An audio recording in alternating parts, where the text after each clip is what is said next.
So guys, this is what we will do for the next like 10 hours maybe. Of course, this by experienced 3D character artist can be done for maybe 3 or 4 hours at most. But since I explain everything, it will be done for a little more time. This interface that you can see here is not the default ZBrush interface, but I will explain that later. The thing is that, let me explain what we have in the project files here. We have the absolute beginners hotkeys, so we can load them from preferences, hotkeys, preferences, hotkeys, load, and you will have the hotkeys that I use. Then you can load, of course, from the preferences, config, this particular UI, absolute beginners ZBrush Nico interface CFG. So this will load exactly all these things with the lights here, with the brushes here, and the materials and everything. This will be useful. I also explain how to make them yourself, and if you are curious, which you should be, I think, it will be nice. So project files include also the final render Photoshop file. The basic material, it's a one material that we modify a little bit and save. The final ZTL file and the concepts. And for the concept, the original concept is this. Let me show it to you. This one. And I will show you who it belongs to, but after a minute. Then I cropped it and made it with the black background, which made it a transparent background in ZBrush, because pure black is transparent in ZBrush. And then I will show you the art station of the guy that made the concept. His name is Bu Zhou. I'm not sure that I'm spelling it right, but yeah, China guys are very good. This guy is amazing. I love this particular concept of his. Of course, if I would to make this character too, it will be a too long tutorial, so we stick just to the night. And yeah, let's see his other works. He's just amazing artist. I'm just, you know, very good. A lot of things. And yeah, he has a very good feeling of silhouette and everything. And my profile. My name is Nikolai Naidanov. And this is my stuff, the stuff that I do. I do some tutorials and everything. So yeah, that's it for now. I've shown you the project files. I've shown you how to load the interface, but that's also shown in the next videos. So let's go. Let's do this. Okay guys, you want to start sculpting in ZBrush, right? That's your main goal. So I will show you how to do that, but first we need to clear up some things. First, when you start ZBrush, when you download it from Pixologic site, trial version for example, when you install it, and when you open it, you will see this window, most likely. And this window is this particular thing with a lot of things on it is the lightbox. You can disable and enable the lightbox from here. And when we disable lightbox, it's very scary because we have this empty canvas, which is very scary. So we enable a lightbox, and I will show you how I start always with most of my projects. I start with one of those spheres here. Dynamesh Sphere 1, Dynamesh Sphere 3, Sphere 6, or all of them are Dynamesh spheres. It doesn't matter if you start with Polysphere also, but let's start with Dynamesh Sphere. It's more convenient. So I will just double click on it, the Dynamesh Sphere 6 for example, and it will be here. So now this is the sphere and we will start working on it, but first I need to explain some things. So this menu here, the tool menu, will be docked on your left side. This is the right side. I mistake sometimes. So this is the right side. Here you have this tool menu. This is the most important menu, hands down. In ZBrush you have a lot of things here. I will show you in a moment. I want to quick explain how those menus here are arranged. They're arranged by alphabetic order. So file is not first. Alpha is first, then brush, color, document, draw, and so on. File is here. But file you won't need in the near future. I rarely use it. I use tool. The tool menu have everything you need. You save a tool, you load a tool, everything. So, tool is like a file in, for example, Photoshop. Most of you probably are familiar with Photoshop, so I will make analogies with Photoshop. So first, the tool is like a file in Photoshop. You can have multiple tools open. I haven't tried it, but probably more than 20 tools can be opened in the same times. The same in ZBrush. In Photoshop, you can open 20 files. It's not a problem. Every file in Photoshop will have its own layers, and the same here. Every tool has subtools, which is cool. So subtools can be a lot. They can be, in my most sophisticated projects, probably around 62 subtools, which is equal to 60 layers in Photoshop probably, which is a lot. You know, when you're working in Photoshop, you know that those layers can be a lot. But the thing is that you always want your subtool menu open here. In my tutorials that I do for sculpting, for anatomy, I usually use 1 or 2 subtools. So for basic sculpting, you can use only 1 or 2 subtools. It's up to you. But usually it will be like this. So you can see the tools here. So this tool is a star. You can click on it. It doesn't matter. This tool is polysphere, this tool is cylinder. We can add tools here, but now we don't need that. We need our sphere. So we click on the sphere and we saw it here. The main thing you have to learn in ZBrush is how to navigate here. And also the brushes, but the brushes are easy. So I will show you how to navigate. To navigate the ZBrush, you just need to click with your tablet. This is rotation. Click and drag, just rotation. You can do it with your mouse also. Of course, with mouse, ZBrush is not that good. You have to have a graphic tablet. But for the beginners, just to get familiar, you can use mouse, no problem. So first, drag just to rotate the object. And you can see it's rotating because of this plane. If we didn't have this plane, probably we won't see it rotating, but whatever. So the next thing, and one of the difficult things, no, this is not the difficult, I will go to the difficult part. So now press Alt and drag, and you will just scroll or just move. This is just moving the object around, and you're not moving exactly the object, you're moving the camera kind of. Since ZBrush is a little bit like 2.5D application, it's not exactly 3D, but it looks like 3D, so it's cool. The very important thing, ZBrush uses only your processor. It doesn't use your video card. So if you have a good processor like most laptops in these days, and they don't have good video cards, you can use ZBrush very successfully in laptop. So it's very, very good. Okay, so we know how to rotate, just click and drag. We know how to move the camera, which is also important, with just Alt and click and drag. But the zooming part is a little bit difficult. You can use always those buttons here. Moving is here, zooming is here, and rotating is here. The thing is that rotating in ZBrush is a little bit takes a little bit getting used to, because it's difficult. So it's Alt, click. So I'm pressing Alt on my keyboard. Then I click on the canvas. Then I don't release my mouse, but I release Alt, and then I move. So Alt, click, release Alt, and just drag. Alt, click, hold the click, release Alt, and just drag. So this is zoom in and out. This is the most difficult part for the beginners, of course. But probably you will get used to it at some point. You have to just go on and try. Here you will see your brush. Now we are on the standard brush, and it looks like this. You just drag on the object and you will just make this. So every brush has two kind of things that it can do.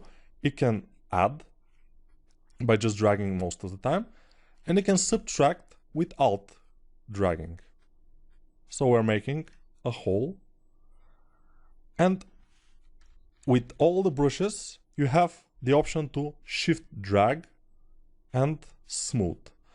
Very important is the shift drag. Shift is smoothing with every brush. No matter what brush you select, with shift you smooth. So we have to start sculpting, right? Okay, we will, but first we need to have some brushes. So either press here, just press it, and you will open most of the brushes, you will see them here, or just press B on the keyboard, which is very intuitive because B is brush, it's normal.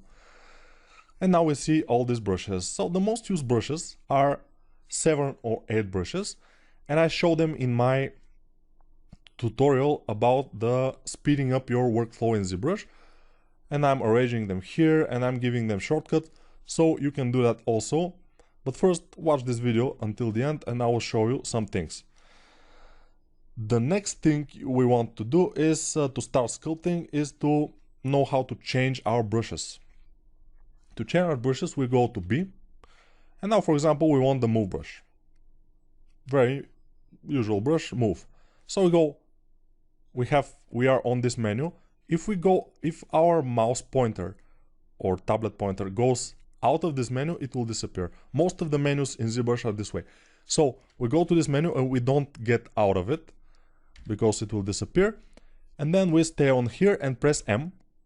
So these are all the brushes that starts with M. And we find our move brush, which is V. You see this letter here, it says which brush it is.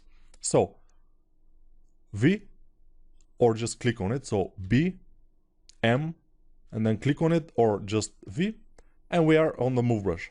So with the bracket keys, the same is on Photoshop. With the bracket keys, we make our brush bigger or smaller, and it will be better if we disable this dynamic mode. This is the draw size. We can also make it from here bigger or smaller. So this is the draw size of the brush, and since I want a very big brush, I will do it, and we can just make this, just drag and make it smaller like this. Okay, and this is our model. We can disable this floor thing from here, floor, and we can disable also perspective from here. Sometimes it's useful to disable perspective. I'm using only move brush now, but you notice that I will rotate, I will pan, I will rotate, I will move my object. It's very important to do that all the time. Otherwise, you will not have an idea how your model will look from different angles. I always rotate, I move. So you have to get familiar with this. It's the most important thing probably to be able to move, rotate, or pan, or zoom in and out easily. And this will be very important. To disable this dynamic mode, we just double click on it. Dynamic mode, you notice my brush is staying the same now relative to the screen. And if you enable dynamic, it will stay the same relative to the object. So when I zoom out, it will be smaller, but I don't need that. I don't use that. I use always the brushes without dynamic mode, most of them. So I'm just moving for now. In the beginning, you can make like something like head only by move brush, like you see, only move brush. If you know where to move things, you will make a decent start for the head. So next thing you have to know is how to mask and how to hide parts of the object. Masking is pretty easy with control. So with control, drag whatever on the screen, not on the object, outside the object, will do nothing but making the Dynamesh. Dynamesh I will explain probably in some other video, but for now you need to know that this dragging, let's see, yeah, it's making Dynamesh because Dynamesh is on by default with these Dynaspheres, Dynamesh spheres that we have chosen, and that's why we have chosen those Dynamesh spheres. How to go to Dynamesh is going to Tool menu, of course, Geometry, and then find Dynamesh here. Dynamesh is here. And it's on. It's orange, so it's on. And Dynamesh is doing this. So, first, if I click here, I will see the polygons on my model, and this will be useful for our thing. So here, polygons. When I drag with my move brush, I usually stretch the polygons. And this is good, like horns. And when the polygons are too much stretched, they're making this kind of bad shapes. So I want to Dynamesh. To Dynamesh, is you can just click on here and click again, which is not so convenient. I will Control Z. Control Z is undo, like in all programs, of course. So what can we do here is just Control. Now I'm clicking Control, and my pointer, you see, it's set mask. So I will just drag a mask outside my object and just release. Drag and release. And it has to make Dynamesh. But our Dynamesh, I think it's disabled. Yes, it's disabled, so it won't be making it. So I enable Dynamesh, and you can see it's happening. But if you don't want to press this button every time, which is, I don't ever want to press it, and I never press it. Okay, these are horns. Let's make some ears. These are the ears, and you notice that the polygons are far bigger than our normal polygons. So what we want to do here is Dynamesh, Control, drag, and nice, you know. Control drag is when Dynamesh is on, is Dynameshing automatically, and you have this. So now I am on standard brush. You can see because yeah, my shortcuts are working, but standard brush is BS. Let's see where it is. Standard brush. BST. It's T, standard brush. Yeah, it's not very intuitive to find brushes by just bracket keys are opening and close. So it's not intuitive to find brushes like this. B, S is standard brush, okay. T, it's not very good. So probably you should watch my video about customizing your workflow in ZBrush, your user interface, and you will learn more about brushes there, and you will be able to do it better. So now we have this. How to use masks. We can mask like this parts of the object. You see, we have mask. And when we mask some area, and when we try to, for example, move, BMV, which is move, when we try to move, you see, we cannot move the masked part, of course, like in Photoshop. We move only the other parts that are not masked, and I'm smoothing with Shift now. And we see something like this happens. Very easy. We have some interesting forms. So mask is for this. And then I will, of course, Control and mask again to Dynamesh. And we have this, which is nice. Also, we can hide parts of the object. Very important also, how to hide parts. No, let's continue with the masks. Masking some area of the object is good, but we want, for example, to reverse the mask. How to do it? Control, click outside the object will reverse the mask. You can see I'm just holding Control and clicking whatever outside the object. It doesn't matter, I always do it in this side because it's more convenient for me. So if we want to feather the mask, so the border here to be softer, we want to Control click on the object itself. And then we can also reverse, Control click on the object, reverse, Control click on the object, and we will have this mask. But to disable the mask completely, we have mask, we don't want mask. We just Control, drag, and we don't have mask. So it's cool.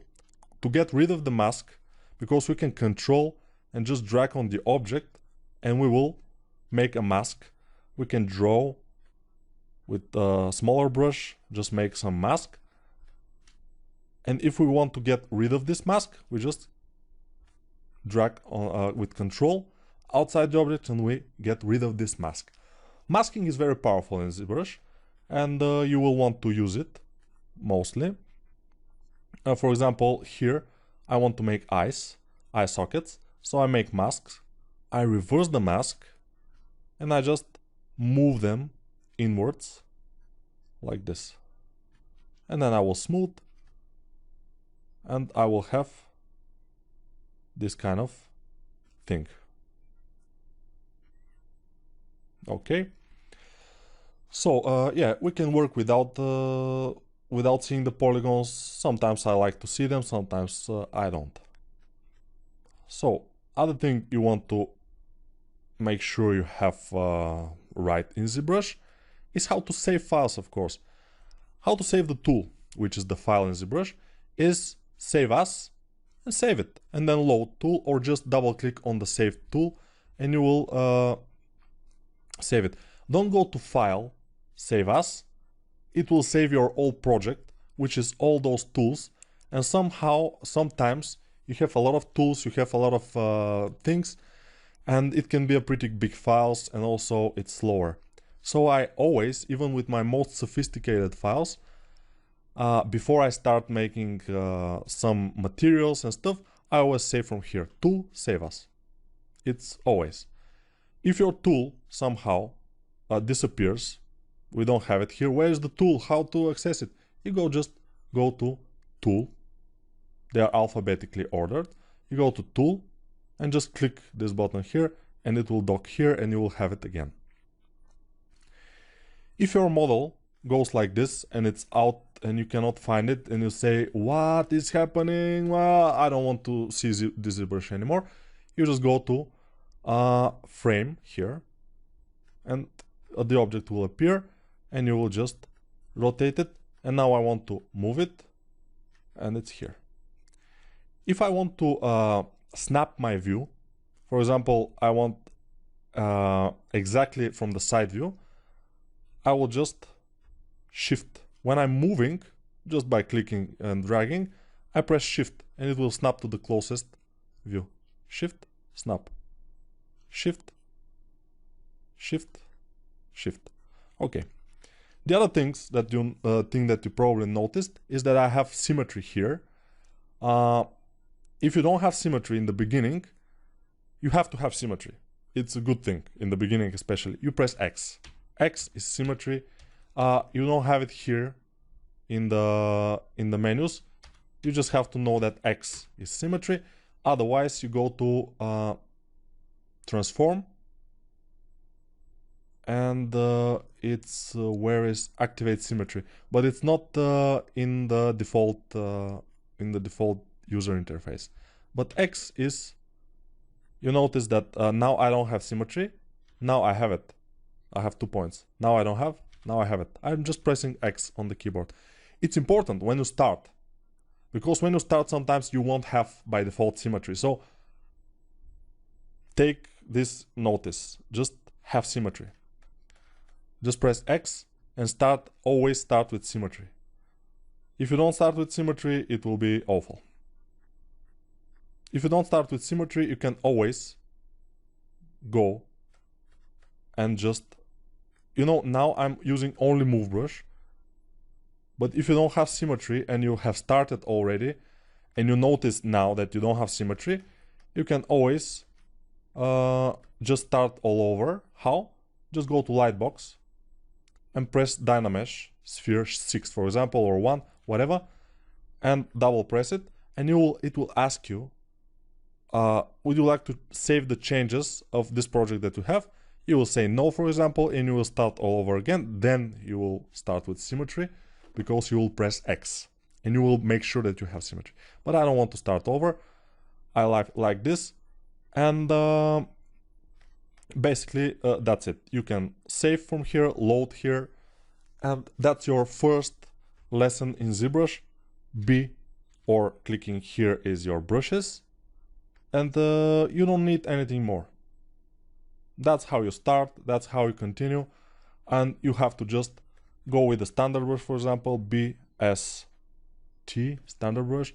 And the standard brush is very powerful brush. You can do almost everything with it. I'm now with Alt just digging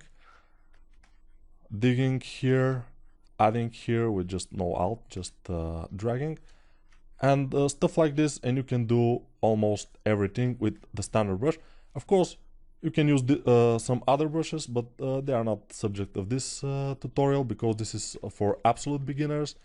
Just to make sure you can start with ZBrush, always make some changes, then you can smooth with Shift. Shift is working with every brush, so just press Shift and you will smooth. For example, you have this, Shift, smooth it, make it smoother and nicer. If you want to make some better detail, of course, you can always make this more with more resolution, so you can make more detail. But for the beginners, I always recommend to use in this 64 resolution is nice for the beginners, because if you go bigger, you will probably mess up things. I always start from this resolution very low and then gradually going up.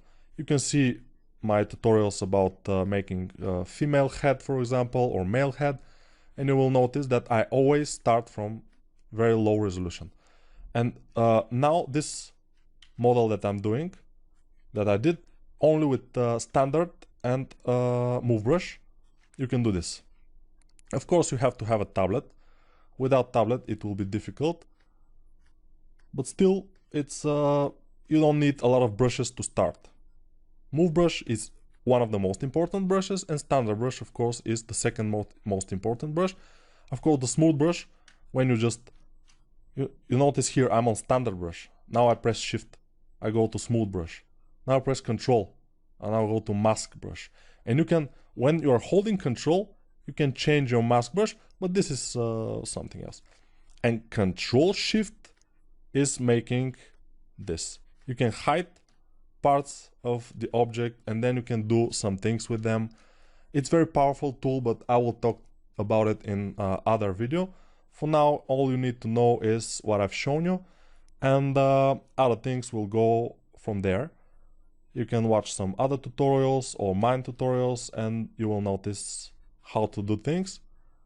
For now, bye and take care. I hope that I've made ZBrush a little bit more clearer for you. I haven't gone into much detail on many subtools or many menus, but you don't need them for now. You need only what I've shown you. Very simple. And for the beginning, I think simple is better. So bye for now, and hopefully ZBrush will just take your... You can take your imagination and just do ZBrush. Bye. So now guys, as we know a lot of ZBrush main functions, or just we know how to open file or something, but whatever, we need to customize our ZBrush interface. Why? Because working with the standard ZBrush interface is super slow. It's almost impossible for me. So I think everybody would benefit from customizing their interface in ZBrush. So I will show you how to do it. If you don't want to follow all the things through, you can do just following. Just go to Preferences, go to Config, and then Load UI. You will be able to go here and go to the Project Files folder and take this CFG file. It's Absolute Beginner ZBrush Nico Interface CFG. Press it and open. And now you will have everything that you need to continue onward with this course. But if you like, not everything, I will show you one more thing. Now that you have this interface inside, you have to make your shortcuts, because you won't have them. I have them. You see, Standard 1, Clay Tubes 2, Pinch 3, Move 4, High Polish 5. It's very important. It's one of the most important things when you're making custom interface, to make your hotkeys. How to make hotkeys? I will show you now, and you can continue.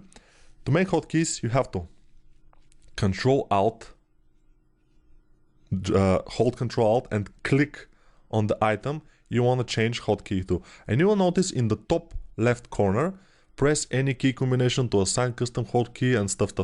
So now your mouse should remain here in this item. If you go beyond it, operation cancelled, you know? So watch, Ctrl Alt click, and now I will press 1. And now the short key for this will be 1. Then I will Ctrl Alt click here, press 2. Ctrl Alt click here and press 3. Ctrl Alt click here, press 4, and so on and so on. That's how you assign hotkeys.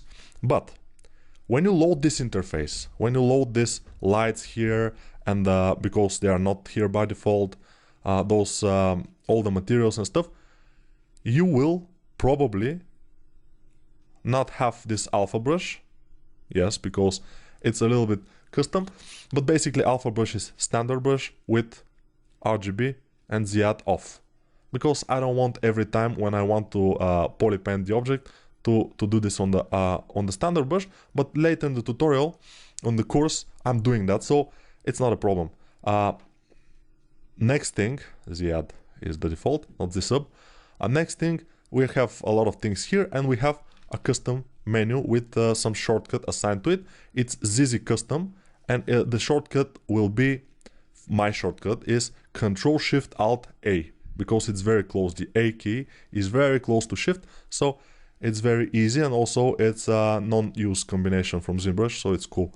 And then if you want to assign it, Ctrl-Alt-Click, then Ctrl-Alt-Shift-A, and then it's assigned. And then whatever you're doing here on the canvas, you can Ctrl-Shift-A and then choose some of these options, and we will do that in the course of this course.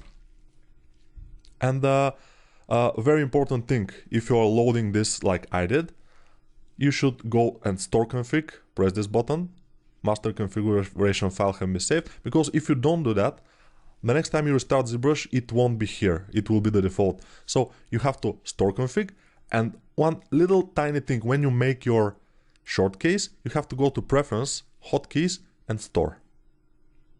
Store startup hotkeys. When you press it, ZBrush will store all the current hotkeys into its memory, and every time you restart ZBrush, you will have them. If you don't press it, if you don't go to preferences, hotkeys, store, and press it, your hotkeys, when you restart ZBrush, will be gone. That's it. Let's go and make our custom menu for those people who are not lazy enough. I'm pretty lazy, so I understand people that will load it and then continue on, but with those people that want to make it from scratch, let's do it. Maybe I will show you just some of the things, and the others you can figure out yourself. But let's start it. Restore standard UI will restore the absolute standard UI you have, with a little bit of exceptions, because your hotkeys will still be assigned. As I have my hotkeys now, they are still assigned. I have the brushes, I can change them with my hotkeys. So 1 is standard, 2 is clay tubes, 3 pinch, move, and so on. So the hotkeys will not be reset. Maybe we can reset them from hotkeys, restore, store, save, load. No, okay, but that's okay. So first thing we want to do is go to preferences again and dock this window by just clicking on this icon, little icon here. You see, click, and it's docked in this area. You can dock it, of course, if you double click on the border here, you can dock it in this area, but we don't need it for now. So we have to first, in order to customize the interface, go to config and enable customize. When you enable customize, press it, ZBrush will allow you to Ctrl-Alt move objects around. So Ctrl-Alt and just dragging, Ctrl-Alt and just dragging.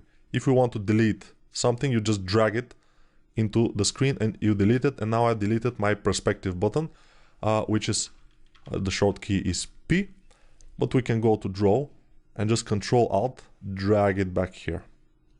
So nothing is irreversible. Of course, you can, if you make a mistake, you can always go to preferences, it's here, and restore standard UI, or just load my UI from project files. So the next thing we want to do is start putting our brushes here, which is the most important thing in my opinion, to have your brushes here and to assign them hotkeys. Sometimes I use the brushes here because I have some brushes that are in this area that doesn't have hotkeys on, because I have only 9 hotkeys from 1 to 9 and I use only to 7. But that's how I'm used to work. So in the beginning you won't have almost any brushes here in the brush menu. The brush menu is here, brush, and you will have to just click to dock it here. If you don't have any brushes here, this is the brushes that are currently that were used in this session probably. So what do? We go to press B, or we press here. It's the same. So when we press here or here, it doesn't matter, we get the brushes. And now, for example, we want the standard brush, and standard brush probably will be here.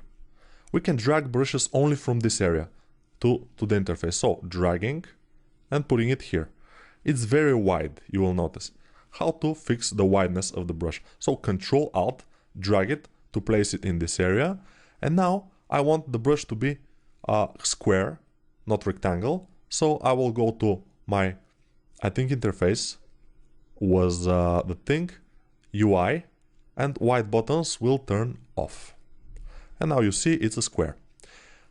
The other thing I will you'll pay your attention to is the button size here in the UI palette. Again, in the preferences, interface, UI, button size. Button size in my case is 38, which is the lowest. In your case, by default, it will be 40 something. If you want to have these smaller buttons to have more area to work with, you have to dial it down to 38, and the changes will take effect after you restart the brush. But just dial it down and continue working here with this with me. So standard brush will be 1. Next brush we want will be the clay tubes brush. We press B, then we press C to go to the brushes that have C on them, which is clay tubes brush, and we find clay tubes. It's here. We just press it to make it active here, and it will appear. Clay buildup. It will appear somewhere here. I cannot see it, but it should be here somewhere. Yeah, let's change to another brush, and clay buildup. I cannot see it, which is very, very strange. Clay tubes, here it is. But this is clay tubes 2. Because I assigned the short key 2. So it shows when something has a short key like BPR, for example, it's Shift Q, you notice. And some other items also have. And this clay tubes brush, which I lost again, it's here, have this too. So when you select the brush from the brush menu here, when you select it, it will appear in this area and you can drag it, because you cannot drag from the brush menu. You cannot. You can drag only from the brush palette here. So clay tubes will be second. Then we want the which was the third brush, pinch brush. So we go B, P to go to pinch brushes, select it, and now it will appear here. Let's see, pinch, yes. Control Alt, drag it, and so on. You can drag your brushes here. Since you can load my interface, this I will show you faster how to do it. The next brush will be the move brush. It will be 4. The 5 will be high polish brush. 6 will be inflate brush. 7 will be damp standard brush. It's very good brush. And the 8 will be the Z modeler brush. And the orb cracks brush will be here too. Next thing, I won't continue, you know, it's the same. Next thing we want to do is put some materials in this area. You will notice that we have them in my custom interface. Materials, let's go to material window, dock it here. Just close the brush window, and let's see one thing. Let's go to interface, palettes, and one open subpalette is on. What this means is when we go to, for example, our geometry tab, you know, it's we can open subtools, and then we go to geometry, and the subtool will be closed, which I don't like a lot. So I will go and disable this option. Pretty good. And now we can continue with our materials. Let's go to material, open it. And now I will drag materials from here. I want here to have standard material, which pretty much should be here. Basic material, yes. I want it here. I want some other material like toy plastic. It's for the ice, is very good material. Basic material, this is a custom material that we will make in the course of this tutorial, because I'm recording this video, as you can see, after the course is completed. But whatever. Reflected map, why not? Let's put it here, and maybe gold we want, but we want to appear here the gold, so we go to B, not gold, go to material. So material is here, press material here, or M. No, M is not. So material, I will notice the materials, I will talk about them later, but we have to find the gold material, press it, and it will appear here, the small icon. Control Alt, drag it here, and we have materials and this. The nice thing, what I do is I just drag those items here. Remember dynamic mode, why not? It could be here. I just remove those move scale and rotate because I don't use them. You might not remove them, it's up to you, of course. And I'm just arranging my items as I need them to be. Of course, here we need to put another very important thing from color menu, fill object, control drag it here, control alt drag it here, and it will be here. Of course, if we want to see if we are on edit mode or not for the menus, enable customize should be also here, and store config also will be here. Okay. Yeah, and now you can disable customize and everything. Remember, when you're making shortcuts for your brushes or for anything in the interface, you have to disable this button for shortcuts, because otherwise control alt clicking will not get you to do anything, just nothing, you know.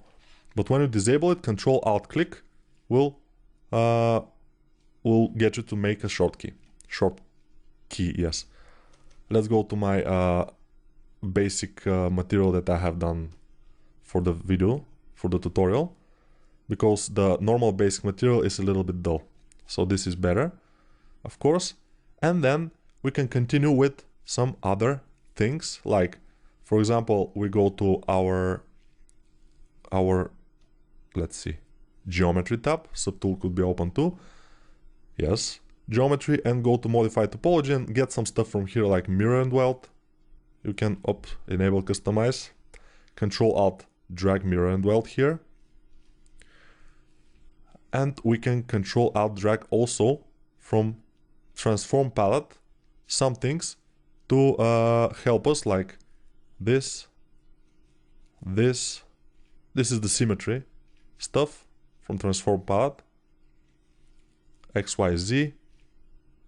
Okay, let's dock this palette, it will be much easier. It's up here. So M also. So X, Z, okay, Y is not here. This is Y and Z, they're on the same spot. That's interesting. You can put one item on top of the other, which is completely wrong in my opinion, but whatever. Radial count, R also, and all those things, very nice.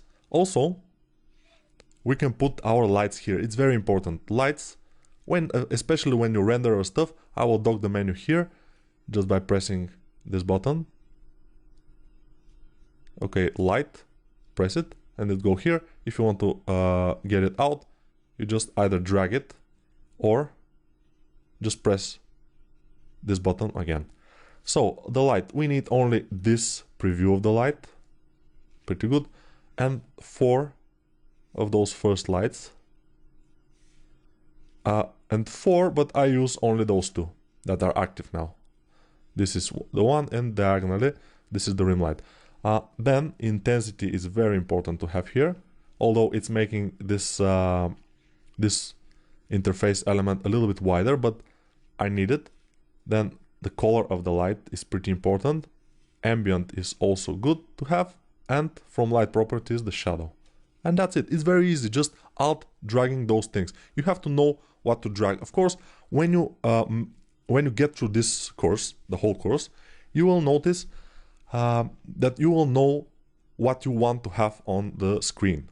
You will just start to know this. So weld points, also we will get where it is on geometry tab under the tool menu. So tool, down, down, down, down, geometry, down, down, down, modify topology. Yeah, I know, a little bit complicated, but if you don't want to mess up your head now, just load my interface, store config, make your hotkeys, and you will be set to go, you know.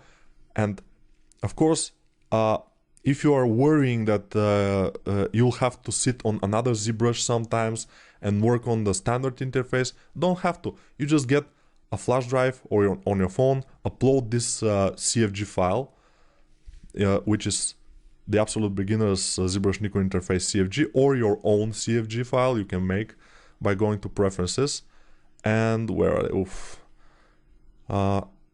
save UI. You can save your own file and just load it in whatever ZBrush, and you will be set to go. Of course, you will just have to set up your hotkeys, which you can also save. So you can save the hotkeys file, you can save the CFG file, and you'll just have to load those two files and it will start working, and it will be much quicker. I promise you that with the standard ZBrush interface, you will work at one speed.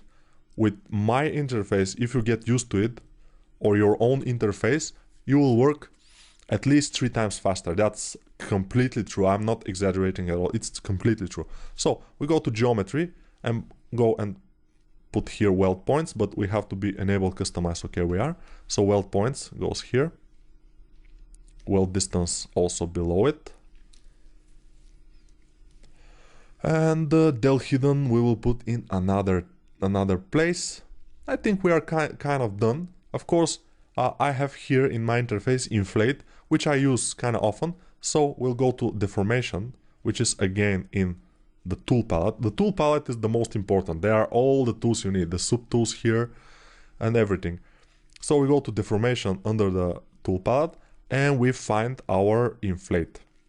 Here it is. We have inflate balloon. We have a lot of things here. We can check them out. Don't be afraid to test.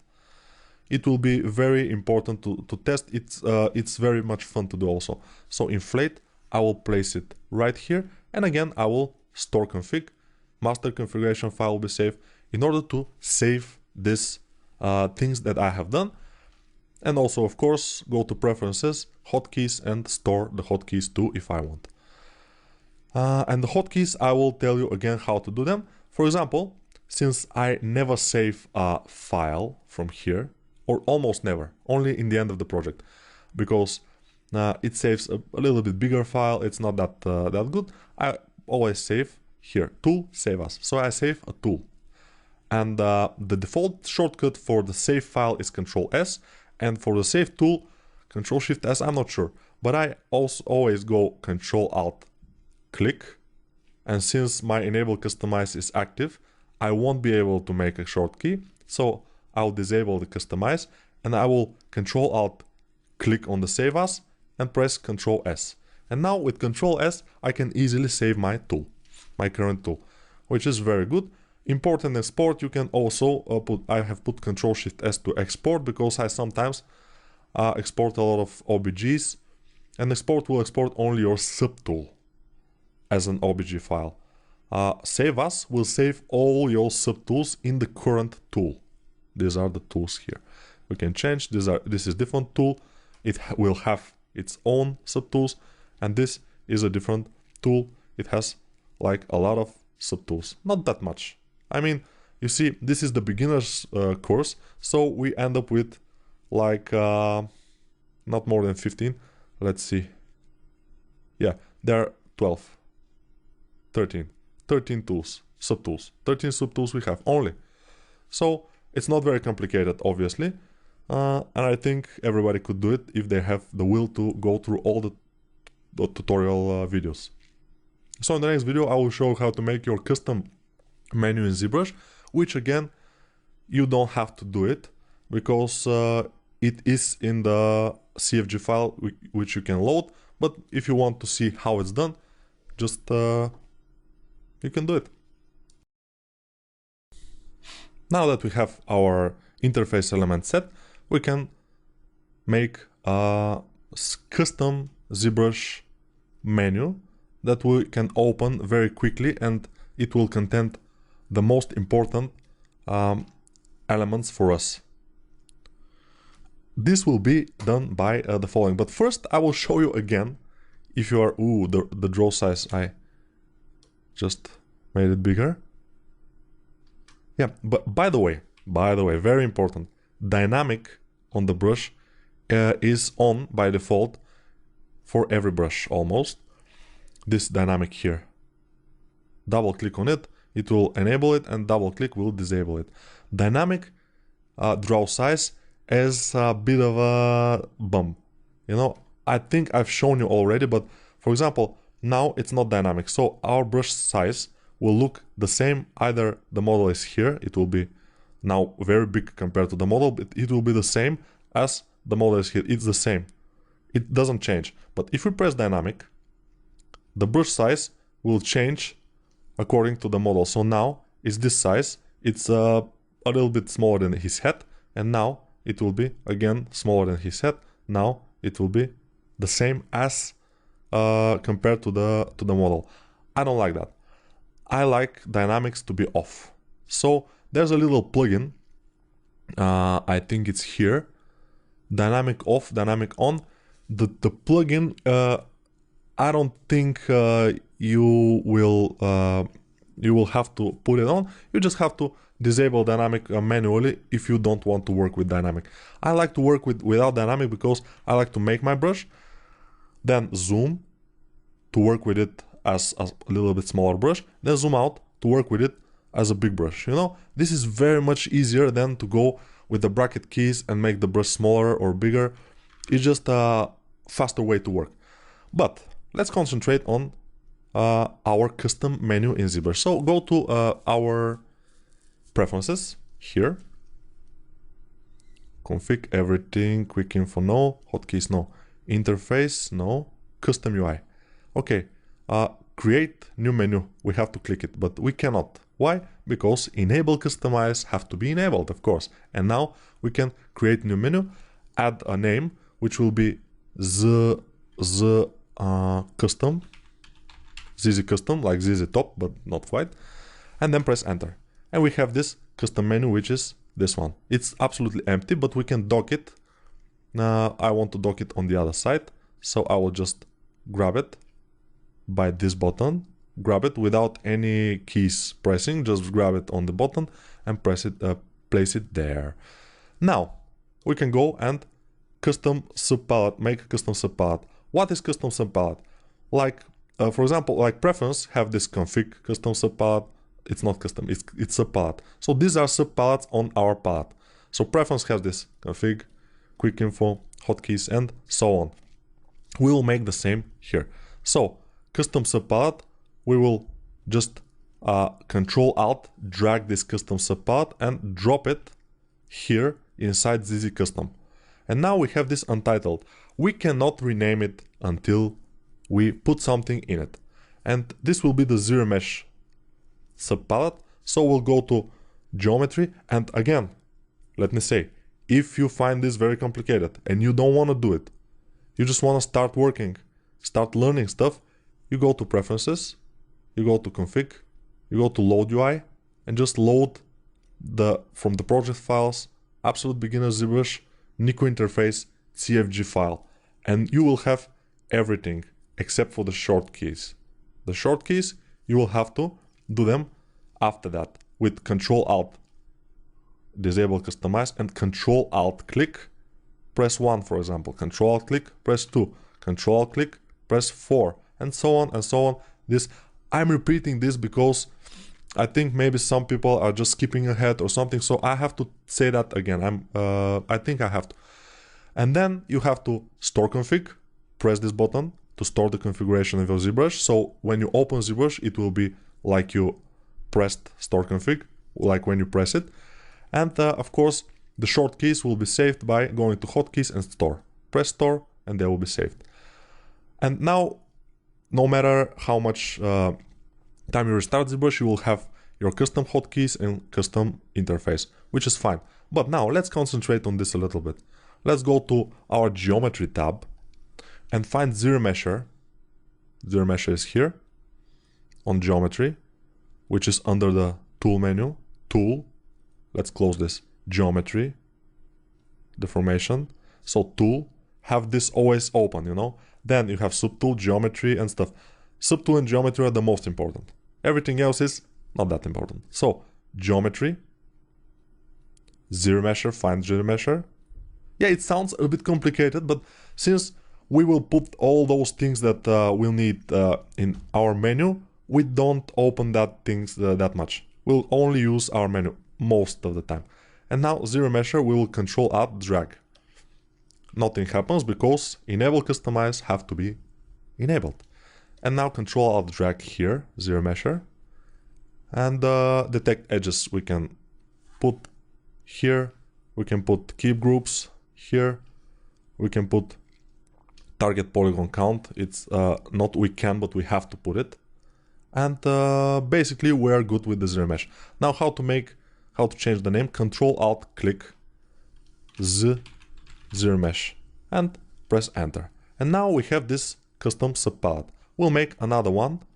We'll go to the preference menu, Control Alt drag, place it here. It will go below most of the time. Sometimes it will go above, which is a little bit a bummer because we cannot rearrange them here very easily.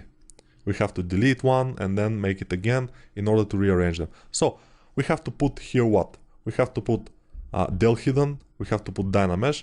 Let's go to Dynamesh because it's here again, Dynamesh, and get the Dynamesh button. You will notice in the next video that Dynamesh is pretty important, especially for the starting of the sculpt. So we will use it.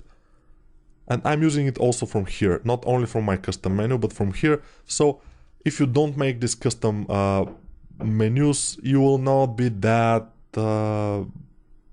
it will not be that problematic to continue. But if you make it or load mine, it will be much easier for you to start, and you will start with a very good start. You will be very fast. So I'm placing this resolution. I will have to place del hidden and close holes. And del hidden and close holes are in modified topology, again in geometry. Everything is here. So del hidden, I'll place it here above. Close holes, where is it? Here it is, close holes here. So we have this menu. We can of course go to Dynamesh and press place polish and group, but we don't have to. And then just Control Alt click on the untitled Dynamesh. It's done, you know, and so on. You can make your I will of course make them. The next one will be, let's go to the preferences, custom zip palette, place it here. Don't place it here, place it in the top, and it will go in the bottom, which is absolutely fine by us.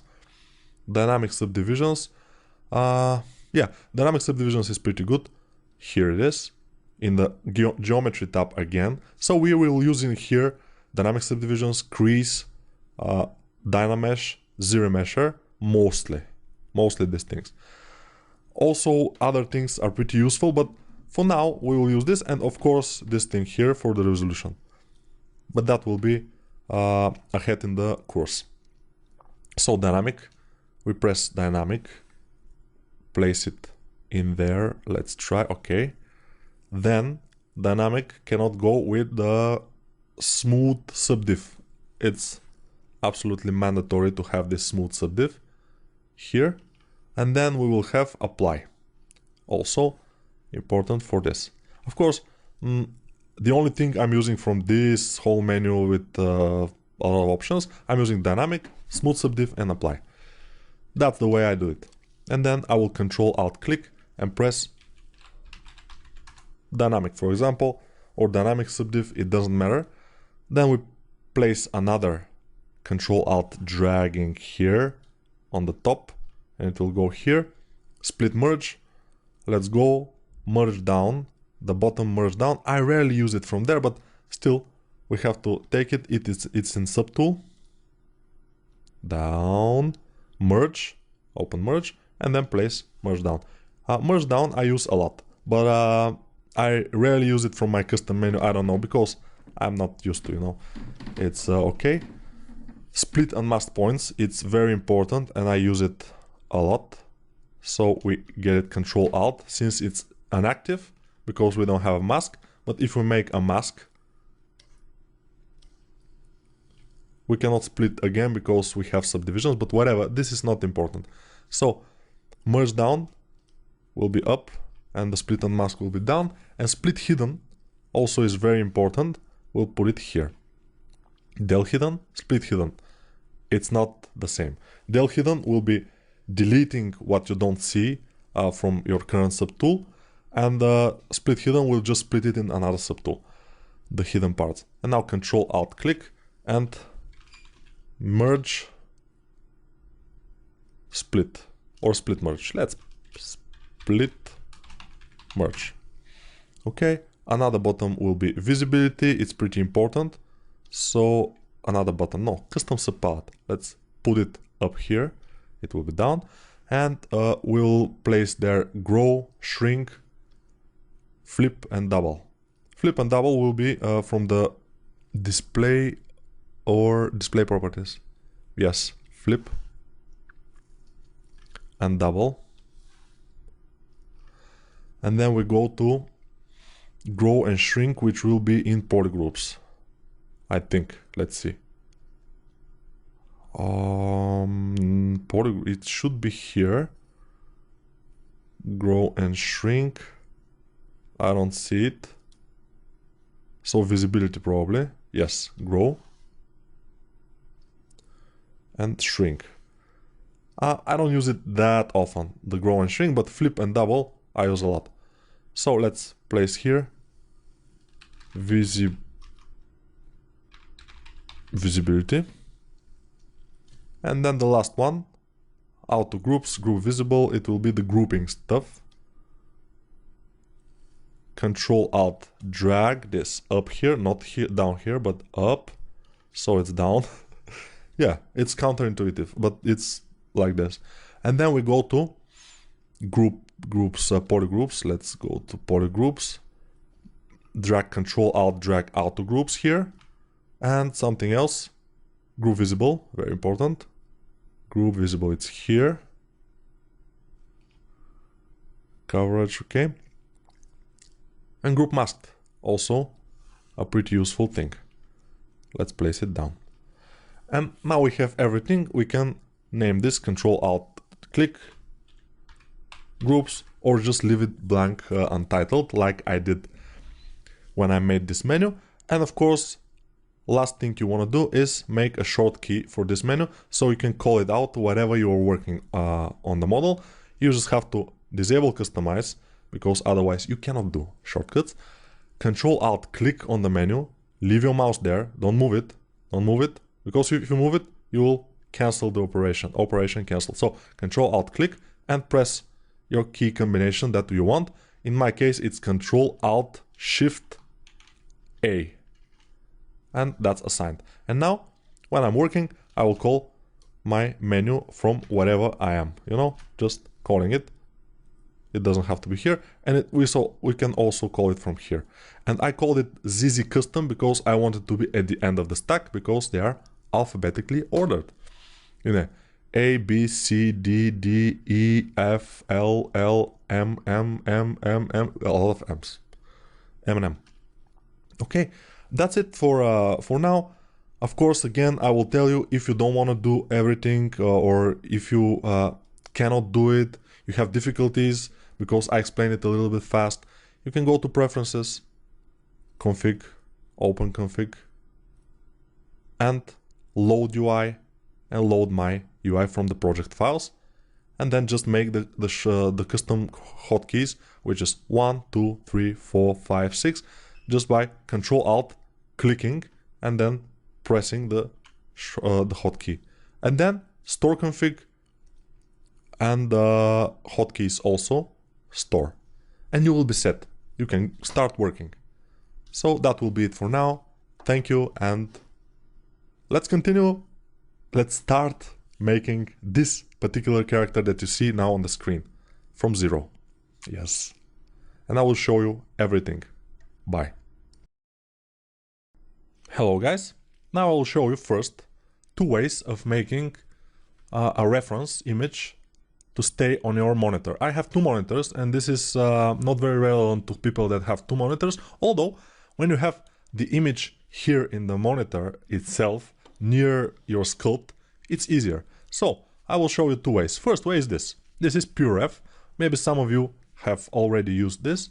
This is an application called PureRef, like pure reference. But PureRef, it's very, very famous, and you can see some lessons for it in internet and stuff. Of course, you can go here by right-clicking, mode, always on top. You make sure that this is on, because by default it's not, and it will be on top of your window, ZBrush window. The other way that I use mostly is from ZBrush. So how do you remember how we start a file in ZBrush? We just open ZBrush and then just double click here, press no, and we have this sphere. And now we have everything here. We open subtool, we open geometry, just in case. How to put a reference file here, a reference image? We go to the texture here in the upper part, texture near tool and stroke, and just click it.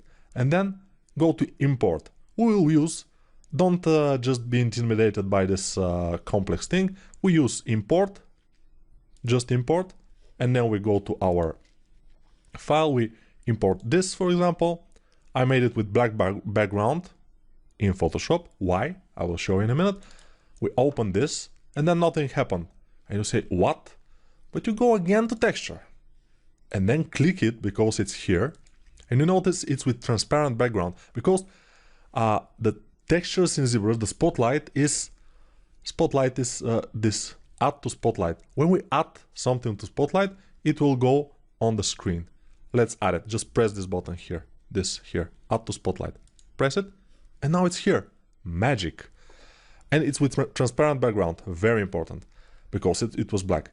You don't have to do this, you know, by transparent background, but whatever. So now what we do, it's covering most of our area, not good. So we can move it by just placing our mouse inside the circle, but not in the center. This center is moving the circle itself, just the center. But outside, between the center and this area, is that we move the image. We can scale it by going to this icon. So basically, here we use only this icon for scaling. Just press it and just drag with the mouse or with the tablet. And again, I'm using tablet. Now I'm using mouse for this, but I can use the tablet also. Yeah, now I'm using the tablet. And we make it this big, for example, and put it here in the side view. We can always, of course, move it.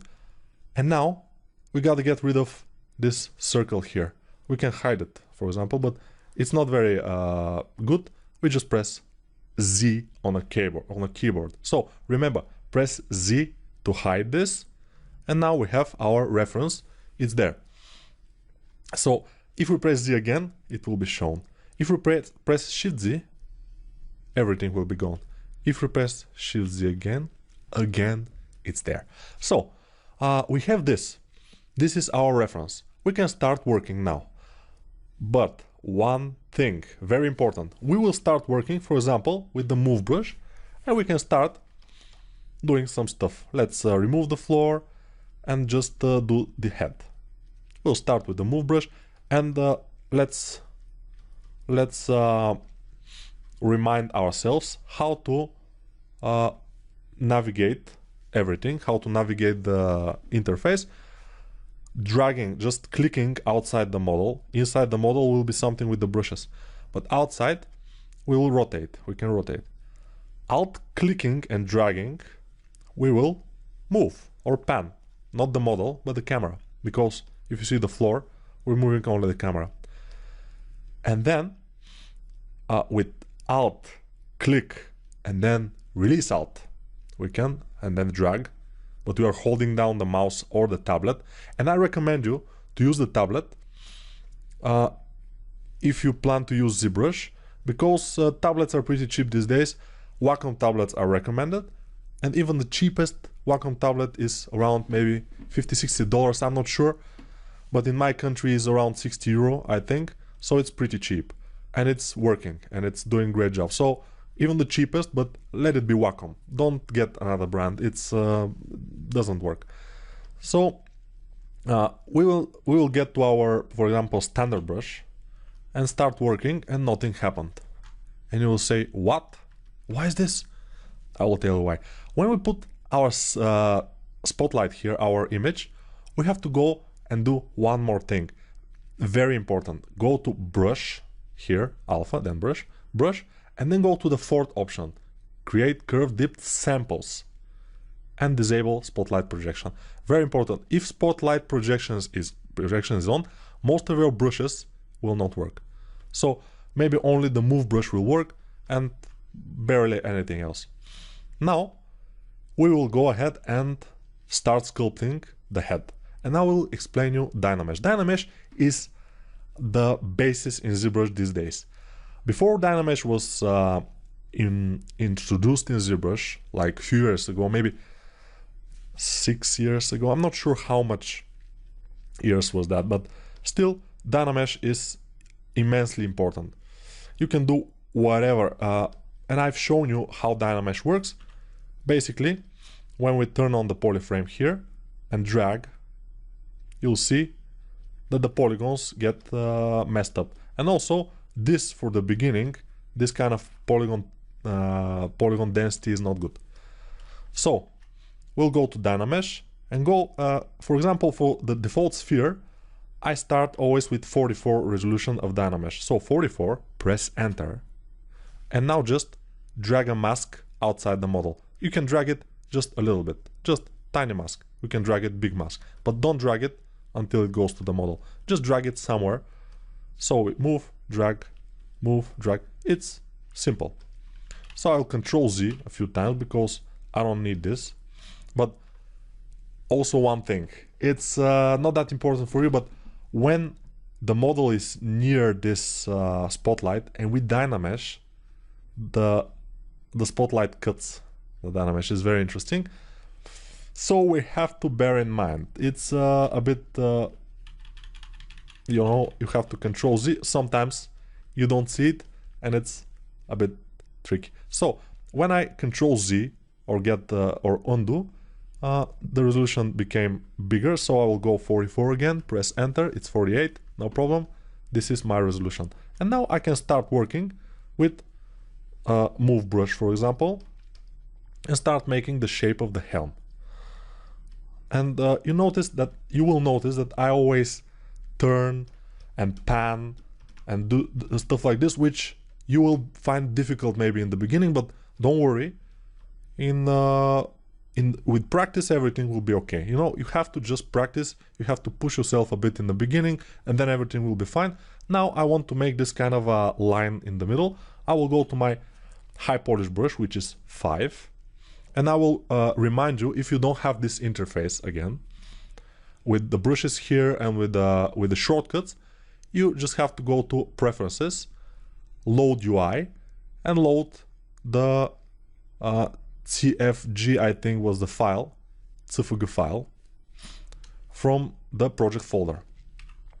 So, from the project files folder. And then, with the high polish, I'm just making this. Just basic things, easy, move brush. I'm working slow because I want to show you everything. And I wanted to show you the Dynamesh. And from the Dynamesh window, we are using only Dynamesh, resolution, and polish sometimes. That's it, nothing else. Project, no. Groups, no.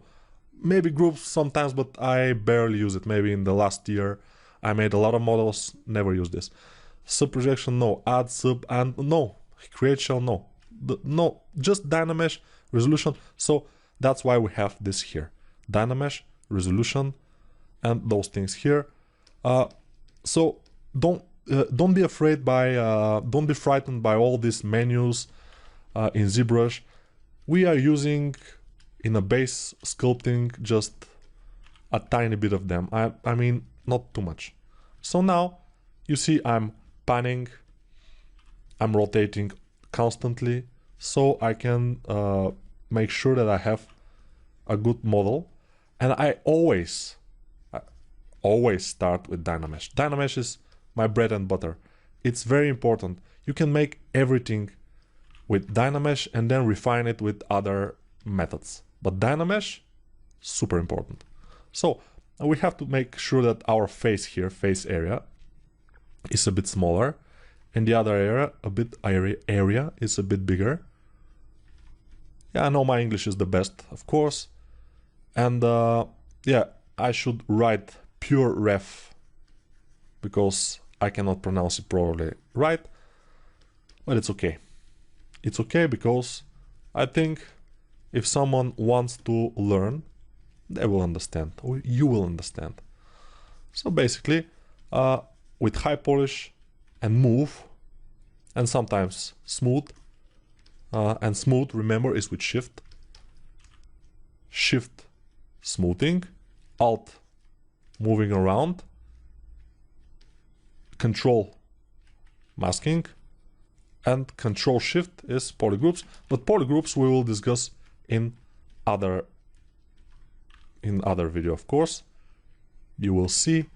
I like the videos to be about some things, and then we will talk about, and we will repeat them, and everything will be okay. Because by repetition you will learn. And yeah, Dynamesh we will use a lot in the beginning. When we have the overall form of everything, we'll stop using Dynamesh. But for now, we'll use it a lot. So I will go to my standard brush and then make sure I have this kind of holes. How I make them? With Dynamesh, with standard brush, but with Alt. Because Alt is just making different the brush to sub. You know, the brush itself is Z-add. Most brushes by default are Z-add. When you press Alt, they become Z-sub. So if you go Z-sub and without pressing Alt, they will act like by default with Alt. Now with Alt, they will act like default brush. So Control Z and Z-add. Okay. Now what we have here is a head. And it's looking kind of good, but of course in the beginning nothing will look perfect.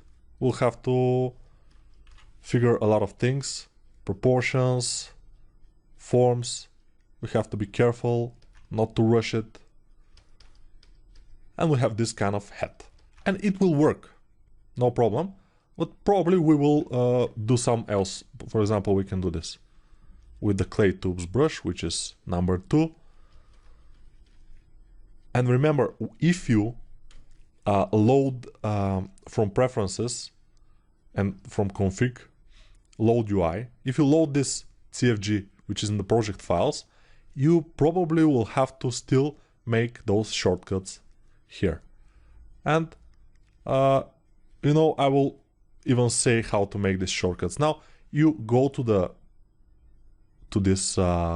thing that you want to make shortcut of, then press Ctrl Alt and click on it, and you will notice in the top corner, press any key combination to assign custom hotkey and stuff. So while our mouse in this area, we can press a key combination.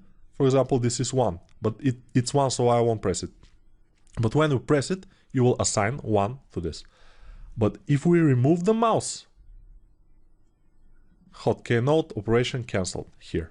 So that's how you make key combination. It's very easy. You don't have to be enable customize or anything. But remember one thing again, a hot tip. If you are making a key combinations short keys or hotkeys, when you close the brush, it will ask you, do you want the key combinations to be saved? Press yes, and you will be okay. So now I will show you one more thing, just one brush that I like to use that it's not here, but I use it always for horns, for arms, for legs. Very good brush. I press B in order to get my brushes, or I go here in order to get my brushes, and then I go to this brush, which is curved tube. This brush, as you can see, looks like a guy with the big mustaches and eyebrows, big eyebrows. So this guy is very good. What it does is making something like this. We can make horns from it, and we can also work on it until we have to accept it. But be careful, because for example now the horns are too big. How we can shrink them? It's a little bit interesting. So when we are here near the spline, this is a curve, near the curve, our brush is blue. When we go outside, it's red. While it's red, we can make it smaller and then go here and click on the curve. And then it will be, if we make the brush smaller here and click, nothing will happen, This is just for making this horns. And then our brush will be this size, This is different sizes. So if I want it to be smaller, I will click again the bracket key and I will make it smaller, and then I can work on it like this. And of course we can always work on it more. The base thing in ZBrush is to have something from which to make something. What I mean is we have this and we can make these horns with very much ease, because this is very much resembling the form. It's not exact, but it's very close. So how do I accept this? Many people are having difficulties accepting curves. It's very easy. Just click on the model. Just click without alt, without anything. Just click and it's accepted. Yes. So I go to my move brush and then I just move this up like that. Very easy. And what I like to do also is when I have separate objects, like the horns are a little bit separate from the helm. So what I like to do is, while they are masked, because we have inserted this mesh into the other one, and now the other one is masked, so we can move only this one. So this is masked. We will use that. We will not unmask. We'll go ahead and split those two into, because we have now only one subtool. We'll split it to have two subtools, one for the horns, one for the helm. It will be much more convenient to work with. Okay, and when we make Dynamesh for the horns, if they are connected here, there will be one mesh which is not exactly what we want. We won't have control. So better to be different mesh. So split unmasked or split masked, it doesn't matter. It will split them, basically. So now we have the helm and we are on it here. You'll notice we are on the helm subtool now. And very important thing that I think I didn't say, how to change between the subtools with alt click, alt click, alt click, alt click, alt click, or from here. Of course, we can see this is our horns in the thumbnail. This is the helm. So we are on the horns. I will continue to work on the horns like this. And of course, I will smooth here because we have too much of a stretch geometry. And we can try Dynamesh it at 48. Why not? I just made a mask, just a quick mask, and it's Dynameshed. And now I will smooth it with Shift. I'm pressing Shift and just dragging, just pressing and dragging, and it's smoothed. And now we can try to inflate it someplace. For example, with 6 is our inflate brush. You can see here inflate. And I will go with the big inflate brush and go a little bit like this, a little bit away from the model, and just inflate. Because if I inflate near the model, it will be like this. And I want it to be better, so I inflate a bit away from the model with a very big brush. And this will give me more control without breaking the model and making it blobby and stuff. That's important. Another thing, pretty important, but many people are not saying it. Dynamic mode for the brushes. I will show you that in a minute. By default, most brushes have dynamic mode enabled like this.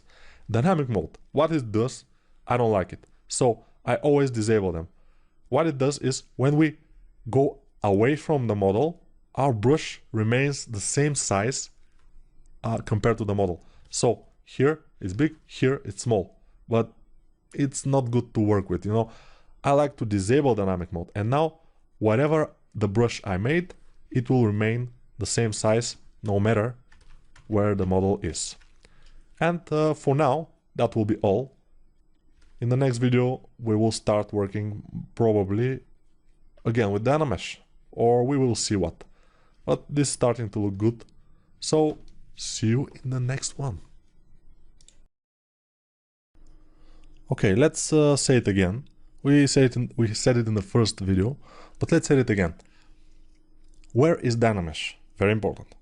It's in the tools menu, in the tool menu, down in geometry, because geometry is the second thing in the tool menu. You have this menu here, which is always open. We have subtool, which is always open, and you can regulate how much visible subtools you have. But yeah, let's leave that for now. And then you have the geometry. The geometry tab is pretty important. We have Dynamesh, we have dynamic subdiv, we have crease. Those things we will use the most, and also zero measure. But therefore later. For now, we only have to know that in order to Dynamesh to be active, to be working, it has to be active. It has to be orange. If it's not orange, it will not do anything. So we can do, for example, this and mask with control and drag whatever we want, and nothing will happen unless we press Dynamesh. And when we press Dynamesh, you see that the other horn is gone because it was here and it cut it. So Control Z, and when we press Dynamesh, it will Dynamesh it, and then we can move Dynamesh, and so on. Let's Control Z a few times. Now the horns, they are not in correct position, and now I will need to move them. So moving geometry is not very tricky these days in ZBrush. Back in the days it was tricky, very tricky, but now it's just a matter of pressing W or going to, yeah, we don't have it here. So yeah, in the normal menu, it is move, scale, rotate, MSR, but they are W, E, W, E, R. I'm pressing W, I'm pressing E, I'm pressing R. They're very easy to reach keys. So in order to have this pivot on a screen, so we can move, rotate, and do whatever, we need to press either W, E, or R. I always press W because it's the most left key of all those keys. So when we press W, we will have this pivot here. When we press W again, we'll still have the pivot there. So the pivot will be there unless we press Q. So Q is near W, so it's pretty easy. W, the pivot is here. Q, the pivot is gone. And we can continue working on our model. So yeah, Control Z, you know, is Control Z and Control Shift Z. Control Z, Control Shift Z. Undo and redo. So let me tell you how to move. First, when I'm moving something or rotating in ZBrush, I like to disable my perspective. So perspective is here, this button, and it's always here, or pressing P on the keyboard, but I rarely use it because P is too much on the right. It's not very easy to use with the left hand, so I press perspective here. And now press R or W, yeah. But since I want to rotate, and yeah, rotate is R, I sometimes press R, yeah, I admit it. But W is the same, because you get this pivot, and the pivot do everything. Before the pivot in ZBrush, there was another thing, which was the Gizmo 3D. No, this is the Gizmo 3D. Before that, it was this thing, and it was awful. So let's stick to Gizmo 3D. So the Gizmo is this. Yeah, I told you how to stick your views. What I mean is, I pressed Q, so Gizmo is gone. So we click, drag, and then press Shift, and then release everything. And then we are looking at left, from the left side. Now, Shift, no, not Shift, but just drag to rotate, and then Shift. And we are looking from exactly from the back. And when we don't have perspective, it's exactly back. Now, Shift, Shift, Shift. So when we are closer to one of the viewpoints, we just press Shift. And yeah, so from the top, I want to rotate the horns a little bit backwards. So I press W, so I get my Gizmo 3D, and I start to rotate. But what if my Gizmo is here? If I rotate, it's not good. So we need to move the Gizmo. To move the Gizmo without moving the object, because now we're moving the object. When we get those angles here, whatever we get of those angles, we are moving the object. So in order to move the pivot only and to position it wherever we want it, so we can rotate around it, we have to press Alt. And you will notice this padlock here. When I press Alt and move, it's just unlocked. When I release Alt, it's locked. When I press Alt and start moving, it's unlocked. So now I'm moving only the pivot, then I release Alt, and you see Alt to unlock, it's written in the below the Gizmo. And now I can rotate. Since I have symmetry, I'm rotating both of them. And now I have this, and this is a little bit closer to reality. Now I will just get my model a little bit back. I will just separate myself a bit from the object, from my model. By how do we pan? Zoom. It's clicking or just pressing, then pressing Alt. No, it's just pressing Alt, then clicking, moving, and then releasing Alt and continuing to drag. And yeah, so this is, yeah, I told you that. I told you even twice. This is counterintuitive a bit. It's not like in any other program, but it's working. And it's, yeah, you can get used to it. I promise you, you will get used to it. I will disable lazy mouse because I don't need it now. And I will disable the polyframe so I don't see my geometry. I don't want to see it now. I don't need to see it. And I can, if I want to, you know, with the standard brush to put a little bit geometry here, it will be best if I press solo. So it's not getting on my way. And the draw size is good, the intensity is nice. Sometimes ZBrush is losing. Let's try 7, which is okay. Sometimes the tablet is losing its properties, its sensitivity, and we have to alt and tab twice from ZBrush in order to get them back. But it's a rare occasion, so it's cool. Dynamesh, let's see Dynamesh if it's active. No, it's not. Now it's active. And with Dynamesh, maybe we should Dynamesh it on a lower level, but we'll see. So I'm not going fast with these horns. I'm just taking my time. I want them to look good. And we'll see if they will, but probably they will at some point. So with the move brush, which is 4 in our case, because, you know, we have put these short keys, it's much easier with the short keys, I promise you. Without them, it's a hell. You can work maybe 3 times faster with those short keys.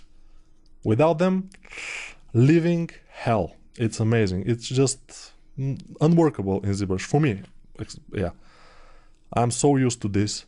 And yeah, I'm pressing 1. I'm standard. I'm pressing 2 clay tubes, 3 pinch, 4 move, and I just know my stuff.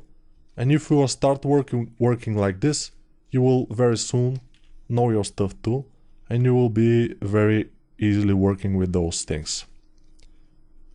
And by those things, I mean the brushes. Let me see. So the horns, they have this kind of a thing here. Let's see. And I will do it. And then here and yep, I'm just thinking out loud. Sometimes those kind of models, and I chose this model because it's kind of easy to make, so there's no rush. We'll make it very easy and fast. But it's not gonna be that fast because I'm trying to teach you something about something. So yeah, you know already how to move geometry, how to rotate geometry, and how to dynamesh, which is pretty important. So you know a lot of things already. But we will go through masks also, although we don't need masks right now exactly, but we will need them in the future. So next thing I want to do, maybe we will get back to the horns later, but for now they're looking nice.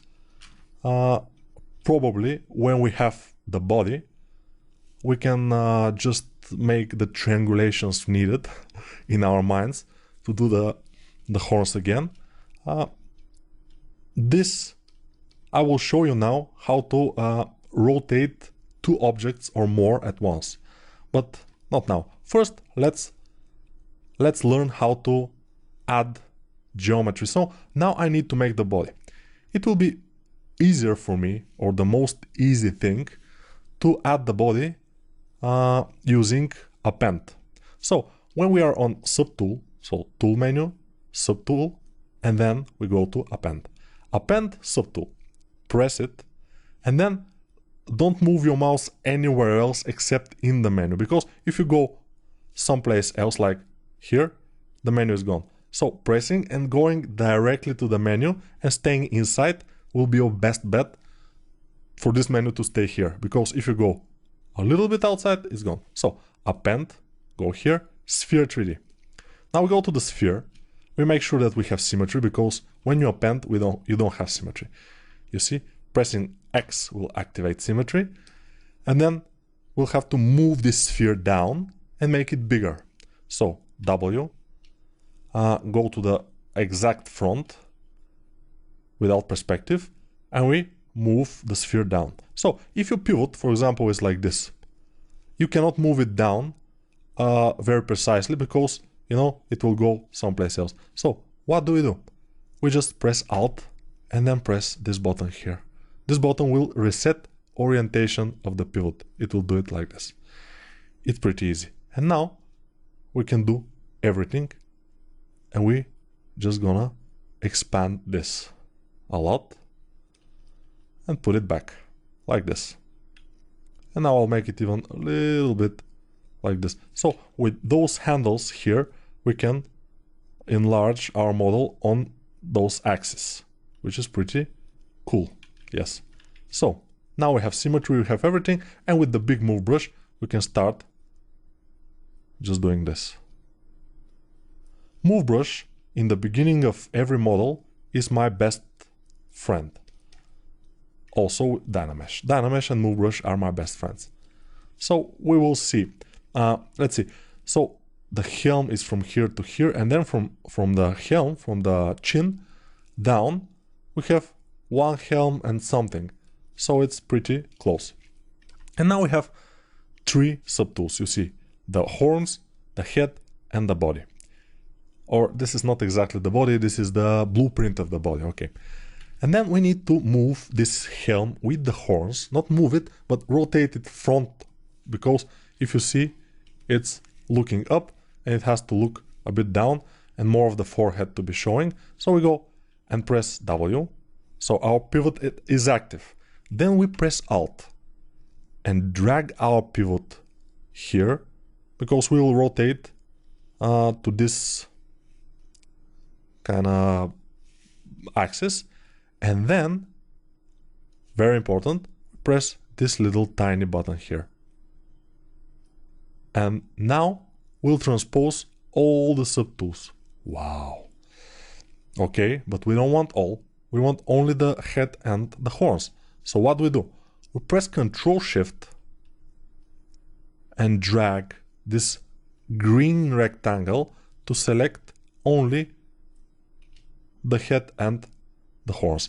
And the body becomes unselected. And now we can move only the head and the horns. The other way to do it is to Ctrl Shift Alt, and then the rectangle is red. So we are excluding from selection the body. And then we just rotate, and we can see it from all angles. It's looking better now. Okay, and we again disable this because we don't need it on all the time. Now that we have this, I will look at the model. So when we look at it, let's turn perspective on. We see that the head is like this, and then the back is starting almost in the level of the head. So we have to move our back a little bit, not a little bit, a lot, like this. And then the horns obviously had to be, but all the time when you're moving something with big increments, with the move brush, we go like this. Or we can of course rotate the horns this way. It's not a problem at all, you know. We can always do that. But sometimes we need to do a bit of a hand fixtures, and this is more like it. So now I think you understand how to move one subtool, how to move a couple of subtools at the same time, or at least you know the basis of this. We will do it again in the next videos, so don't be afraid if you don't get it right now. It will be explained again because this is of course a tutorial for absolute beginners, so I assume that you need to be explained everything. So here with the down standard brush, I'm just marking where the armor will be and how it will look. It's not final at all, it's just markings and trying to achieve the proportions that we have on our model. Yeah, it's nothing too much, but it's starting to look kind of good. Of course, we need more work in order to make it work. More work to make it work. Of course, it's absolutely normal. This I will increase here. And now you look at the geometry here. It's not very cool because this is a regular sphere. So what I will do is Dynamesh it. Of course, we go to Dynamesh and but don't press Dynamesh when you're on big resolution. It's not worth it. So let's go to, for example, 44 again. And Dynamesh will make it 48, I don't know why, and Dynamesh. And now it's pretty high resolution, it's higher than the head, on the same Dynamesh number. And here we came to this thing. The bigger the mesh is here, the higher poly count it will be with the same Dynamesh. So this is at least 5 or even more times smaller than the body. So the Dynamesh on 48 is making this big of rectangles. Here it's making much smaller ones because at the same number. So yeah, that's how ZBrush is working. If we have something small, for example, let's do this. Let's get the horns, or let's get the head. Yeah, let's get the head, duplicate it, press W, move it up, make it smaller, and it's much smaller now. So if we Dynamesh now, Dynamesh is on 48 resolution, you will see what happens. The resolution is, you know, It's kind of the same resolution now. The squares are the same, but it's looking much less, much low poly, yeah, than this even. Okay, so you understand. Now, and I shown you how to duplicate subtools. You just press duplicate while you are on the subtool, and how to delete. You just go to the tool that you want to delete. You make sure that you are on that tool. Press solo to make sure, and then delete. And ZBrush will, are you sure? It will ask you. You say, okay, I'm sure. Yeah, why not? Well, yeah. So yeah, we have this. And now we can start pretty much making it. In the next video, probably we will learn about masks, how to make masks on the model like this. It's of course with control and just dragging, yeah, it's nothing too complicated, but we have to learn it, and we'll get back to it in the next video. Thank you and bye. So guys, welcome to another video where we will talk about basic ZBrush stuff, which is masks. Masks are kind of the same as in other programs like Photoshop. When you mask an area and you try to move or delete or whatever, and in this case we don't have delete, but if you try to do something, you can do it around the mask. The mask does not get touched. So how to mask? I told you it's with Control key. First, we can mask in the object. In the object, if we start with Control on the object, you see I'm pressing Control key and it's going to mask. So I'm holding Control key and I'm just drawing a mask. I can draw a mask.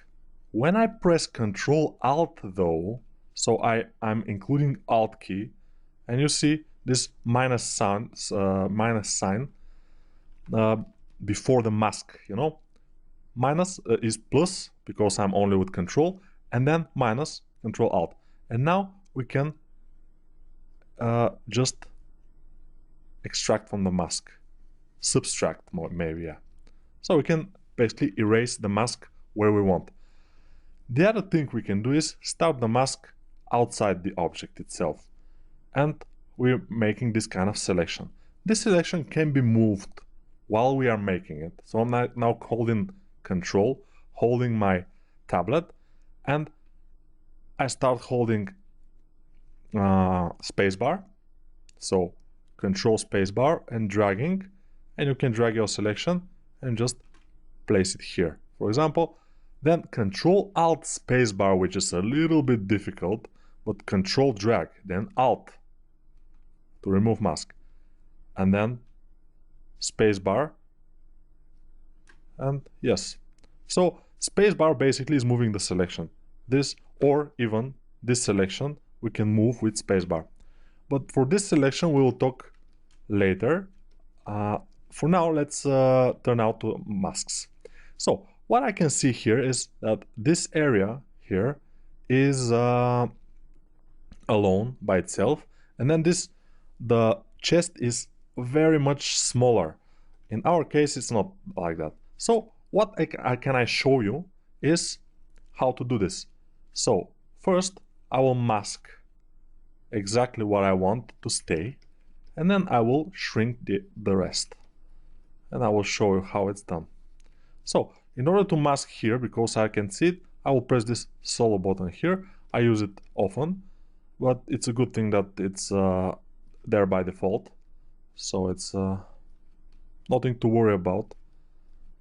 I'm masking this area, and let's see how the design will be from the back.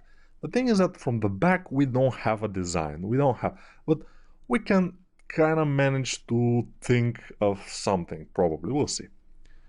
Maybe something like this. Yeah, I would like it to be something like this. Okay, and now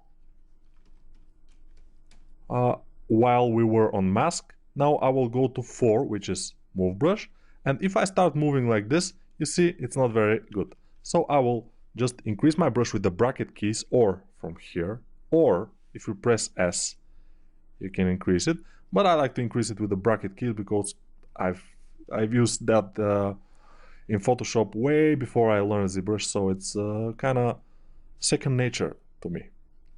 And I'm just moving with very big brush this thing inwards so it's smaller, and that's okay. We can then invert the mask. So now if I want to work on the upper side, I will just just click, not drag, just click outside the object. So click, and yeah. Maybe you're wondering what will happen if we control click in the object, but just click. We will feather the mask. So this kind of this points that the mask is meeting non-mask area. So the border will be feathered. Let's see. So control and click. Click, click, click, click. It's feathering. I'll control Z a few times. Control Alt and click will sharpen the mask. So, almost everything in ZBrush is with Control, Shift, and Alt. So it's not that difficult. Control, Alt, Shift, and dragging or clicking. You just have to know what to expect from ZBrush. And it's pretty good. So, next thing we want to do is work on this area. We can just do this and this and this. And I think we have touched most of the things about masks. So you may notice that for now we just had subtool menu and the geometry menu and only Dynamesh, and that's it. So to start sculpting, you don't need too much menus. You need just to know some things, just some stuff. So don't be scared, don't be intimidated by ZBrush, because ZBrush has a lot of menus, a lot of things. It has stencil, it has stroke, it has tool, yeah, this is our menu, transform, Z plugin, and Z plugin has a lot of things in it. We are using one of these things, from Z plugin. We are using from Subtool Master, mirror. Where is this? Mirror. It's here. But it's the only thing I use from there. So there are most of the things that I use, or most of the things that you will need, are here now in our interface. The brushes here, most used brushes, and the light here that we will need maybe in the end, and everything like this. So what I like to do now is make sure this is big enough here. Okay. And now I will show you, because the masks we already done it. So how to remove a mask completely? We can do this with Control Alt drag and just disable the mask, or we can Control drag outside the object. Exact thing that we're doing with the Dynamesh. We can Control drag. So if we Control drag now without a mask, there's no mask. If we now Control drag, it will make a Dynamesh, it will Dynamesh it. You can see Dynamesh. And yeah, we have a good hole in. Very cool. So, but if you have a mask and Control drag once, it will remove the mask, and the next Control drag will Dynamesh. So you have to bear it in mind. What I want to do is separate this part in order to be a separate part. Very cool. So I will show you now something that I used recently, the last like 3 years maybe, and it allows me to work only in ZBrush, not going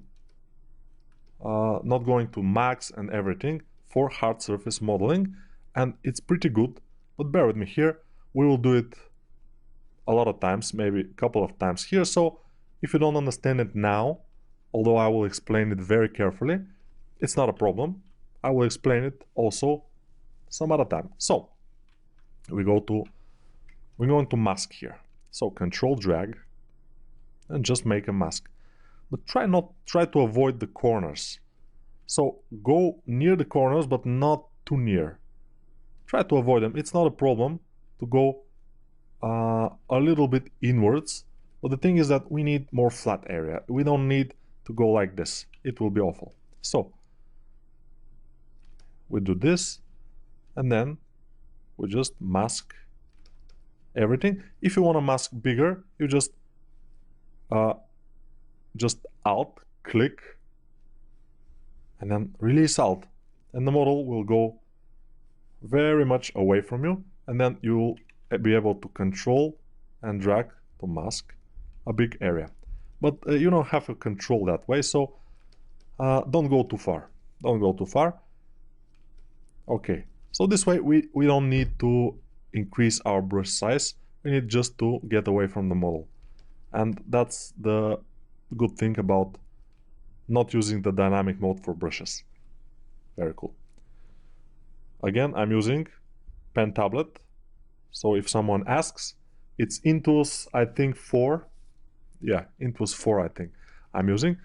Nowadays, the modern Intuos is, I think, 8 or 7, I'm not sure. So, now, we want to extract this, and I will show you how.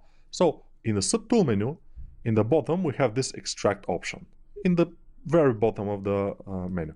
So, extracting is pretty easy. You just press extract, and you will see that we have some mesh here. But if we rotate, it will disappear. Extracting has to be accepted. So it's just a preview here. If you move, it will disappear. So extract and then accept. And now you see we have this mesh and we are on it. It's masked a little bit and everything. So I will show you now the polygroups in ZBrush. If we turn on the polyframe, you will see, let's get rid of the mask by just making a selection with control. You will see that we have one group, one color here, one color here, which is the border, which is the thickness, and one inside. Most of the time, the inside color is different from the outside color. Now it's not, but I think there are different polygroups. How we can see if they are really different polygroups? We can do this. Control-Shift, click. When you Control-Shift click on a group, it will isolate that polygroup. So, Control-Shift, click. And you see that now we have only this group. Since this is only one-sided polygons, we cannot see their other side. We have a remedy for that. We can press double here, and they will be visible. But let's don't do it now. So now we're isolating only this polygroup, and the others are hidden from this subtool here. We can see them, only them, by Control-Shift dragging outside here, and we will see the other polygroups that are inside and the thickness. Now we can Control-Shift click, and we will hide also the thickness, and the thickness will be now hidden along with the top layer, top polygroup, and we can even make this different color polygroup. So now, bear with me, we'll go to, again, the tool menu, of course, but down to polygroups here, polygroups. So you have to find it. It's between visibility and contact. And contact I haven't used ever in my life. I didn't know that this existed, but whatever. Polygroups, and then just auto group, and it will be green. And now if we show everything by Control-Shift click, just click, we have shown everything, and now they're obviously different polygroups. Although they were before, now they are obviously polygroups. So don't do the mistake to make Dynamesh. From now on, we'll not use Dynamesh for this particular mesh, for this subtool. So what we want to do, we want to isolate, Control-Shift click. So Control-Shift is basically working with polygroups, hiding parts of the mesh and stuff. For example, Control-Shift dragging, we can hide parts of the mesh that we haven't touched, and now we have this. This is very useful. We can mask this, for example, and then Control-Shift click to show everything, and we have this mask, which is useful sometimes. But what we want to do is Control-Shift click, and now we have this. Then we will delete the hidden parts. So everything else will be deleted when we press del hidden, which is, let me see, where is del hidden? If it's merge split, I'm not sure where exactly is del hidden. Probably it's in modify topology. No, del hidden. Yeah, it's here. It's very much hidden, this button, del hidden, and I'm using it all the time. So I have it in this menu, and it's here, del hidden. So del hidden, and now we have only this. No matter how much we control click here, nothing else will appear, but we need only this. Now we want to use Z remesher. Z remesher will make this a very much more manageable topology, low poly, so we can easily make it the shape we want. So we go to Z remesher and we can Z remesh, but we don't want to Z remesh. From this menu here, which is pretty big, I use only Z remesher and target polygon count. So I have it here, Z remesher, target polygon count, sometimes keep groups and detect edges, but not quite much. So I have them here, I rarely use them. So Z remesher is here. You notice that we don't use everything in ZBrush in every menu. We're using just few things from here, few from there, and most of them I have just here in this menu or here, which is good. So now we go to target polygon count, the lowest possible, which is 0.1, and Z remesh. And now we wait a little bit. It will not be long, I think. And we have this. And this is the low poly I promised you. This is the low poly version of the mesh. It's pretty good to work with low poly because when we start, for example, to make a pose or something, for this character I'm not sure we will make, but maybe we will, why not? Yeah, it's pretty good.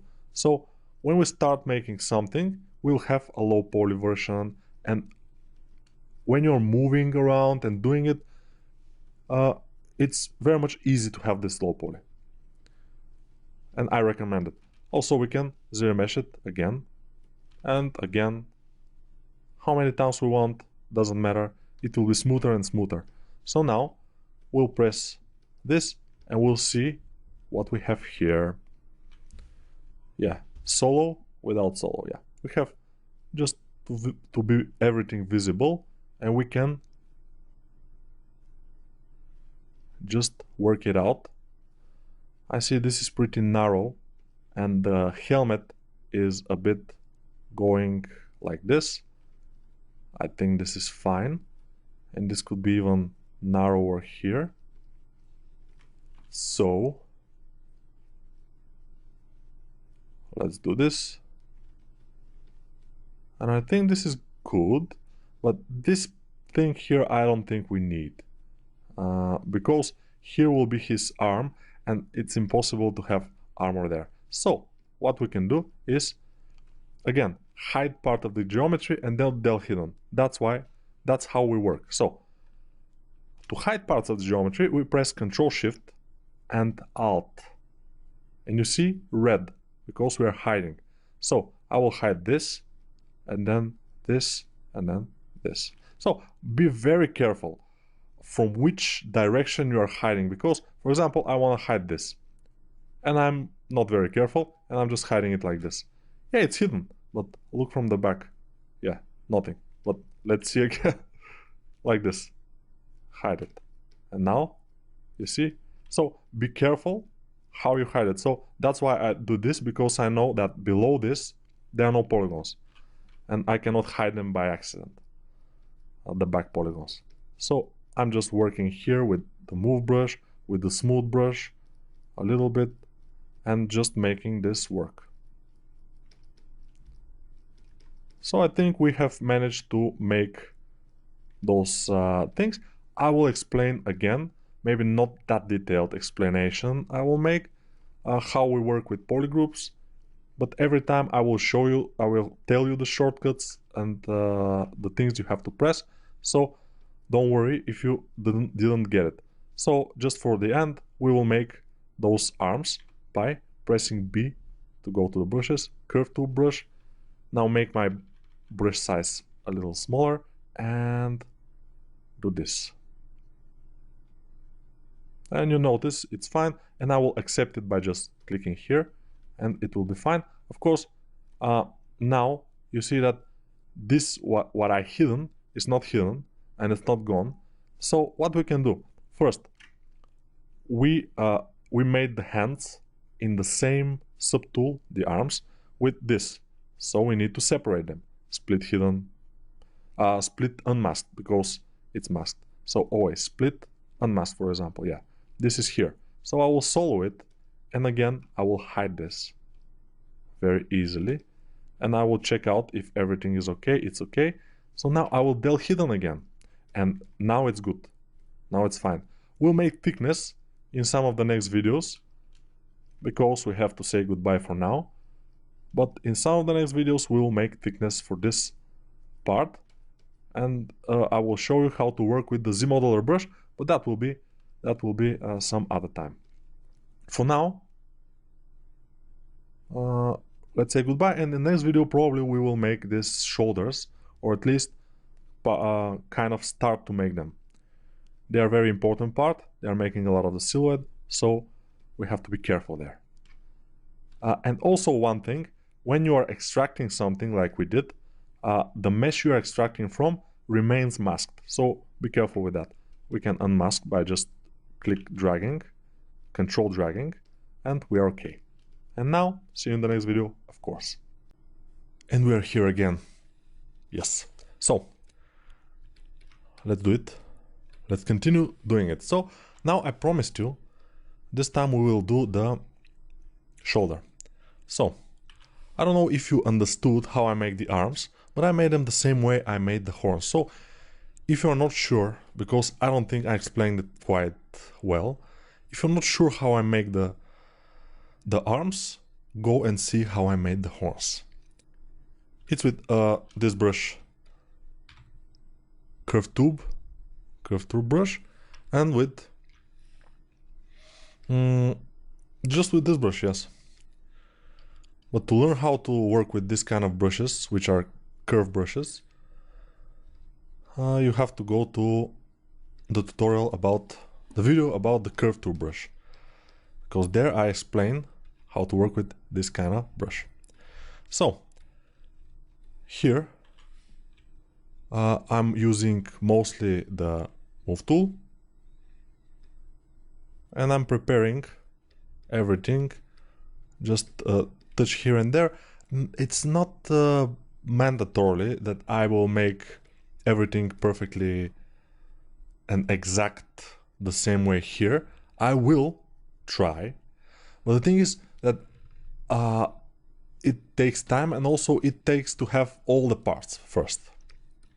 So next, what we want to do, we want to go to the body by alt clicking, you know, with alt clicking on the objects, we're changing the subtool, and that's faster than just trying to find it here, but still, let's try it here. I'm on the body, I can press solo. Now I want to make this kind of shoulder pad or shoulder. It's a little bit complicated. We can make it from either a cylinder and then hide some parts of the cylinder and delete them, or we can make them the same way we made this armor here, this one. But I think from cylinder it will be a little bit more interesting, because we already have seen how to make this from extraction, and now let's see how we can make something from a cylinder. So you notice how my body disappeared, because the icon here is gray of the eye. So the eye, if we press the eye, it is here.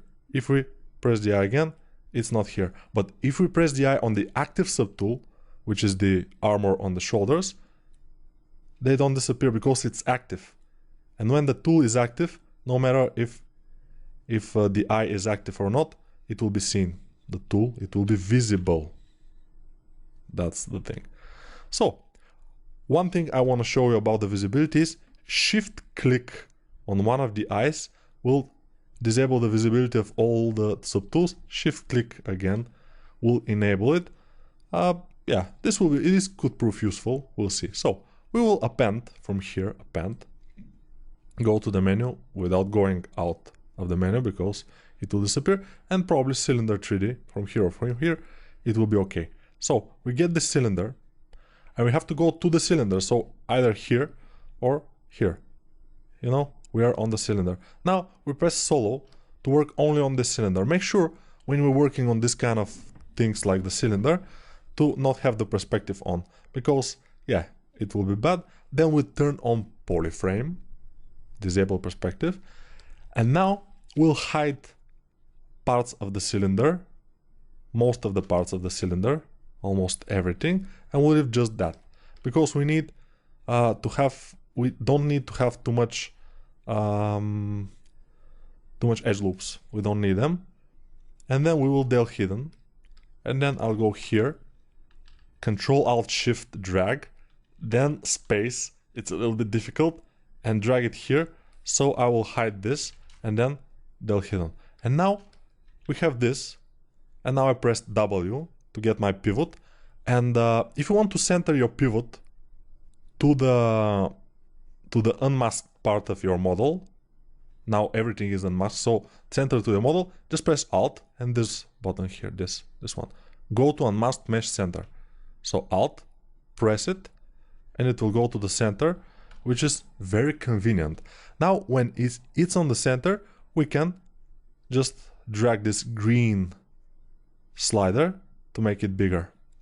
And then Solo, disable. Now we can move it to the side, rotate it with pressed shift, because with press shift, you know, if you see the degrees down, there are 5 degrees increments. If we don't press shift, it's a mess. So with shift, 90 degrees, and it will be cool. Now I'll make it bigger and put it where the shoulder should be, probably something like this. Move it with this handle, and it could be something like this, of course, a little bit wider. So why I don't want edge loops here? Because it will be much easier to make this kind of little here and then white here. So yeah, this will be easier for me to make. But first, Solo, and then we will delete half of the cylinder almost. So just drag like this. So what have I done? So let's see. I have arranged my camera so my cylinder is like a parallel to my horizontal line. Let's see it now. Okay, but I want it to be like this because I want to cut here, and I cut it here, and I think it's kind of good. Maybe we can cut a little bit more here, but probably not. Okay, so now what we want to do is start adjusting this. I'm pressing my move brush and I'm doing a little bit of adjustment. So let's see. The helmet ends here, and a little bit below ends this armor. In our case, this armor ends a little bit more below, probably, or not. Probably it's good. Yeah, it's fine. Yeah.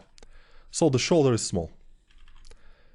Yeah, I'm trying to get the move brush, and with the move brush, yeah, another thing.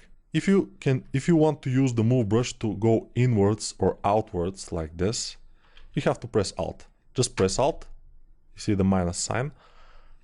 Without the minus sign is just in the middle of our brush, you know, the minus sign appears, and then we just click and drag. This is dragging right, this is dragging left. So left, right, or up or down. But the left and right is the best. So this way you're moving the polygons according to the normal of the point you have clicked on. So here, for example, Alt click and then move like this. Alt click here and move like this, you know? Yes.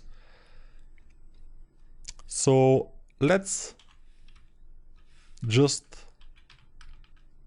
adjust this, make it bigger, and move this here, because you notice how this is in this area here.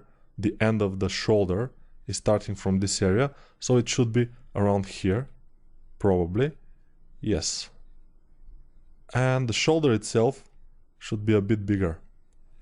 And in the back, we don't know how it is, but we can imagine it. Of course, we can always imagine it. And now I will have to show you the Z-Remesher brush, Z-Modeler, I mean, Z-Modeler brush, don't be mistaken, Z-Modeler brush. Z-Remesher is the other thing that I've shown you, that we made this. This is the Z-Remesher, and it's located here. Or we have it here, it's the same.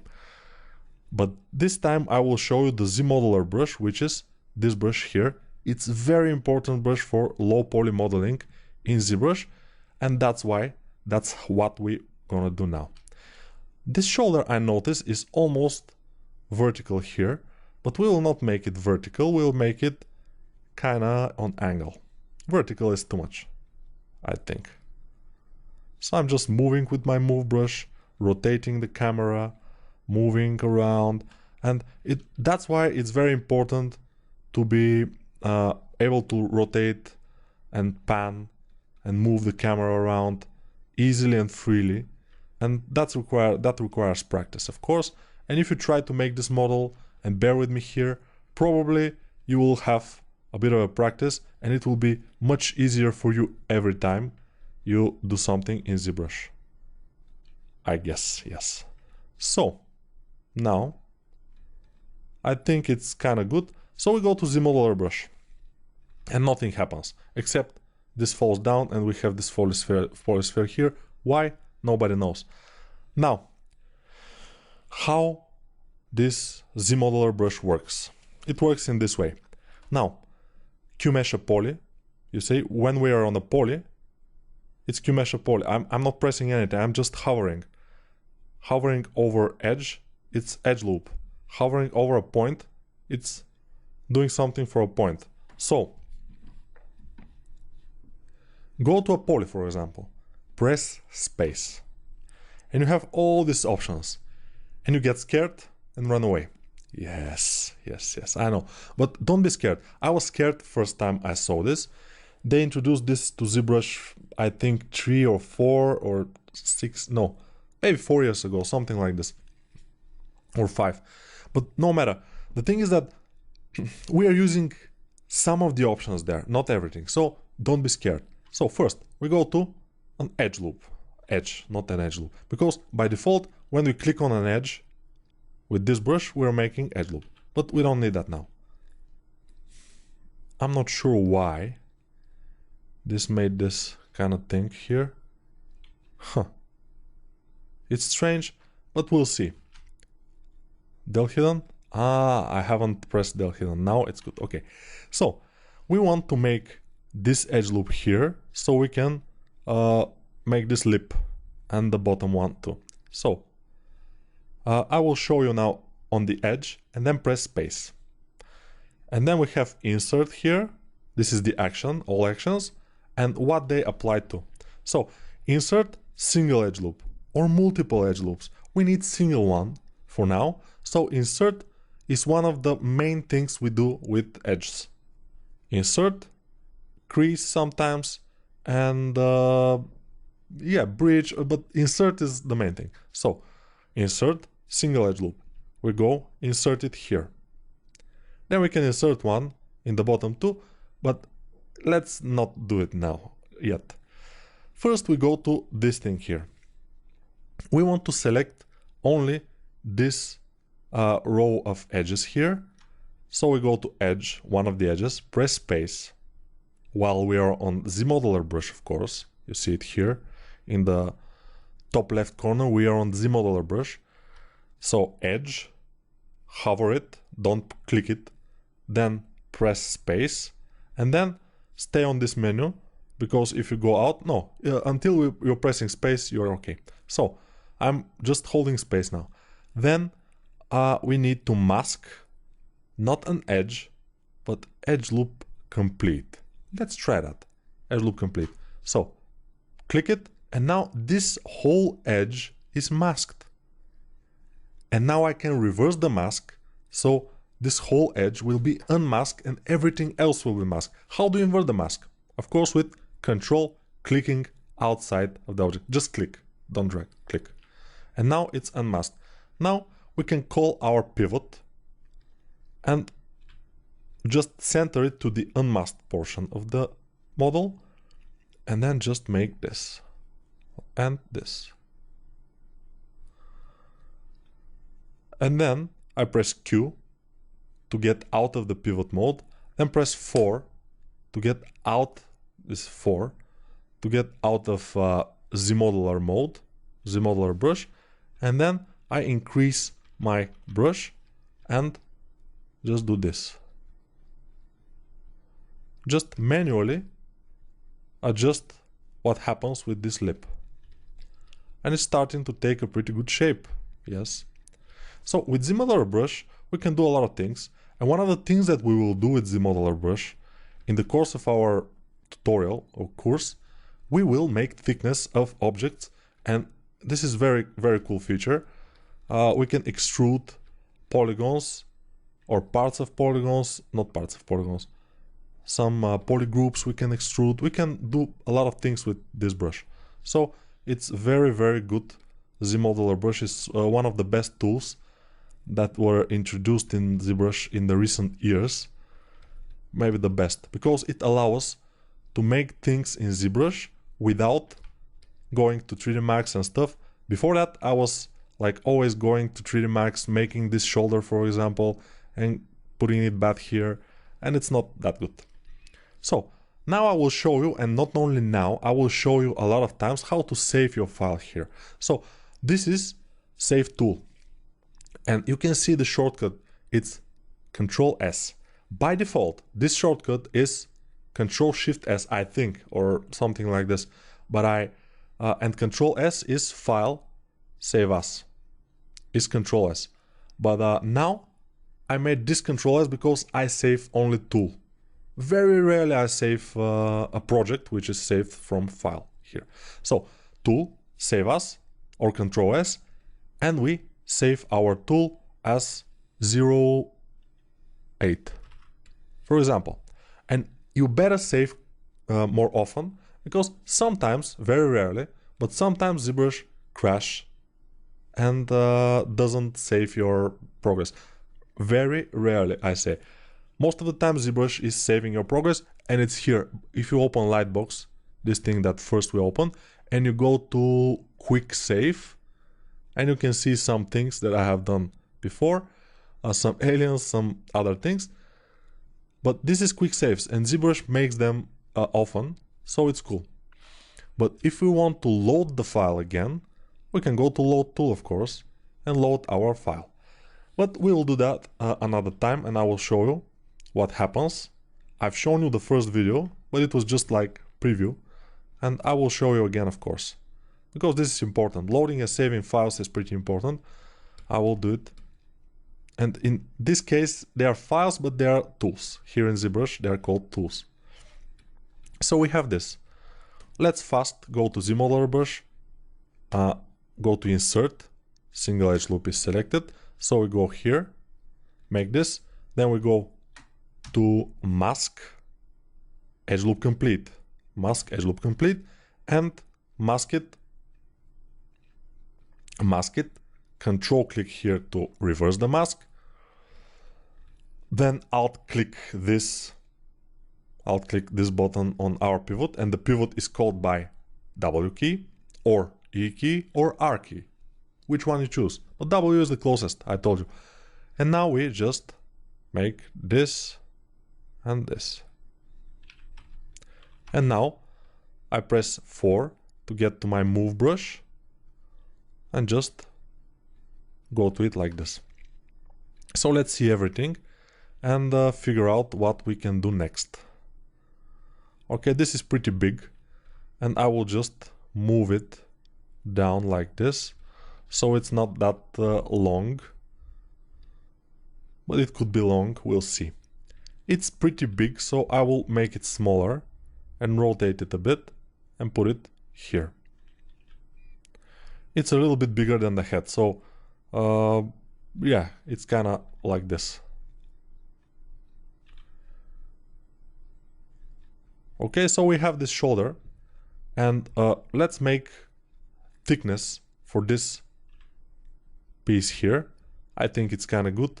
We can try to make thickness for it, but first let's make it a little bit more interesting. So move brush, use the move brush, of course, always. Move brush is one of my favorites, maybe my favorite brush.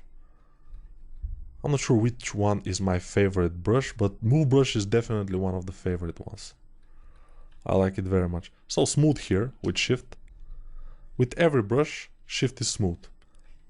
Almost every brush. Let's try the Z modeler and shift is smooth again. So with every brush, smooth is shift.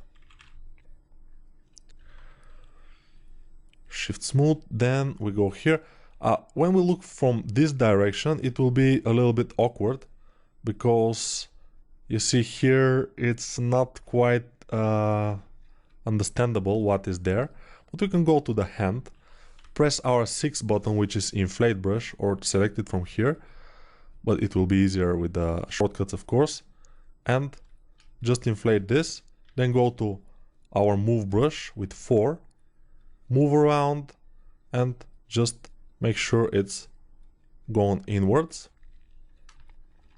and then I will increase this. Of course, we can always adjust, it doesn't matter, but the thickness will make it in the next video, because we'll continue probably working with our Z modeler brush, because it's kind of not difficult, because it's very easy, but it's kind of something different. It's different. Yeah, exactly. Yeah, saving project file. ZBrush is auto saving, and it's auto saving kinda every 20 minutes. So yeah, it's time to end this video, and I'll see you in the next, of course. Hello again, and what I will show you today, or in this video, is how to make the armor here, the body armor. Let's try it. So first, we will make sure that we don't need this kind of things anymore, because we already have this kind of traps armor, so we don't need it. I'll smooth it, push it a bit inwards and smooth it. What I need to do now is, let me see, make the shape of this thing here like this, then with the move tool, and now I'm getting my damp standard brush. You see, when I'm changing the brush, you will see it here, damp standard brush I'm using now, and I will cut in here. And the damp standard brush by default is a bit different from the other brushes, because it's on Z sub by default, and most of other brushes are Z add by default. So you have to be aware of this. And I mostly, when I'm adjusting my ZBrush at the beginning, when I install new ZBrush or when I'm sitting in a new computer, I always make it to Z add and then save it separately. Where to save it is another question. Most of the times you save your brushes that you're using in C program files, Pixologic, ZBrush, for example, ZBrush, the version you have, and then it's Z startup is most likely the place you place your new brushes that you want to use. In Z startup, brushes. But yeah, I'm telling you that probably you won't remember it, which is cool, because we don't need that now. We don't need it at this point, because we are using only the brushes that ZBrush provides from the beginning. We won't be putting new brushes. I rarely use any other brushes, some alphas sometimes, but not brushes. So let's see, this is kind of good, but we need to move with the move brush. So you see how am I, again, rotating around the object and using various brushes to achieve the goal. So in the beginning you won't be that quick probably, and you will have to think, okay, which brush to use here, which brush to use there. But at some point you will get faster and faster, and suddenly you will be very good at this. Of course, you have to put the time and effort to learn it, and yeah, to practice it enough. Let's do this, and I think this is cool. Let's see it. But I'm thinking of something. Probably we should zero mesh this armor, and it will be easier to make this all these things. Let me see. Yeah, it's looking kind of good. It's looking kind of good, but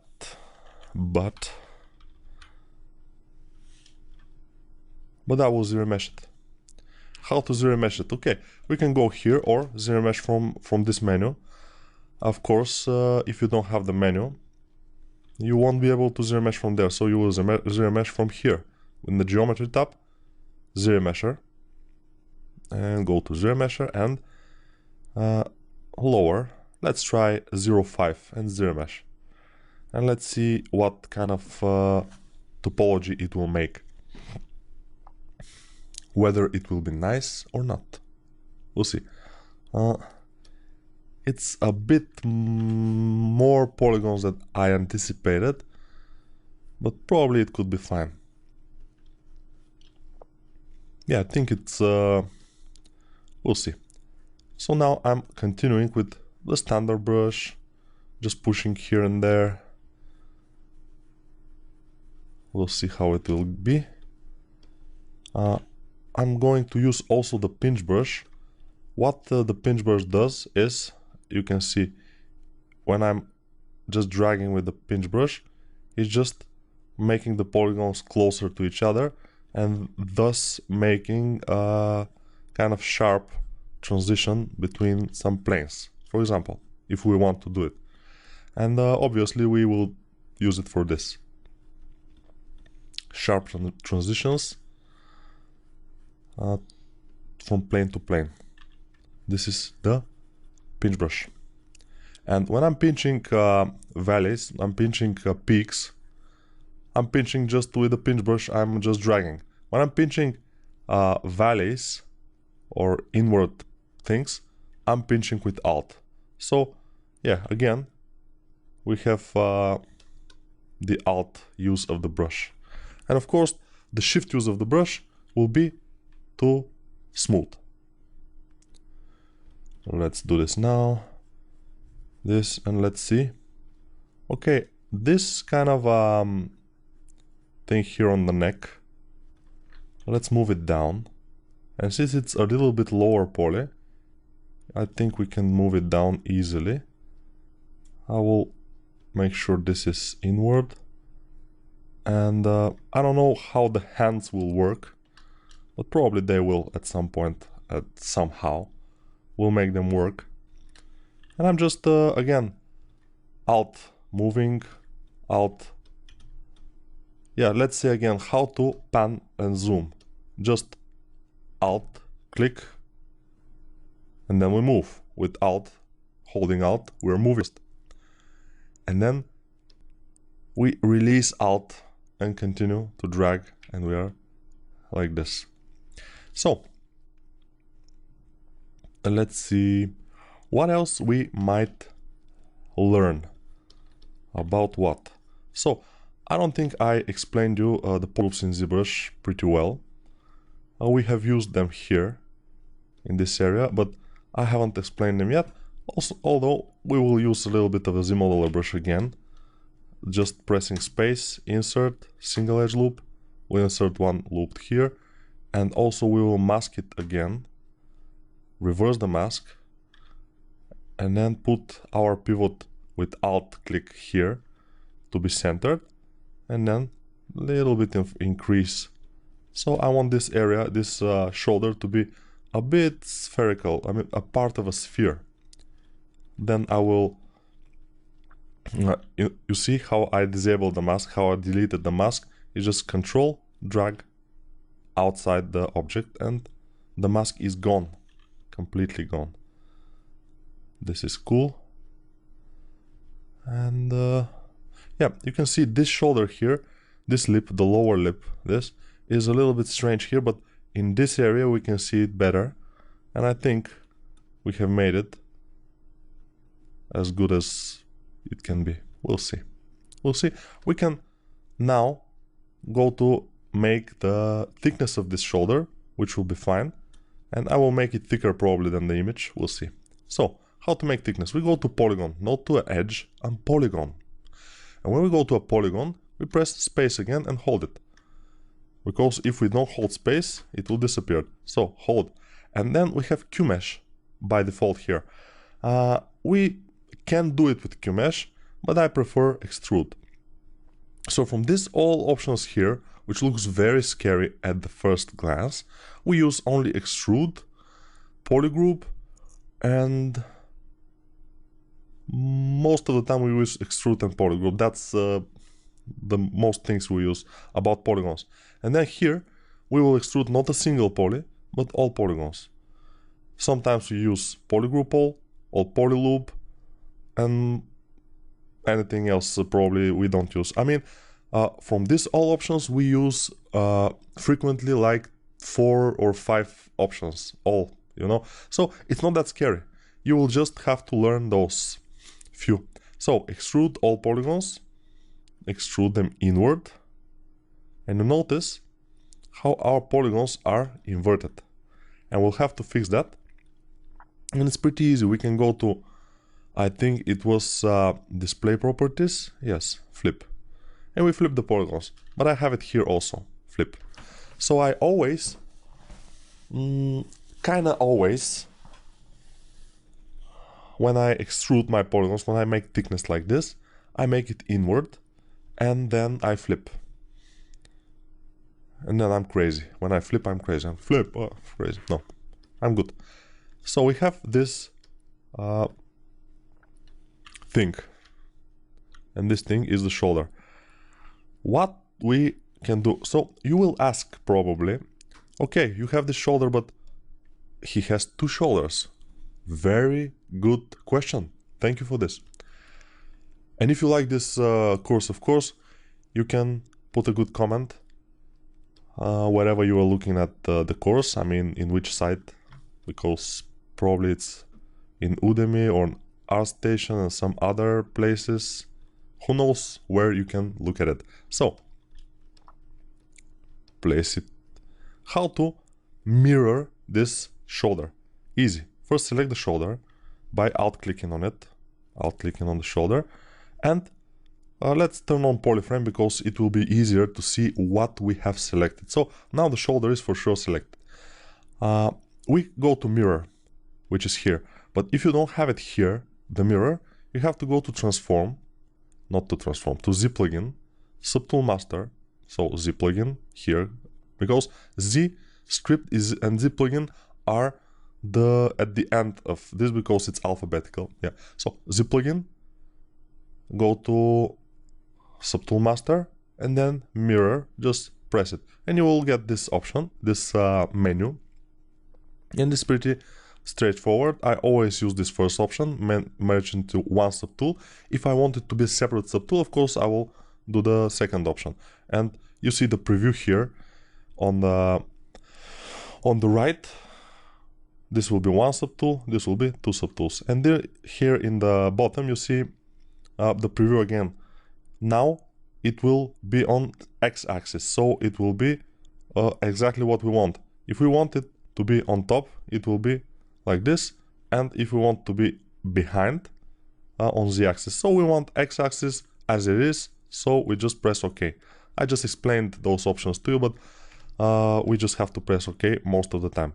So if you are using, of course, X symmetry on your model, and we are, so it's cool, because when I press X, the symmetry is X. We can change it, but we don't need.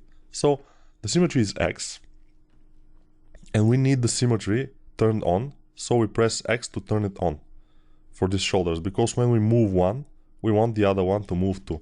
So now our model is starting to look pretty good, although the horns aren't alright yet. So maybe we should make them low poly too, so we can easily modify their appearance. So let's see them with this solo mode. I use always the solo mode when I want to concentrate on one thing, and I want to concentrate on these horns now. Let's zero mesh them. Okay, I will zero mesh them from this menu because it's easier. We have fewer options here.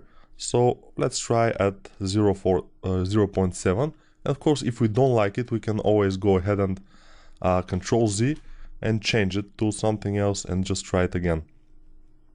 But yeah, this is cool. So I'm showing it. If I want to check out how my model looks according to the image, according to this, I will have to make it relatively the same size. So now it's kind of the same size, and it's not exactly the same. So I will push this up. I will make these horns a bit bigger, and with the inflate tool I will inflate them to make them a bit bigger. The horns are very important because they are giving us the silhouette of this character, and if we don't make them big enough or even bigger than they are in the image, we won't have a good looking character. So I'm making them a bit bigger than they were, and now it's looking better, I think. Okay, let's put them like this on the side. Yeah, it's not bad. I mean, I'm thinking that this is starting to look pretty good. Of course, from the side view, it doesn't look that promising, but we'll see.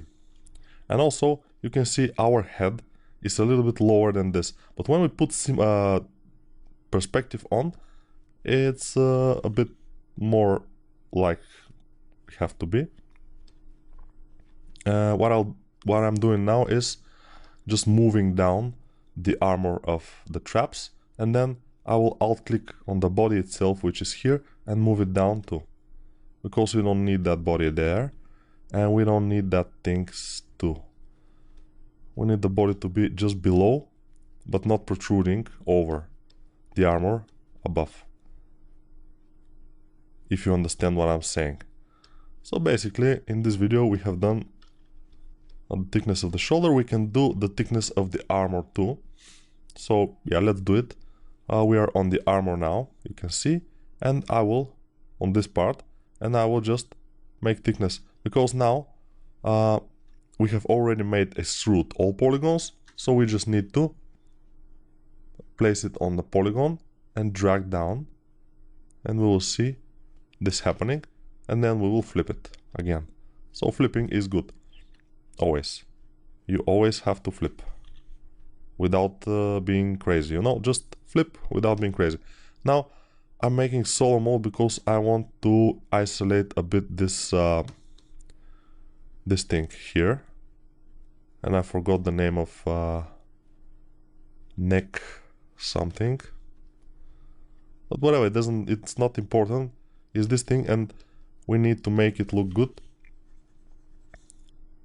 Whether we will be able to, it's another question, but probably we will. And I'm using high polish brush to make some flat areas, which is needed here. And that's fine. We can even dig deep here, but it wouldn't be visible, so it's not mandatory. Okay, this is looking kind of good. All right, and yeah, we can see that the model is starting to take a pretty good shape. One more thing is, not one more thing, but we have to probably start working on the arms a bit, because yeah, but probably we won't start working on the arms. We will just make the legs. Why don't we make the legs? So you can notice how I just alt clicking, changing between the tools, and doing some stuff here and some stuff there, just making sure that everything is looking good. If I can make it better looking than the concept, it will be the best, of course, but since the concept I've chosen, I like it and it's looking good, and I want to make it at least as good as the concept. That's my goal here, and I'm working a lot slower than I'm used to work, because I want to show you everything. I want to explain every step of the way, and that's why, you know. And I'm not explaining now what I'm doing, I'm just talking because now you know that I'm changing brushes with my keyboard. I'm changing it with 1, 2, 3, 4, 5, and you can see them change here. 1, standard brush, 2, clay tubes, 3, pinch brush, 4 is move, 5 is high polish, 6 is inflate, 7 is down standard, and 8 is Z-modeler, but I don't use the shortcut for 8 because I'm not used to. Because just recently I made this shortcut, and before that I didn't have 8. I was up to 7 only. So yeah, it's I can get used to it, but I don't use this brush that often. I mean, I'm changing between the move and standard brush and other brushes very often because I'm sculpting, you know. When I'm sculpting, I'm using them a lot, but the Z-modeler brush not that much. So let's try to make the legs. I will show you again. So B, press B, go to curve tool brush, this brush with the big eyebrows like mine. Big, yes, and the mustaches I don't have. And then we just make it. We can make it from the front like this, but it will be a bit strange, but why not? We make it from the front, and now we can go until our brush is blue, so here. And if we go a little bit further than the curve, the brush is normal. But if we are on the curve, it's blue. So now I will make it smaller while it's blue, and then I will just adjust the curve a bit like this. So it's going in this S curve. Yes. And we will probably have to inflate, and here it's a bit strange, but we will make it, no problem. I don't know why we have another, it's fine. So now I think they are kind of good, the legs, so we can just accept the curve. And accepting the curve, I told you already, it's easy, but some people just don't know it. Just we choose where to just tap on the mesh, just tap without anything, without alt, without anything. And then we will just split, unmask or split mask, and I have it here because I use it often, split unmasked. And now it's on another subtool, and we will continue working on this in the next video. Bye for now, and hopefully you are happy with what you see. And of course we cannot leave the hand just like this, the arm, and we will continue working on it. We are on the same subtool now, the subtool of this thing, and it doesn't look super nice because of those polygons here, so I will zero mesh it one more time to see what's happening. And still it's not exactly the best because we need more polygons in this area here, so we will be able to make this kind of groove. It's not a groove, but whatever, we have to make it, so it will be good to have polygons there. Because if we have less polygons there now, while we need more, after we subdivide, in some places we'll have to subdivide it. In a level that in some places it will be too much geometry unneeded, and in some places it will be not enough. But that are concerns, you know, when you are a beginner in ZBrush, that is not a big concern yet. That are more advanced concerns, if we can say so. So now let's make thickness of those parts. Z-modeler, go to a poly, extrude all polygons. So we will extrude now.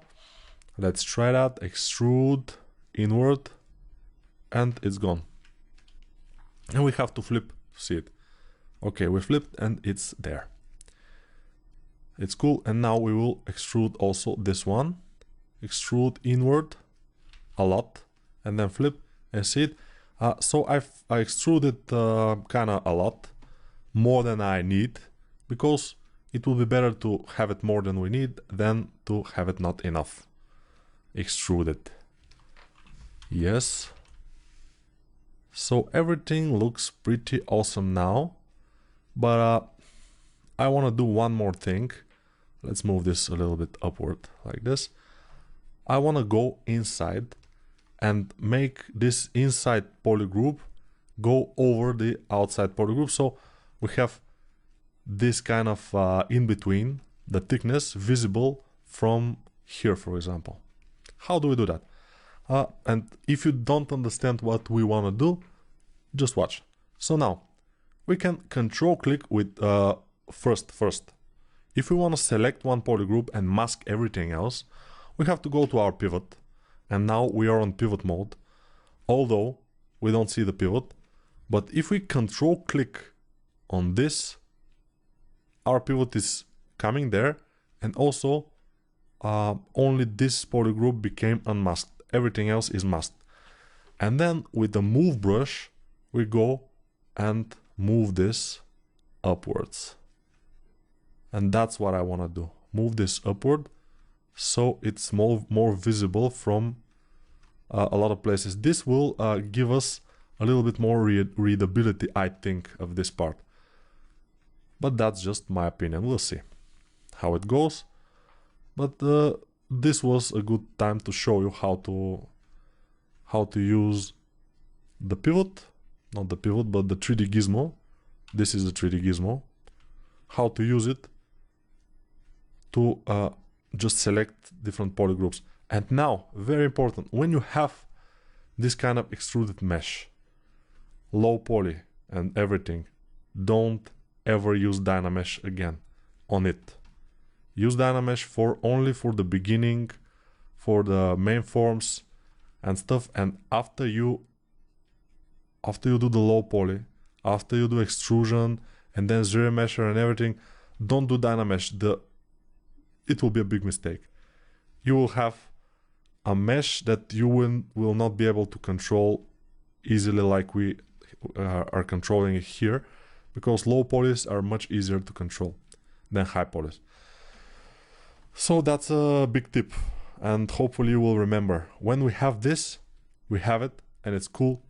Don't Dynamesh it ever.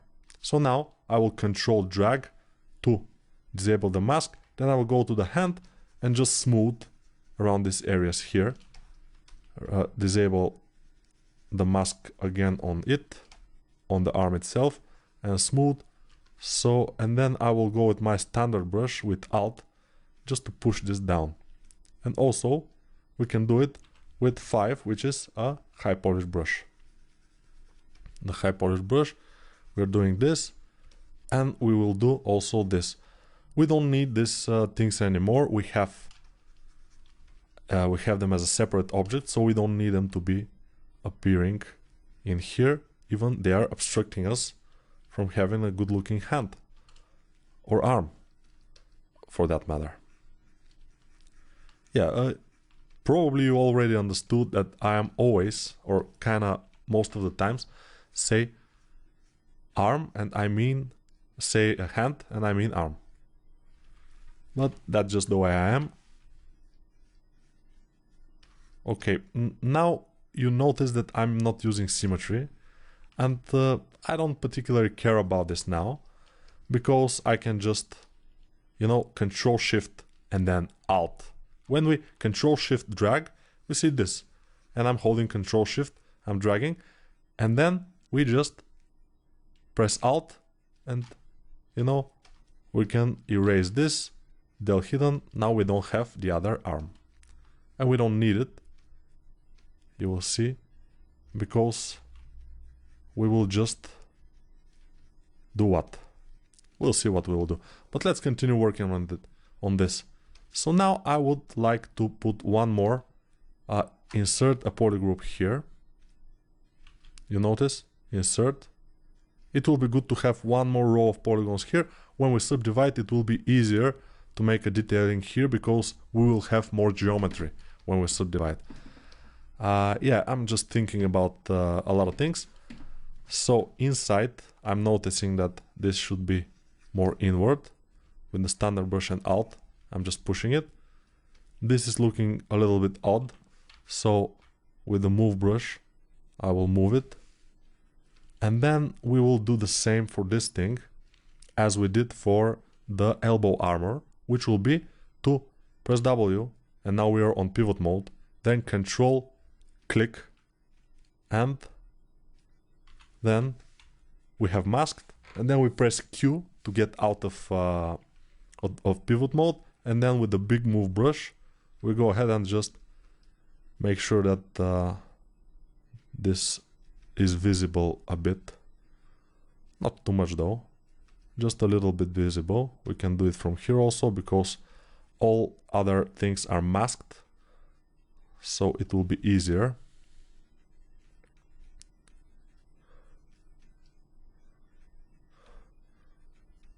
Okay, here we don't need it because it's hidden, but I think it's cool. Control drag, and let's show everything else with the solo button. I use solo button all the time, but I said that, so it's cool. Let's press D. This is dynamic subdivision, of course, and we need crease.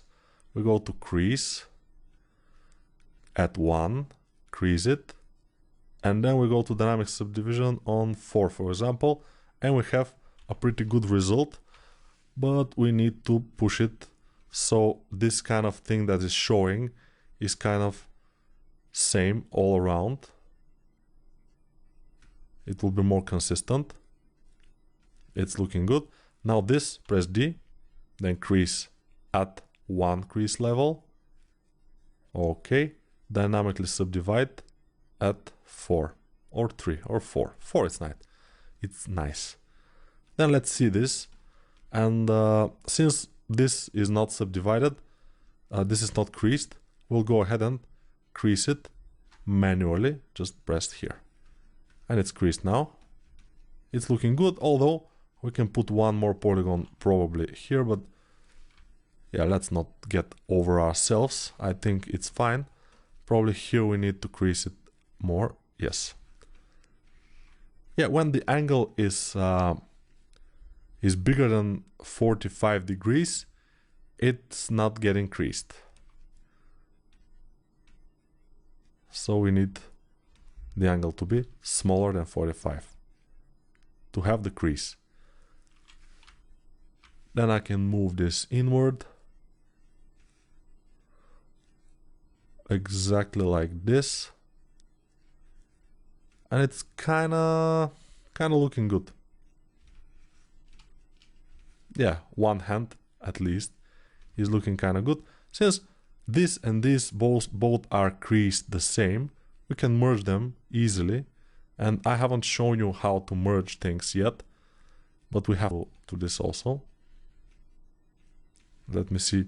Okay, the problem here is, you see here is sharper, this angle, and here is almost non-existent because this, the closest edge, is a bit far away in this direction, and also the same for this. So what we can do is, with move brush, we can move these things closer to the edge, and it will be fine. Of course, this could be done also with another interesting thing, Z-modeler. Go to a point and then slide. We have to find slide, and then we just slide this point, and we will not crump the geometry. We will not make it you know, wrinkly, because it will slide along the edges and it will go exactly where we want it to be. Of course, this is slow. We can also slide pieces of edges too, but I wanted to show you how to slide points, and it's pretty easy.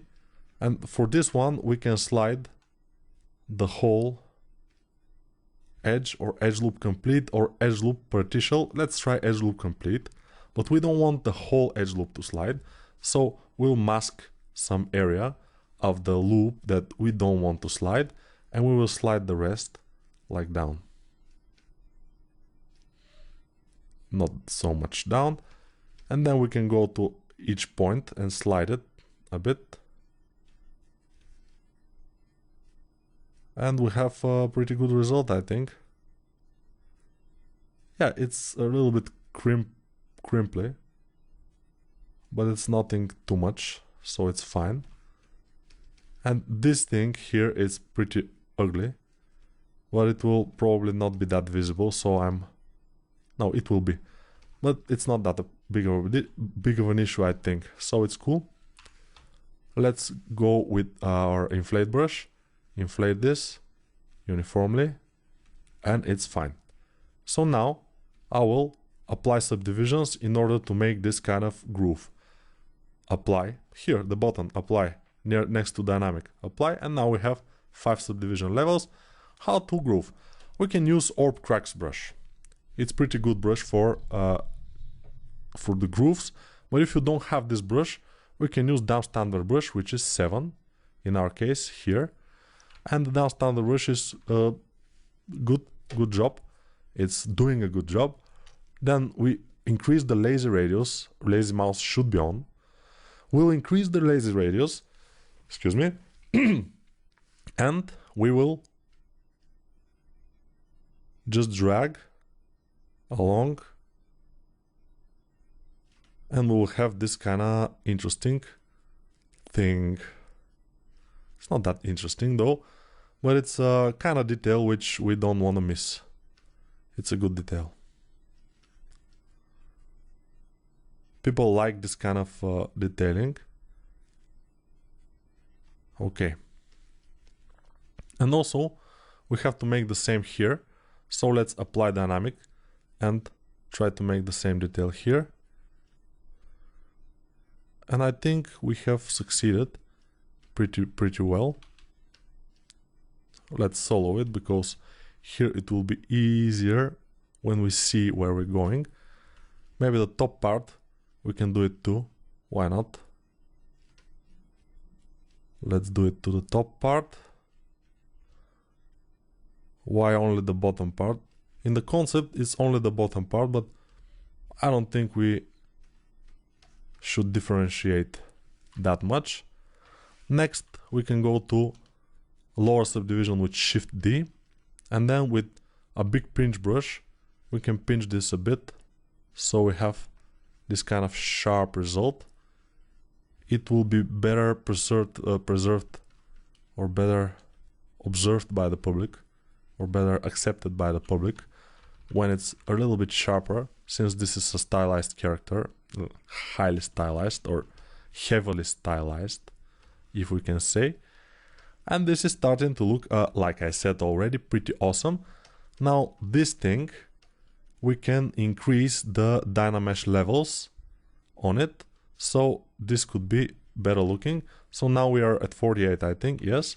So we can go at, for example, 122, press polish, that's why it's there, 122, enter, and then Dynamesh. And now we have this. It's looking fine with the damp standard brush without lazy radius. We can just go ahead with Alt and just push it, pull this, push pull, stuff like this, and it's starting to look pretty awesome. I'm smoothing, and then I'm going clean with the down standard brush to make this happen. Also smoothing here with Shift, and then with the down standard brush just filling this. Now I'm always working with low subdivisions in the beginning in order to make the whole thing work, and after that, only after that, I'm moving to a higher subdivision, because otherwise the model tends to be to get crumply or wrinkly or whatever, and it's not looking professional at all, so we don't want that. So use your low subdivisions in the beginning, use Dynamesh wisely, go step by step up, don't ever jump like a lot higher in the beginning with subdivisions, because you will get bad results, definitely. And now with the down standard brush I will deepen those grooves so they will be more pronounced, and also here for the thumb I will deepen this, and it's starting to look pretty good. It already has started, but still, with the inflate brush, we can go and make this even better looking. And then with the down standard brush again here. The hands are pretty important. Don't get me wrong, the hands and the face are the most important things, but the face in our case is not that important since it's not visible, although maybe in the next or the video after that we can make some face just for fun, just to loosen up a bit and stuff before starting to poly paint and to do some other very serious activities. I'm joking, of course, they're not that serious because poly painting is mostly fun. But I think it's looking kinda good. If it's not, I'm sorry, but that's all I can do. Yeah, I was good before, now I'm not. So that's all I can do. Sorry about that. And continuing, I think it's looking pretty good, although this should be kind of armored, so let's try to make it look armored like this. This is an armor, this could be armor piece here, why not? Just making some, this could be something like this. I'm just trying some stuff, trying to look like an armor glove, and I don't know if I succeed or if I have succeeded, but at least I'm trying. I think it's good. So let's show it, everything, and it looks pretty awesome. I will smooth it a bit and then I will mirror it to the other side. The hand, I will press X so we will have symmetry now. And then I will merge. Let's talk about the merge for a little bit. When this subtool and this subtool, we want to merge those two. These are this one and this one. We have to see if they have the same subdivision number, and they have it. So we go to the top subdivision, to the top subtool, and the other is in the bottom, and we go to merge down. So merge down is very much used when we want to lower our subdivision count to make less not subdivision, subtool count. So now I will merge them, merge down, and ZBrush will say this is undoable operation. This is not undoable. So are you sure? I say okay. And now ZBrush is saving the project file, but it's on. It's now one, as you can see, one subtool, and then it has all the subdivision levels because they were equal. If one of them was 4 subdivisions and the other 5, the resulting mesh will be 4 subdivisions. So the lower will apply. If one of them is 2 subdivisions and the other is 10, the resulting mesh will be 2 subdivisions only. But since they both are 5, it's just the best result we can get. So we can go down a little bit and we can end this video right about now because it's already time. I tend to make videos less. Let's mirror it. Mirrored it. It will be 500,000 polygons, ZBrush says, but I don't care that much because all my model now is 1.5 million polygons, which is very good since most of the things are just dynamically subdivided, not really subdivided. And how do you see your poly count? It's here, active and total points. Active is on this subtool that is active now, but you can just hover your mouse over this active subtool and you will see extract tree is the name, then polish points and stuff, total polygons and everything. So yeah, we have a pretty good result already. So see you in the next video. We'll see what we'll do there. So let's continue working on the legs a little bit more. And we'll see what we do next. So for the legs, I will disable the mask by just control dragging. And if you don't have a mask on your model, when control drag here beside your model and you don't have Dynamesh, let's see, Dynamesh is on. Yeah, so control click is just masking the whole object, the whole subtool, or the visible part of the subtool. For example, if we control shift drag and just hide most of the leg and then control click to mask everything, we will not be masking the hidden part. So when we control shift click to show everything, we'll see that we have masked only this part. This is used sometimes combination of polygrouping, hiding and showing and everything is used to mask certain areas if you want.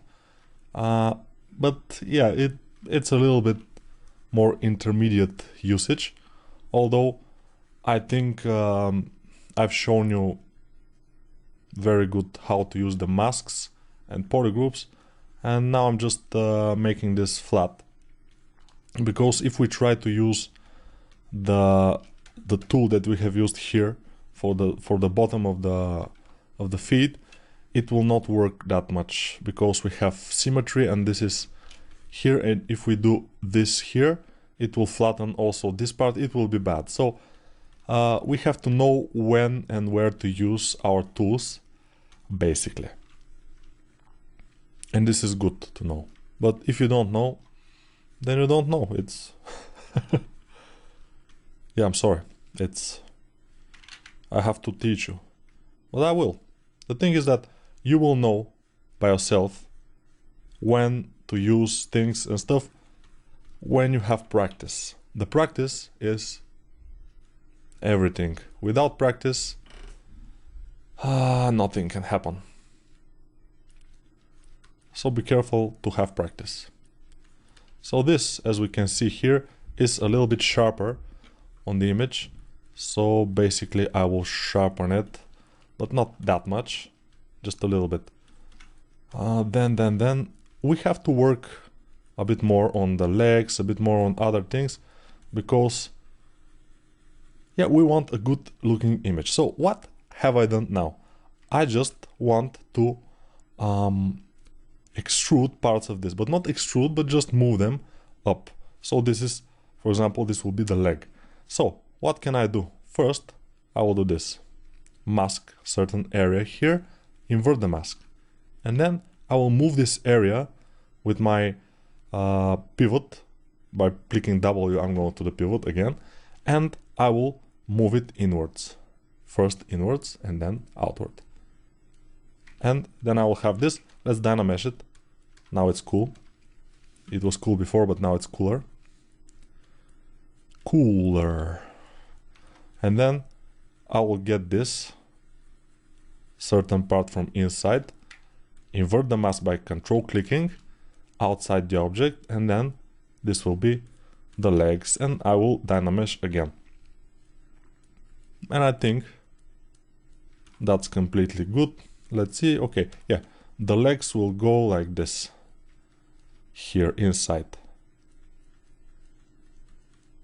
And yeah, this obviously won't be visible because we will have a certain plane here in front and probably in the back also. But since we want everything to be perfect, I will do it, and I did it. So now about the plane.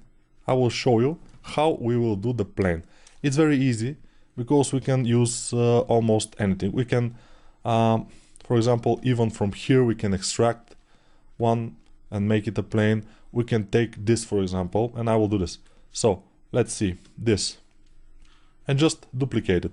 So duplicating meshes is just pressing this button, and delete will be this button. When we delete a mesh, it will ask us, this is not an undoable operation. Are you sure? I'm not sure. I don't want to delete this. I want to duplicate it. So be careful to check out what ZBrush is warning you. So duplicate will not get any warning because this is obviously an undoable operation. We can delete this and we will be left how we were.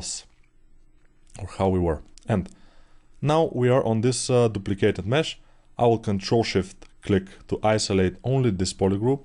Then I will Control Shift Alt drag. And then I will Control Shift Alt drag again those. And then I will be left with this del hidden. I will delete the rest. I will get my pivot, Alt click to get it here. And then I will Alt click here and here. And I will drag this again like this. And then we have this thing. This thing is not exactly perfect, but it will do. What I mean by it will do is that this is kind of a thing we need. So now it's not symmetrical, as you can see, it's lost its symmetry, but mirror and weld here will make it symmetrical again. It's very good button, that's why we have it there, because it's very easy to use it. We don't use it that often, but still it's very, I will show you where it is. So it's in geometry, modified topology, mirror and weld. So it's a little bit hidden. I like to have it there. And now I will go and zero mesh at 0, 1. And now we have this plane. This plane is what we want. And of course it is here, but it's not a problem because we will get our pivot and just place it in front. And since this is our front plane, it should be flipped to be able to see it from the front, of course. Now we will just place it. Let's see. Okay, this is not good. If you want to make it narrower, you have to Alt click on the pivot and move it to the center, as close to the center as possible, and then make it narrower, and then make it smaller like this, and move it. And basically we will have this kind of thing. I will increase my move brush and move it, and then move it maybe inward a bit more. And yeah, it's a little bit strange, but this is just a placeholder. We will probably make it better because there are 1, 2 planes there, so maybe we should make them like they are in the concept. Let's try to do that. How? I'm just moving. So this, I will again move my pivot to the center and make it narrower. Then I will zero mesh it at the lowest possible resolution, and I will zero mesh it until I get a good topology, because now my topology, especially here at the corners, is completely I don't know why, but it's complete bullshit. It's not good. So yeah, now it's getting better. But why? This is a corner here. Make it a corner. What is this? I'm not sure, but I'm clicking zero mesh until I get it. Or I wouldn't be able to get it, so I will do this. Very easy. Control Shift drag, Control Shift Alt drag, and we'll get this. Yeah, when some polygons just don't want to work, I delete them, and then yeah. So del hidden, zero mesher again, and now it's fine. It's better, at least. So this thing, I will make it flat again, like this. I will disable symmetry by clicking X and move it here. Then I can do two things. I can duplicate it and move it and make it smaller to make this piece, this here little piece, or I can do this. If you don't have subdivisions on your subtool, you can control click on this and move, and you will duplicate your geometry in the same subtool. So now this both are in the same subtool, but this is masked. So we will make this smaller and put it here and in front a bit. And these are same subtool. It's very cool. So this is used sometimes for teeth and other stuff. Monster teeth we can make, or whatever, even human teeth we can make. The other thing I want to do is solo this, and then with the standard brush I will go from up down, so without this, just to make some to look a little bit more interesting, some folds to make with the standard brush, with the normal standard brush, and then alt standard brush, and I'm making this kind of things, so this will look more interesting, not just flat thingy. And it's not perfect, but it will do for now. We can even pretend this is bigger at the top, and then at the bottom it became narrower, smaller.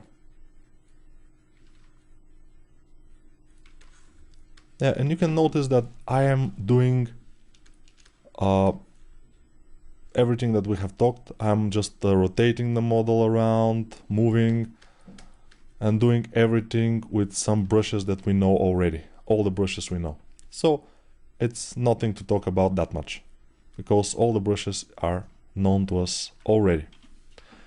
This thing, I think we have to move it a bit up, like this, because you see the shoulder is here, and this part, the bottom part of the armor is very close to the shoulder, so you have to look at those things in order to make your concept work, because if you don't,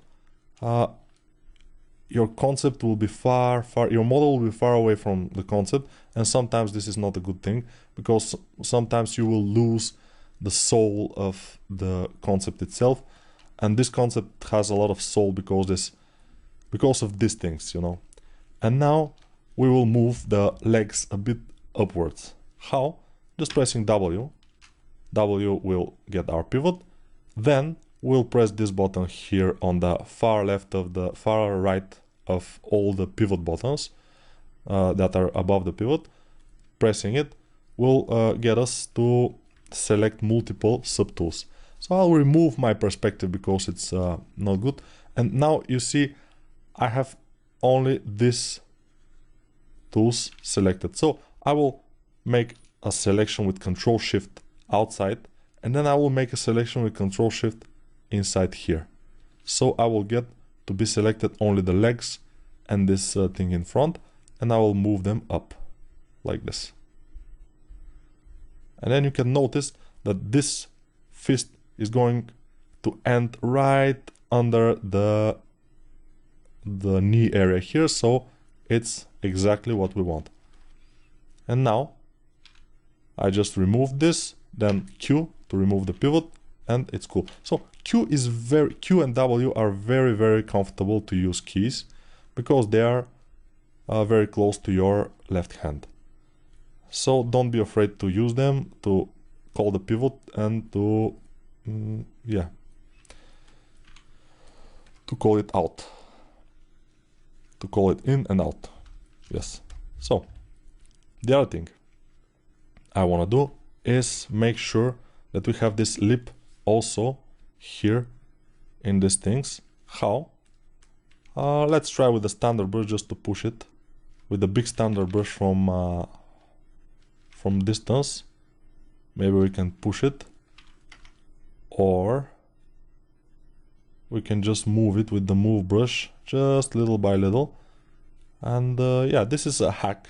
I mean, it's not like we are using a low poly, which we have to use probably, but it's working sometimes, and it's maybe a little bit faster, but probably we should do it with the low poly.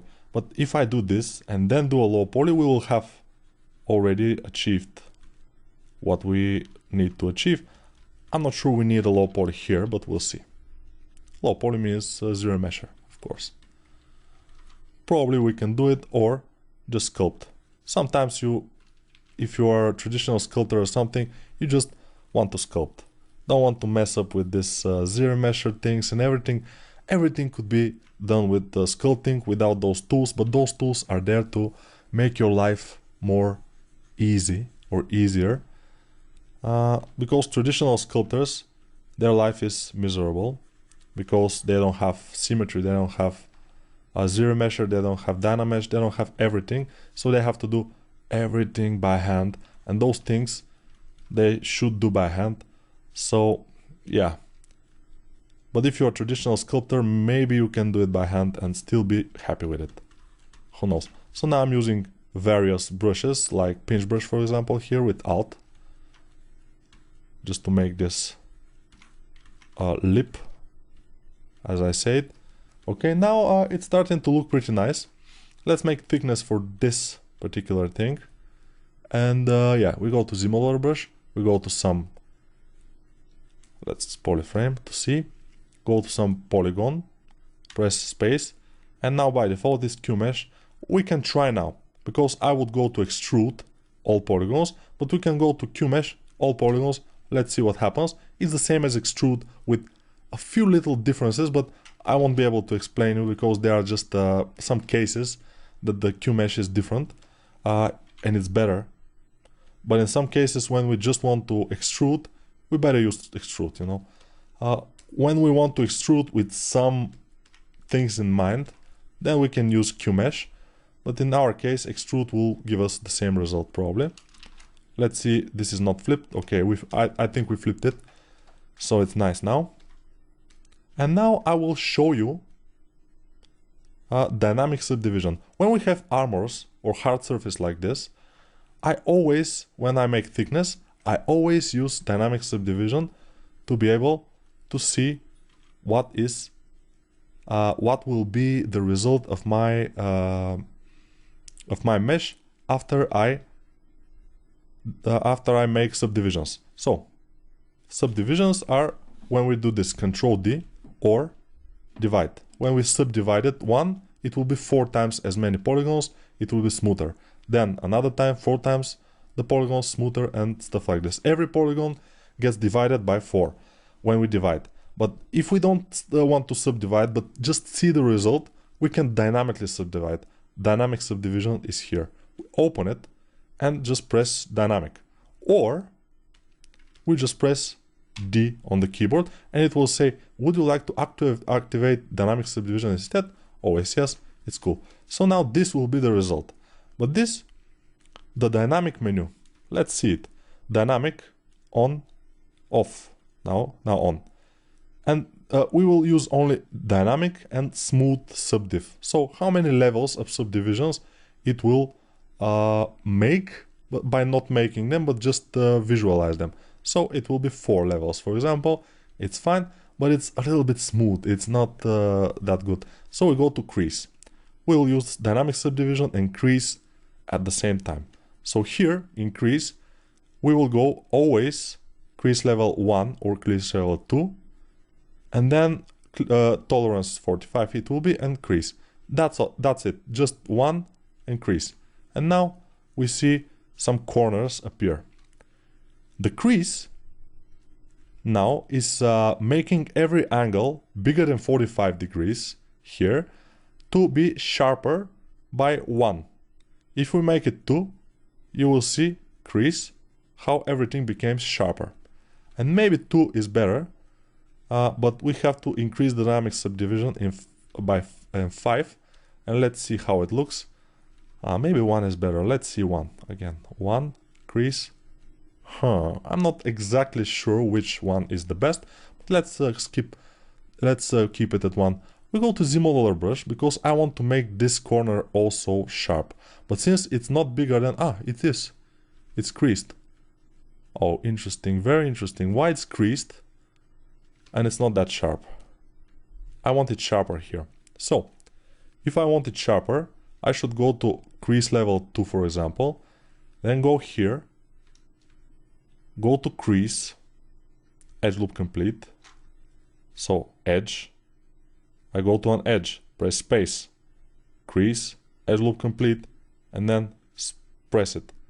And then it will crease everything, but it will crease everything that it's this edge loop, but this edge loop is, let me see, okay, so it creases every other crease also, but doesn't crease this, for example, because we don't want this to be creased. although it doesn't look super bad, but it's not as the concept. And I will inflate. Okay, saving. ZBrush is telling us by saving that we have to finish the video. But yeah, the crease level will be 1 at this point. I mean, 1 is, I think, better. And we can inflate the whole model like this. This is not the whole model, but just those shoulders. And how we can make them sharper on those edges, we have to add edges by going to the modeler brush, then going to an edge, press space, insert, single edge loop, and we insert an edge loop here, insert an edge loop here. And now they are sharper as they should be. And of course, we can always go to our move brush, and just fix what we think it should be fixed. And of course, that's not all. We can always move and fix. The thing is that we don't have real subdivisions here, which is cool. This is our model basically, and this is just a show of subdivisions. How I do this? Getting to this or this again. It will shift D is one subdivision down, and D is subdivision, is basically lower less, shift D, and higher S is D. You know? And since we don't have higher less, res is going to dynamically subdivide. We will continue in the next video, but now our model is starting to work. I think you have knowledge already for the basic things, and we will continue a little bit in a faster pace, probably. Yes. Hello guys, it's me again. I know it's getting a little bit ridiculous that I'm always here, but yeah, it just has to be. So now I'm seeing this and I'm noticing that this thing is a bit smaller. So let's make it bigger. When you want to make something bigger but only on one side, you just get with Alt your pivot on the top of it, and when you drag this, it will just scale the rest of it down from the pivot center. So we want it to be at least through here. Then we will start making the hand or the arms. But first, let's just pay a little bit of attention to what? To the shoulder. Because the shoulder, I noticed that this shoulder is going up like this one, but this shoulder is going down. It's almost horizontal here. So let's try and make it a bit like this. And it's lagging a bit. Why? Because we are on a big Dynamesh level. And also we have subdivisions. I can't believe that. So we will delete subdivisions. This means here that we have subdivisions and also we have dynamic subdivisions. Then it is lagging. So first I will go to my first subdivision, and second we have just two. But we go to the lowest and then del higher, and now we don't have higher subdivision. We don't have any subdivision except for the dynamic one, and we are okay. That's what we want, at least for now. What else we want to do? We want to increase this flat area here, this flat area, because we will put some spikes there. But it will not be now. I want to just take the hand and start making it. So I will press this solo button here in the bottom. And the solo button is button is very important. It will allow us to work on the hand very easily, on the arm. Okay. So now I will go to Dynamesh and Dynamesh it. Let's try at 45 resolution, for example. 48, okay, no problem. 48 will be nice, and you'll see what happens here. And I can easily delete this and then mirror. So I will do that. I will go to my if I try to hide this, because deleting is basically hiding and then they'll hidden. If I try to hide this, you know, with Control Alt Shift drag, I cannot do it because it's symmetrical. So I will disable symmetry by pressing X and then hide this, then del hidden, and then I will press symmetry again, although I don't have any symmetry. So I didn't tell you about the local symmetry. So the symmetry basically, if we go to the floor, is the normal symmetry is, this is the center of the normal symmetry. I'm sorry that I'm stuttering, but sometimes when I'm very excited, I do that. So this is the center of the symmetry. This is the normal center of the symmetry. But when we are on local symmetry, the center becomes the center of the object itself. So the object is from here to here, and then the center is somewhere in the middle. So that's why we don't need symmetry now. We will disable the floor also, and we will work only on this model. We will start to make some thumb. Then we will make 1, 2, 3 fingers. We'll make some things here. We'll smooth everything. Yeah, making the hand from zero, from nothing, it's not an easy and super easy task. It requires a bit practice, and if you want, you can practice on this model, you know, because this model is pretty easy.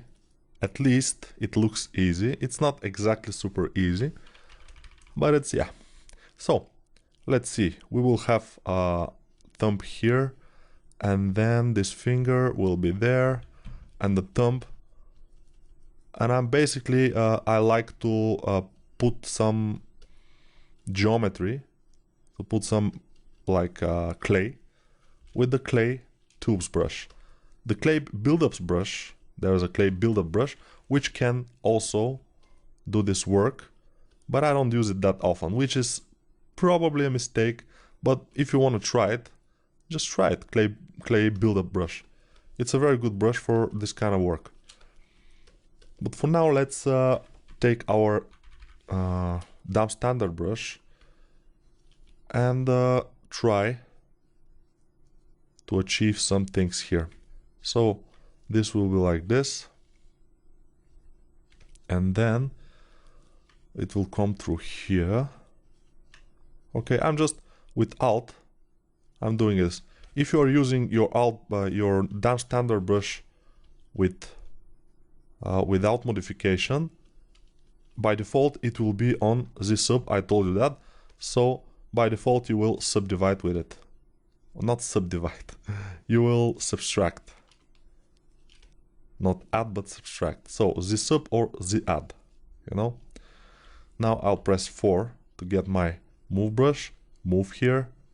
Then smooth. Moving, smoothing, and adding geometry. That's what I'm doing here. Yeah, this fist can be done by making fingers stretched and then pull them together, but it will be a lot, I think, a lot difficult to make this fist. It will require a lot more things, although, yeah, but no, let's make it like this and we'll see how it goes, but I think it will be okay.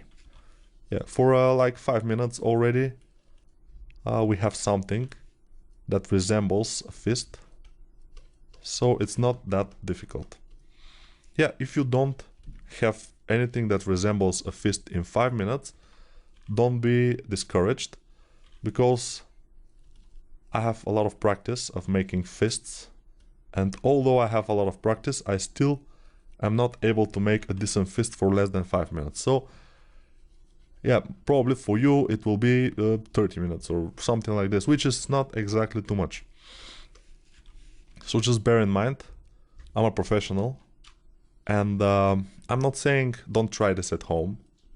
On the contrary, try this at home. It's important to try this at home or at work, whatever. It's it's up to you where you want to try this at. So I think it's kind of good. We have to bear in mind that in one of the hands we will hold, he will hold, we will not, obviously, but he will hold a sword. So we'll have to have that in mind. I'll make this a bit more in this area, smooth. Then with down standard brush, take this. I will make this separate mesh probably, this thing, which will go up to here, and this will be the elbow armor. I'm just marking where the things will be, and probably I will make them separately, except if I like them like this. We'll see. Maybe I will say, okay, they are pretty good like this, and I will leave them. But yeah, it's up to us, you know, we decide. It's not exactly a rocket science. We just need to decide whether we want to make it from polygons or from separate polygons, or just leave it like this. I want to make pronounced elbow here, because this is an elbow armor and it's more pronounced, and it will give us a better silhouette here, or there, or anywhere for that matter. I'm sorry if my mount is not too much visible sometimes, because yeah, when I sit on my chair I tend to collapse a little bit by little, and yeah, I will go up a bit. Now I think it's better.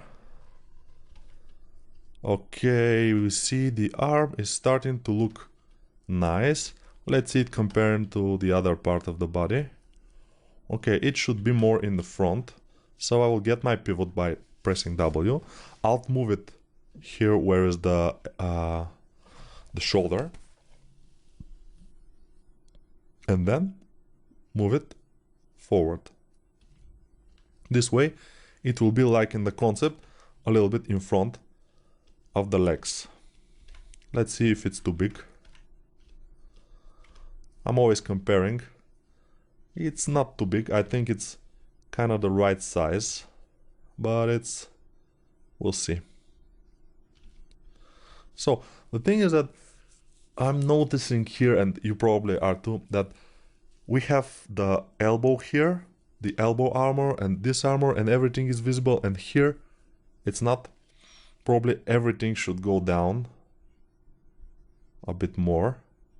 So the elbow should be way down.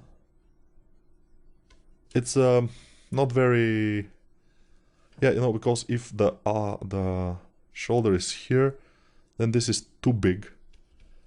And yeah, in 2D, some things are looking one way, and in 3D, they don't look like that good, you know. So we'll have to be careful about that too.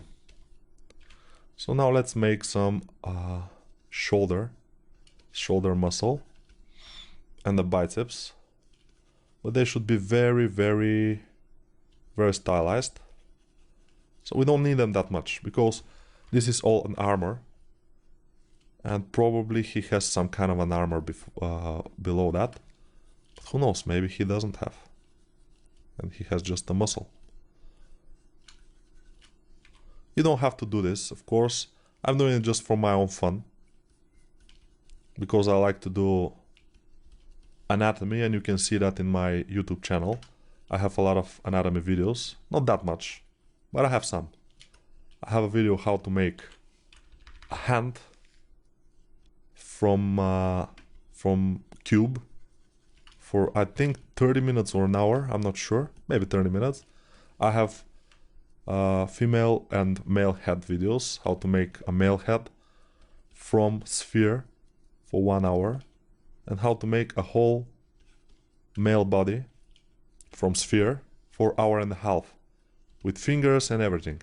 So yeah, it's kind of fast, but don't worry, I have trained a lot for those videos. I have prepared for those videos for, yeah, they're just hour or 1.5 hour videos, but I have prepared for months, yeah, weeks, let's say weeks for those videos.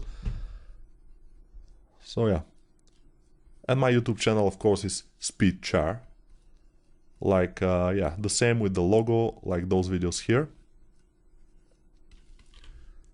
You can check it out. So if you have gone this far into the tutorial, it's good for you because you already know most of the things that you should know to just start sculpting. And if you don't know something, you just can go back and see the tutorial about it, the video about this particular thing, masking or moving around, navigating in ZBrush and stuff, and you will be okay, I think. If not, you can always ask me. I can help you with little advices here and there. It's not a problem, of course. Yeah, the idea of these videos is for people to learn and to be able to know and to be able to work with ZBrush to express their creativity. Like I always say, express your creativity with ZBrush is very good. So you can try that. If you like it, better. You can watch my other tutorials. They are more advanced, of course. I don't explain that deeply masking or polygroups or everything. I'm just forward working and yeah, showing how to make a realistic character, for example, in ZBrush. How to make an orc. I have one tutorial. But those tutorials, I've sold them. I mean, they are made for other party, so it's not me I'm selling them, but you can watch them anyway. They are useful, so yeah, I'm not getting money from them, but it doesn't matter. What matters is for you to learn. If you want to learn, if you like my voice and if you like my English, probably not. Some people like my English. Why? My English is good mostly for foreigners. I mean people that don't speak English in their mother language, you know. The other people that their mother language is English, they don't like my English at all because it's too much accent for them. But for Russians, for Serbians, even for Spanish speaking people, I think it's good enough and it's pretty understandable. I think I'm gonna sneeze. It's very unprofessional. Good. I'm sorry about that. But you know, I in my videos I try to explain things and everything. I don't keep this formal attitude or something. I just like to speak freely about a lot of things. That's just my style. So I tend to do things that other people are not doing. Sometimes I even sing. You're lucky that I don't feel like singing now, because my singing is not my best skill, obviously. It's not obviously because I'm an artist, so I could be able to sing eventually if I was able to sing, but I'm not. So let's Dynamesh and see what happens here. And we have a decent, not perfect, but decent hand, arm.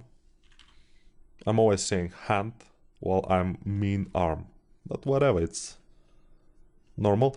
And you notice that I'm moving just a little bit the things just to see what's what.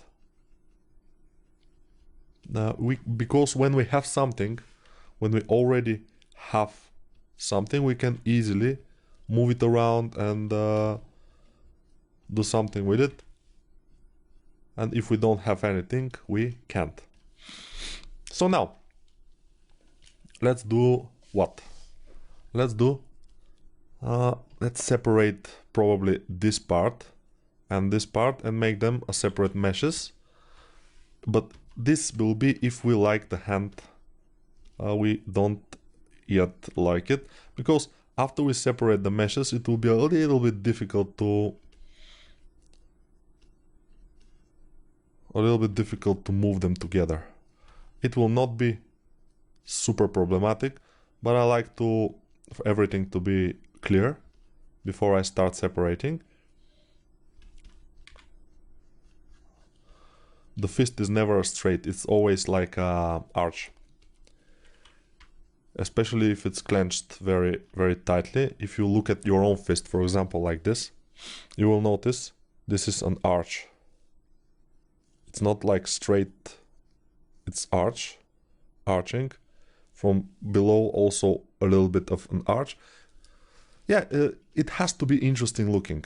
So it shouldn't be straight something. It should be an arch, probably.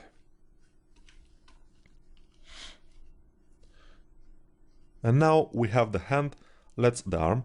Let's mirror it. Just mirror and okay. And it's looking great, I think. Let's move this armor so it's covering more here.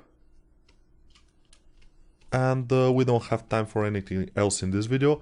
But now our model is starting to look pretty good because of the hands. And yeah, they were the last thing that we haven't done at all. And we have the cape. Maybe in the next video we will make some cape. And probably we will start making the sword. We'll see if we will have time. But for now, yeah, we have made the hands, the arms. We may also want to refine them a bit more.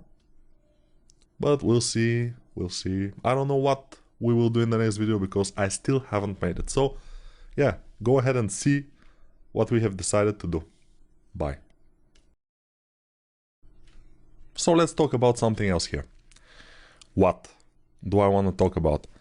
It's about how your model is looking in the beginning and how it will look at the end. So in the beginning, as you saw, it was looking too bad, and that was not something that I'm afraid of. I mean, that was not frightening me. I was just keep doing what I have to do, and suddenly the models start to appear pretty nicely. And you are seeing that with your own eyes, because now this is the video number 13, fatal number, so probably we will do something very bad with the model, and the model will be ruined. I'm joking, of course, it's not gonna happen because I have saves, and unless my hard drive just explodes, probably we will be okay. But we need to make the cape. So how to make the cape? It's pretty easy to make the cape these days, and I will show you how we can append again something. Now you will see how many subtools we have. And how many? There, I think 17 or 27, I cannot say exactly, but we have, no, this is not, this is our mesh. Let's see, visible count. Okay, we have 9. Okay, it's not too much. 9 subtools, or 8 or 9. Yeah, let's say 9. Okay, we will add one more. And how to add subtool? We go here in the subtool menu, or in the tool, subtool, because subtool is here. Subtool, we open it, and we go to append. I always append instead of insert, because insert I think will replace, but I'm not sure, and I always use append. So let's use append. And now we are in this menu. We can make those spikes on the shoulders from here, but we don't need that. We need a plane 3D. Let's click it. And now we have this plane. Where is it? It's in the head. You can see it below the head here. When I step on it or just press on it, you can see it, it's behind the head. What we'll do is, when we are on it, we'll press W to get the pivot and move it back. And from the back view, we will see nothing. Why? Because this is a plane, it's one-sided. So we'll have to look it from here and we will be able to see it. Other thing that I wanna pay attention to is that the background, let's forget the cape for a minute. The background is a bit light. Let's make it a bit darker. How to make the background darker in ZBrush? Very good question. We go to document, and here you can see nothing because it's a little bit hidden. It's here, back, you know, document background color. Even now, these days, when I haven't changed the background too often, I forget what it is. And even I cannot see it, like I open document and say, it was not here. I open draw and I say, it was not here. Where was it? And I notice, okay, it's here. It's a little bit hidden, but what you have to do to change the background is click on it and nothing happened. So click and hold. And I'm holding now either the mouse button or I'm just pressing the tablet. And now I'm moving, and the color that this pic moves on will be the color of our background. So I usually go to one of my materials here, and from there I can check my color if I want it to be more black or something. Let's make it a little bit darker like this. So this will give us a bit more contrast for our model to see it better. And now I cannot see good the plane, but whatever. I've shown you how to change your background color. Now it will be like this. As, of course, when you restart ZBrush, it will be back to the default. And there's a way to change that, but we don't have to talk about it yet. Also, I want to talk about the perspective here a little bit. So from Draw menu here, from Draw we don't use anything here, anything. We use the perspective. It's the same button like here, perspective, like this one. It's the same. So if you, for example, enable customize and get rid of your perspective button, and you don't have perspective, yeah, you can press P. One press will be disabling perspective and the other will be enabling, but you won't be able to see it exactly. So you go to Draw, and you get the perspective with Control Shift, Control Alt, and put it back there. So yeah, there's a way of everything. The perspective now is 50. By some standard it's 50. If we do it 18, it will be super big. If we do 85, it will be very moderate. 50 is, for this character, is kind of good. But this is, I'm just showing you how to make this. Then I will go to this plane here and make it double. When I make it double, I will be able to see it from whatever. And now, yeah, if you already don't know what this menu is, what I'm always checking stuff, this is the custom menu, ZZ Custom, that we have made in one of the first videos, and I'm calling it from Control Shift Alt A because it's very close, the A, and it's not associated with any other things associated A, so it's fine. So now I'm making this a cape. I'm putting it in, I'm putting it out, and it's now kind of a cape looking with a big move brush and symmetry. I turned on symmetry just now. I will be able to make it a better cape, better than ever. What else we want to make? Since the cape is touching the ground and then it's going outward, it's going back, I'll do that. How? It will be difficult, but we will manage probably. I have to mask this area here, then control click on the object, then invert the mask with control click outside the object, then control click again on the object to make this kind of feather of the mask, and now I'll press my pivot, put it down where the mask is, around here, and then rotate. And you can see how it goes like this. And now I'll probably will make a bigger mask, feather it again, and just pull this everything down like this.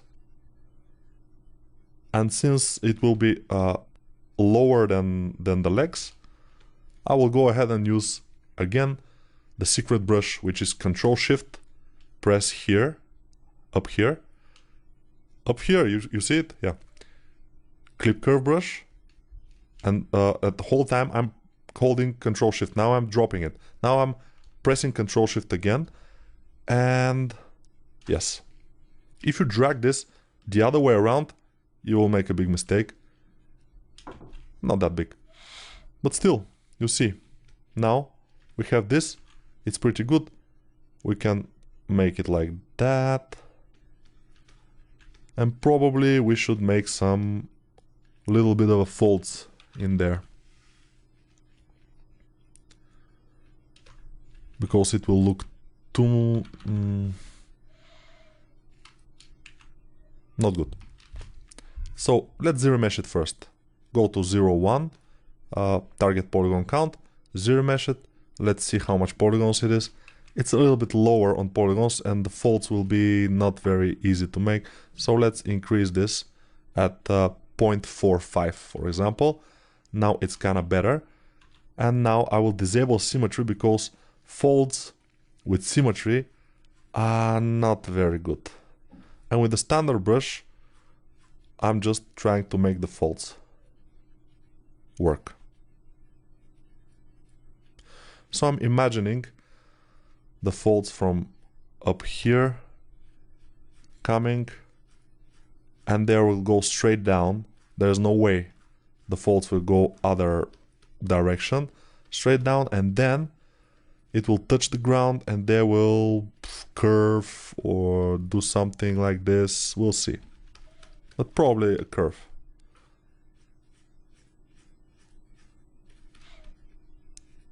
And I'm just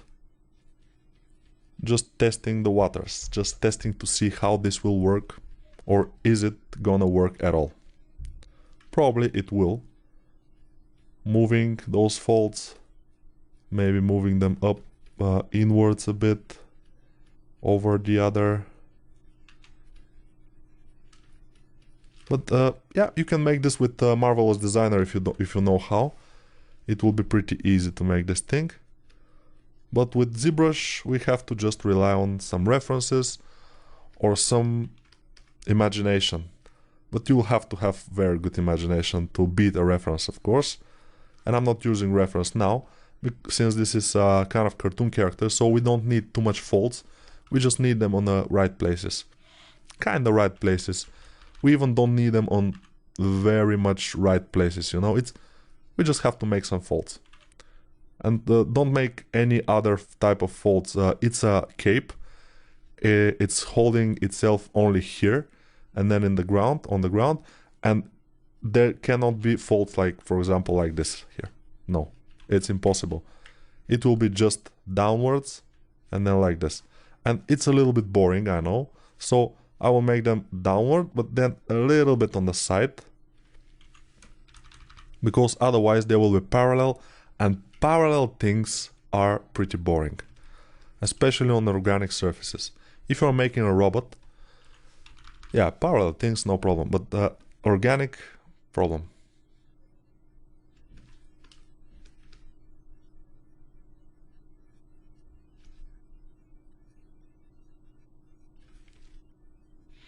Okay, touching the horns a bit. So we have made this cape, and it's not ready, of course. Let's press D to dynamically subdivide it. Yeah, we dynamically subdivided the horns, but it's okay. Let's subdivide the cape also. It's looking kind of good. Of course, it's not exactly looking perfect here, but probably when we accept the subdivisions, we can make it work kind of better.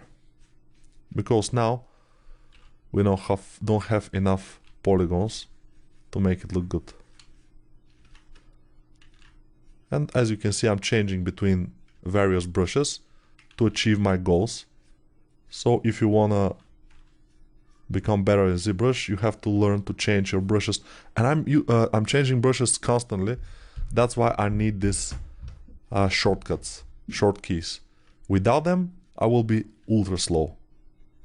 It will just, you know, I'm thinking of something to do, and if I have to go ahead and change the brush from here, or go even through this menu, the brush menu, it will be hell. I cannot stand it, you know. That's why I use this this kind of methodology. Let's disable customize because it is making our canvas a bit smaller than it used to be, than it has to be. And here, I think it's fine, but we can push it a bit down and move this like that. Like that. Okay, I kind of like it. Let's make the dynamic subdivision on the... Ooh. My face is also, again, not visible. Sorry about that. But you don't need my face, you know. You hear my voice, which is cool, I think. So it's cool. But if you like my face, thank you. And let's continue. We have a few things that are still low poly and they are not dynamically subdivided. So let's dynamically subdivide this. Pressing D. It's not looking good. We have to crease. I always crease, so it's not a problem. We go to crease at 1.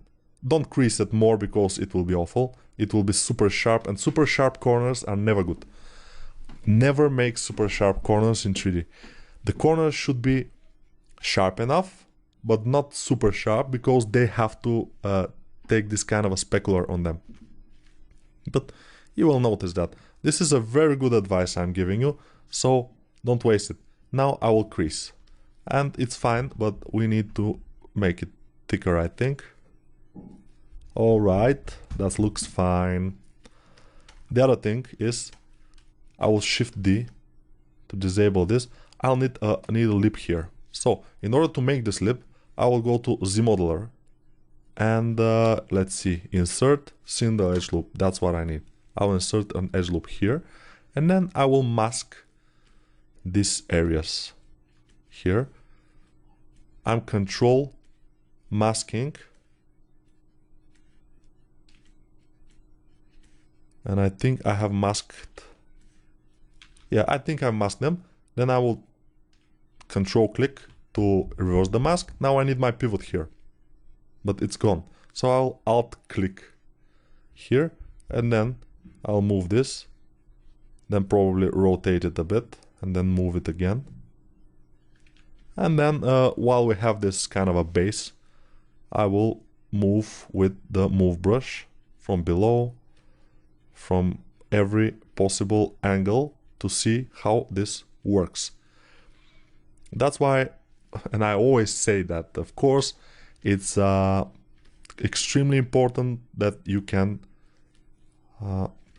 navigate, rotating, moving, panning, zooming, everything you should be able to do. But you won't be able to do it if you don't practice it. So if you are starting this model with me and you are working with me, you'll probably at the end will be kind of used to the way ZBrush works, which is perfect.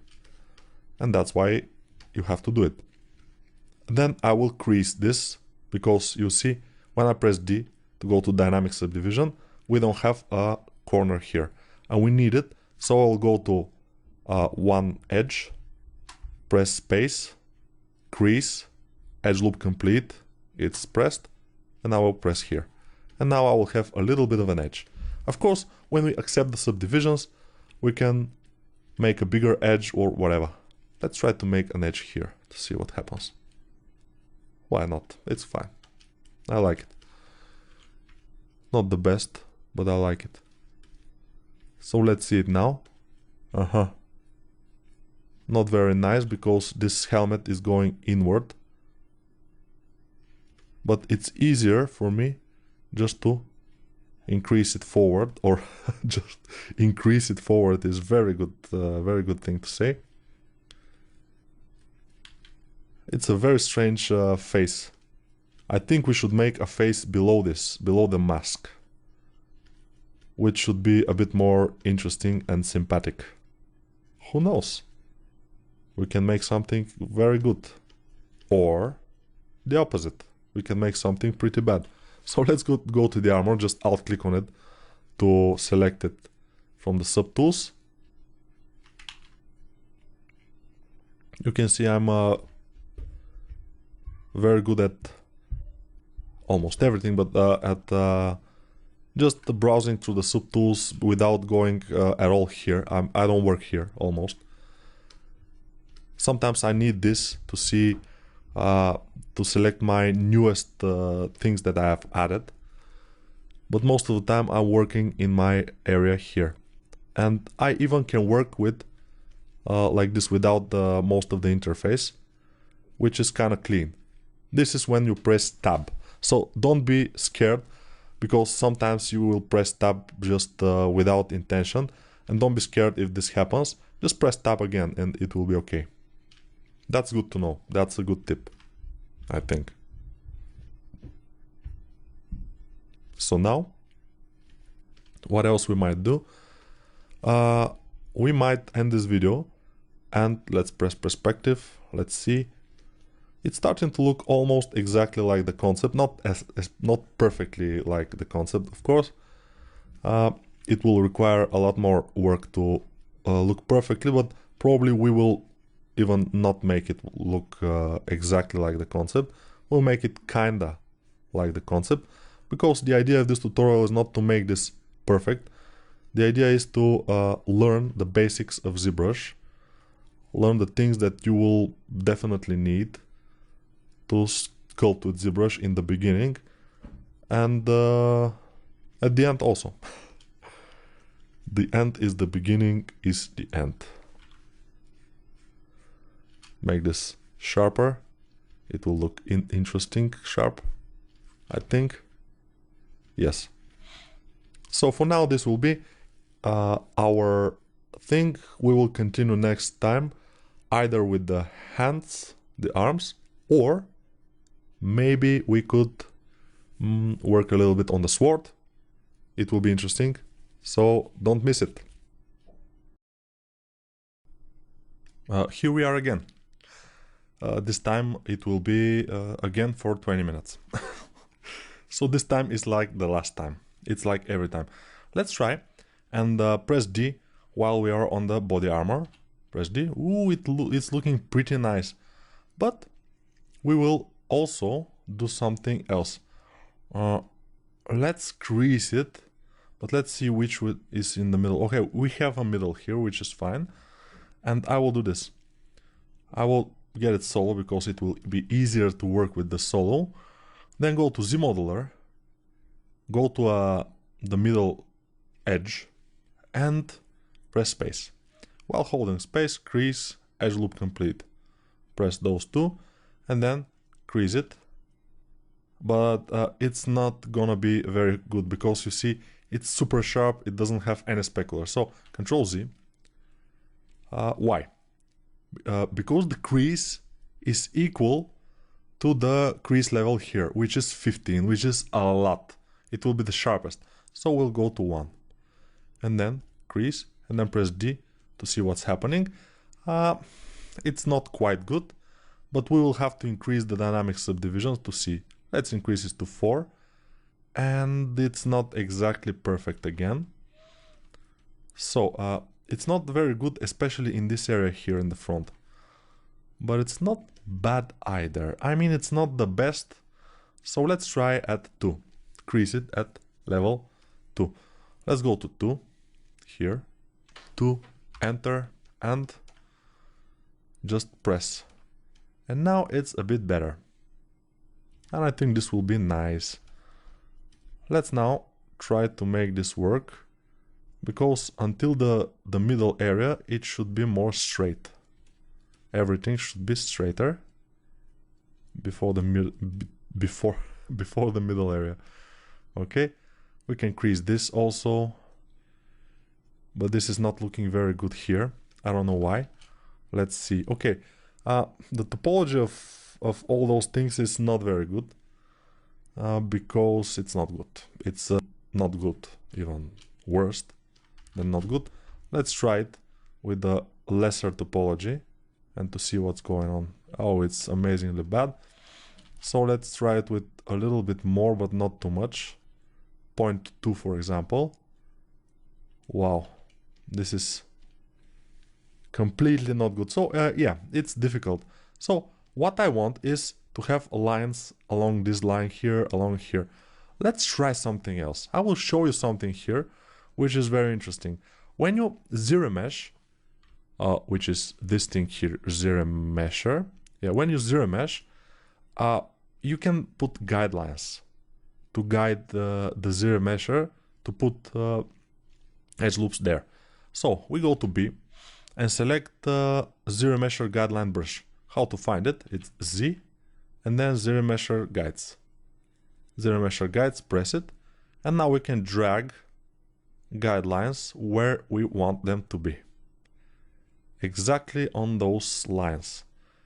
If we are able to have the edge loops going exactly on these lines, we will be in a very great shape. But let's see, it's sometimes it doesn't work exactly as planned. So we just have to hope it will work. Just a little bit of a hope. And I'm not using those guidelines too often. I rarely use them.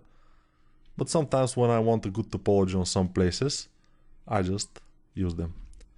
So we have them now. Let's try to zero mesh. Just zero mesh when the guidelines are active. And it's absolutely hideous. If we can say hideous, it's hideous. And it's definitely hideous. It's not very good. Although, yeah, it's not very good, obviously. But the thing is that the lower poly count we have, the better it will be to adjust our geometry. So maybe we should work with this kind of polygons that we have, for example, now. Let's try this. Let's go to our move brush. So the Z guidelines sometimes work, sometimes don't work that much. In this case that we had, they didn't work.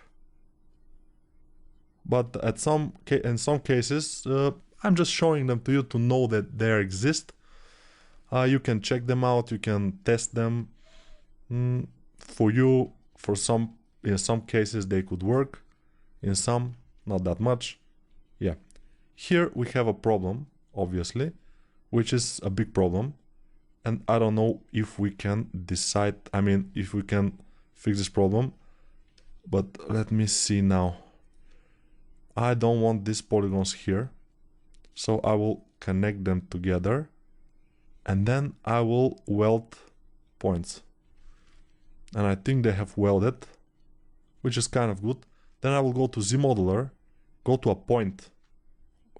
At this point we haven't got to a point yet. So go to a point, press space, and then stitch. And then press 1, 2. And they are stitched. And then press, again go to Z modeler, stitch, press 1, and then press 2. And we are good. Draw size, I just made it 0. I will make it bigger. This menu sometimes appears, not sometimes, every time appears, when you press space and you are not on the model, you press space. It appears this menu. You have this, you have to select colors and stuff. I don't use it that much, this menu, but it's fine. It's fine that it appears. So with the move brush, we'll try to make this exactly what we want it to be. Just with the move brush, and arm yourself with not only move brush but patience, and we can do it.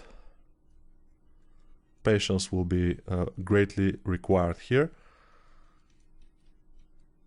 Okay. Yeah, and since we have very little poly count, very less polygons, or not so many polygons, if we can say so, we have a greater control over everything. Of course, here, this becomes very, very bad. And yeah, I don't like it, of course. This is not good. But we don't have a choice now, because we already have started doing this. And if we zero mesh now, it will be to start from all over again. And this won't be that visible probably in the long run. So we might be cool with this. yeah, from afar, we just get the backside. If it was visible, because it wouldn't be because of the cape, but if it was visible, we would be in a lot of trouble.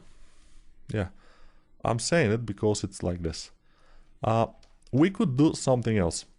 We could delete some of the polygons. For example, let's do it. Let's delete, oops, we have to go here with Control Shift and change our brush to select rectangle, and then Control Alt Shift and drag until we delete those polygons. And we need to delete those too, but we will delete them manually. I will show you how.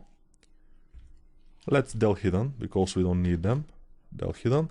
Here in the back, let's see what we have. Yeah, they won't be that visible.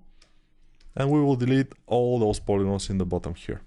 So let's do it by going to a polygon, press space while we are on Z modeler brush, of course, delete a single poly and start to delete some polygons here.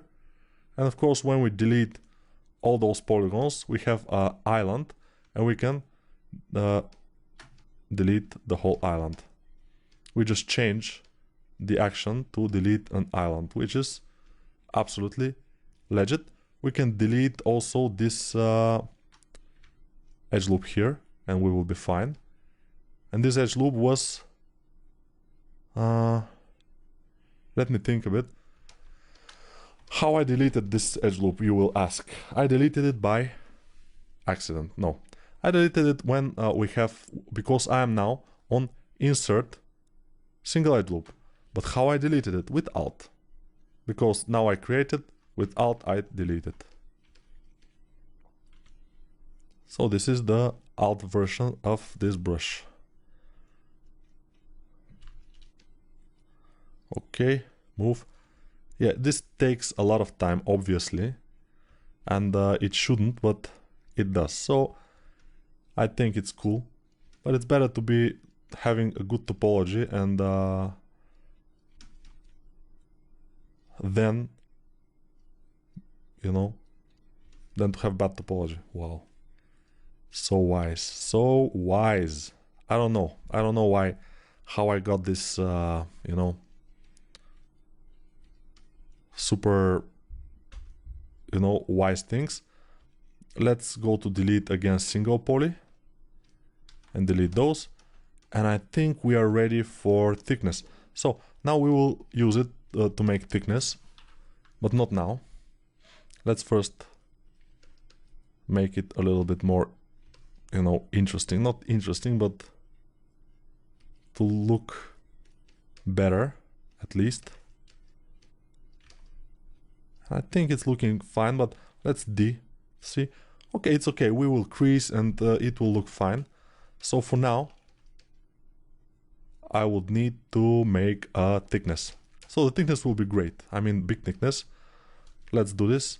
So extrude all polygons and inward. Big thickness. And then flip it. And now we have this thing which is more like an armor. And I appreciate it more. And this is better, except for this part here, but hopefully this part will forgive us, because it will be kind of difficult to do it. So we'll leave it like this. Very bad and very heavy decision of our side, but we have to make it because we don't have a choice. But yeah, let's make it. We have a little bit of time, so we can try to do it.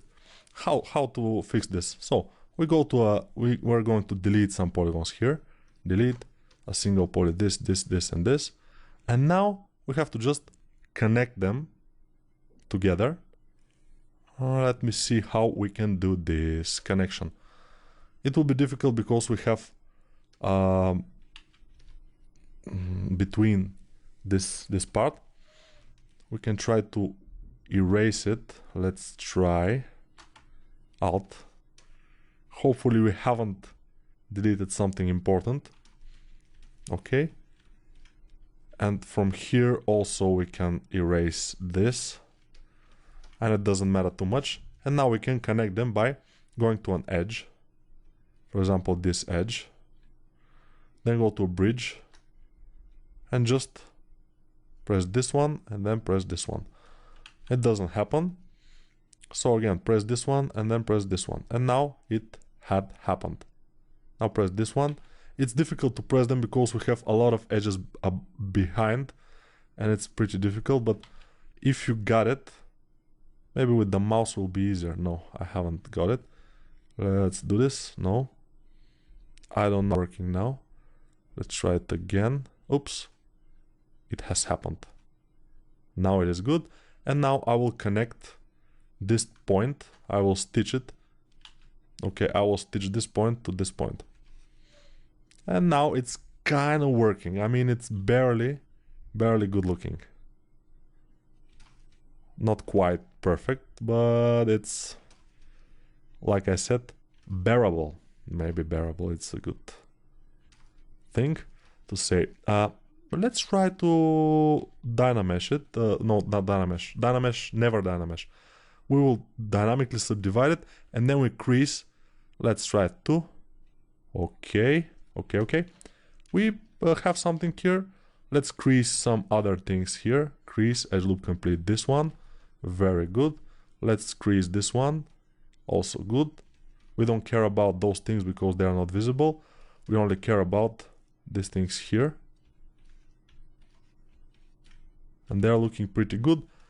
Let's crease also this area. And it's starting to look pretty awesome. I don't know if you understood even half of the things that I did to make this armor look fine. But if you did, thanks to the explanations beforehand about those things, it will be just amazing. And this will mean that you already are pretty familiar with ZBrush and its functions. And that is what we wanted to achieve, of course. So now we will push this inwards. So we'll get this kind of a thing. Let's see it. It's looking kind of good. It's not the best, but it's not the worst either. So it's kind of in between. We see that here we have some empty space behind the head and also empty space where the legs are, but this in the legs we don't care. We care about this one. So we will put a sphere under the head to be able to fill this space. Let's append here from subtool, append, sphere 3D, and it's kind of somewhere there, the sphere. We will find it in the bottom of our subtool menu. Yes, and where is it? It's just behind the head. So I will pull it down. With W, of course, I'm calling my pivot. I'll make it bigger. I'll pull it back. And then with the move brush and symmetry, I will push it backwards here also. So it will be just behind the head, barely visible. And this, I think, is pretty nice looking already. So we are on the right path here, hopefully. And one thing we have, which is still low poly, is those not shoulders, those things on the legs. So the knee armor, and I will have to press D and then, which is dynamic subdivision, of course, it's D, go to 4, crease it at 1, crease, and then we have to crease it manually with Z modeler.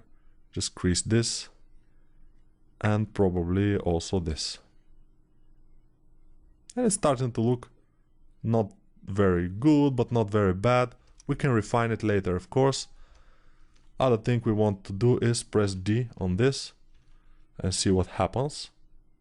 It's not super perfect, but I think we can handle this.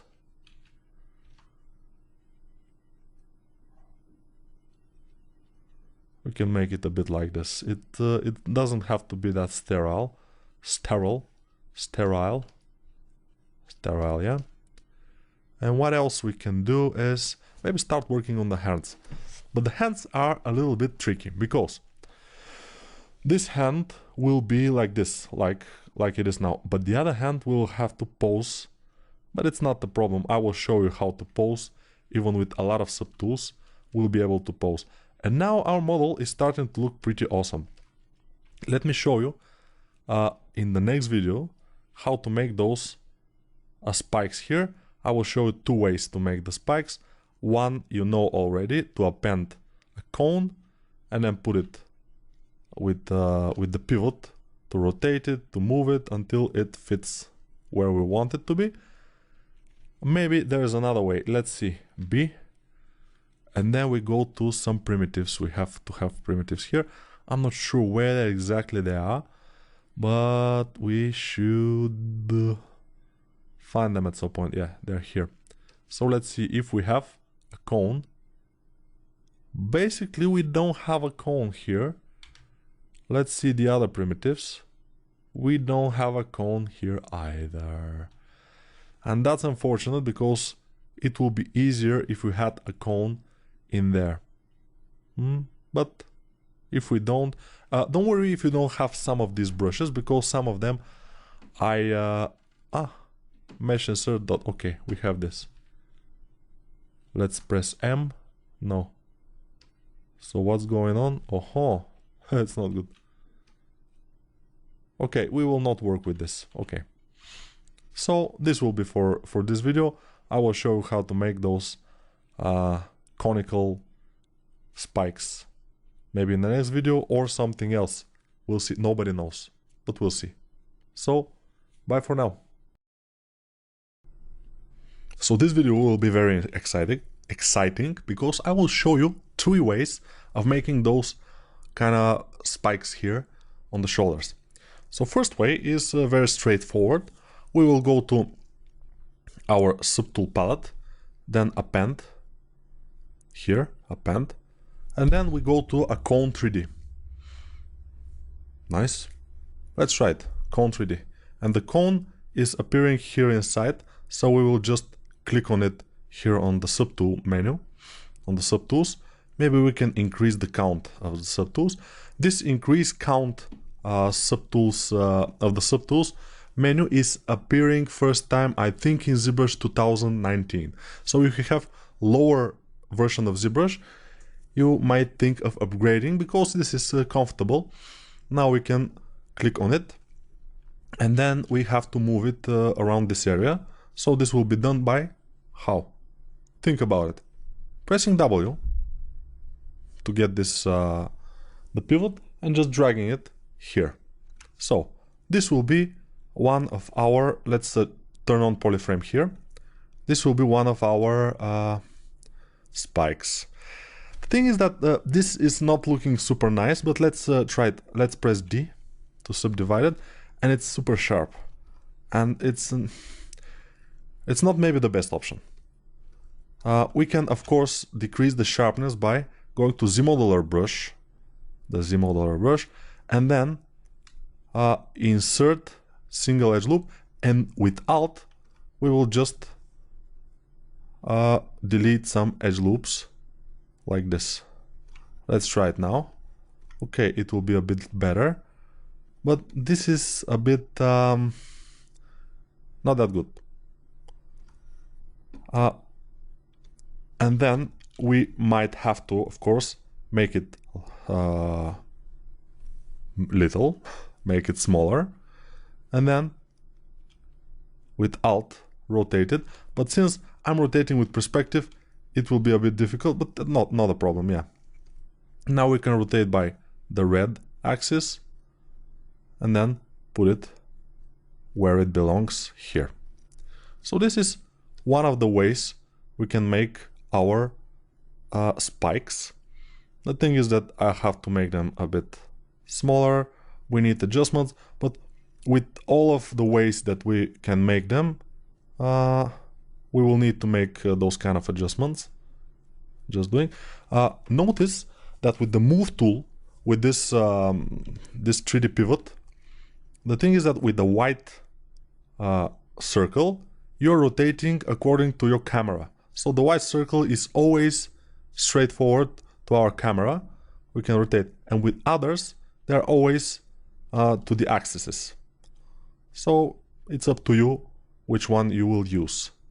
So now I think this is it. And how to make it appear on the other places? It will be manual with all the ways that we will do it. It will be manual. Control and drag will give us another instance, which we can put like this, rotate, and just put it in the right place. Okay. Then again, put our camera like this, because if you do it like that, it's not a problem, but you will need to rotate again. So yeah, rotate, put it here, and put it inward with the green. Yes. And then another one, control drag, rotate, rotate without control. And maybe one more, control drag, rotate, put it here. And that's the first way we can do this.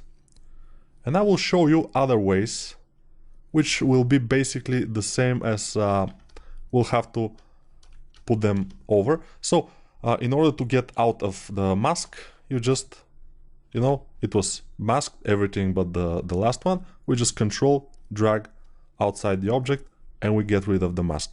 Now this is that we have a very sharp area here, which I don't like, but we can always smooth it, and it would be a little bit smarter to smooth it before we start to multiply it. But whatever, it's just the way it is. So what else we might do? Let's just with one big move brush just put it on the right path. It looks fine. We can of course mirror and okay, and it will be like this, and you will see how this little detail is making the model look a bit more interesting. So it's fine, but we will delete it. Okay, it's no more here, and we don't have save, so we're doomed. But we will try something else. So first, we may make, this will be a little bit complicated, not too much, but let's hear me out. Just you need to be aware that this is an option. You don't need to do it, but just be aware that this is an option.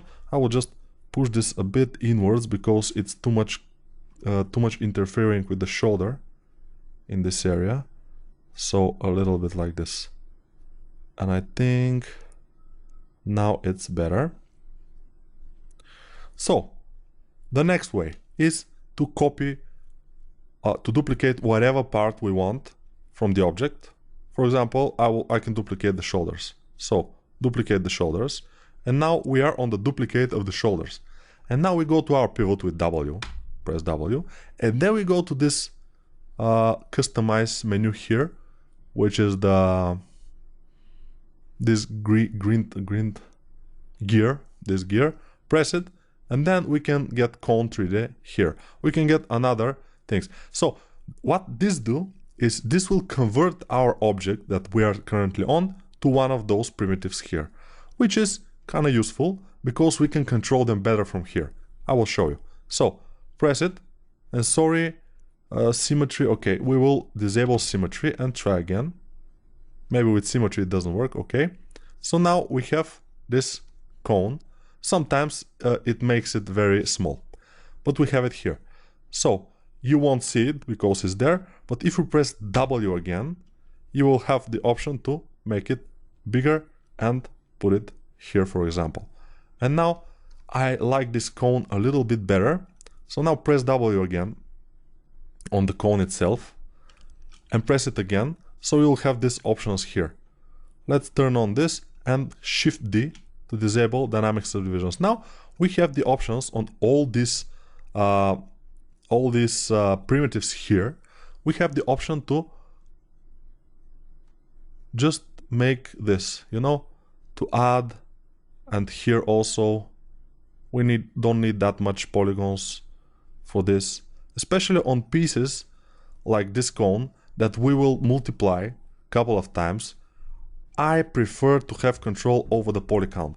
So the other cone that we had before is this poly count, and when we subdivide it enough, it will be a lot of polygons. This one in the beginning will start with a lot less polygons, which I think is cooler.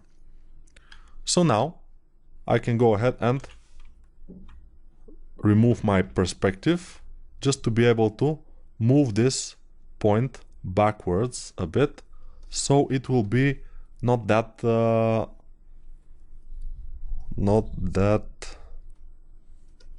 sharp. Okay, and then I will press D to subdivide it. Now it looks more like from this area, because those spikes are not super sharp, you know. And I told you, nothing in ZBrush should be very sharp. So this is the other way we can do it. And now we can, of course, place it as exactly like the other one here. We can just do this and then just control drag and place it and stuff. But we will leave this.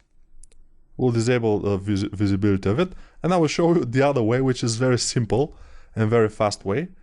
But for this we'll need to duplicate the shoulders again, because I don't want to use that way. I prefer to use the way that I have shown you just now. But I will show you the other way. So duplicate the shoulders, then solo them. So now we are on the duplicate shoulders. The other ones are there, but the duplicates are here. So now there's a little bit new thing. So now we have dynamic subdivisions. We don't have real subdivisions. We have dynamic subdivisions, and there are 5 of them. Maybe they are too much, but we'll see. We can apply those subdivisions and they will appear here as real subdivisions. Let's try it. Apply, and now we have 6 total subdivisions. We can drag them here, or we can press D to go up subdivisions, or Shift D to go down. You see here how they change. D couple of times, Shift D, Shift D, Shift D, until we go down. So we go up with a couple of times D, and then we have symmetry, and then we just make this unmasks on the places that we want those spikes. That's very easy. Then we reverse the mask by control clicking outside the object, and then with simple move brush we go press with Alt and drag, and it will go like this, and then we can smooth it.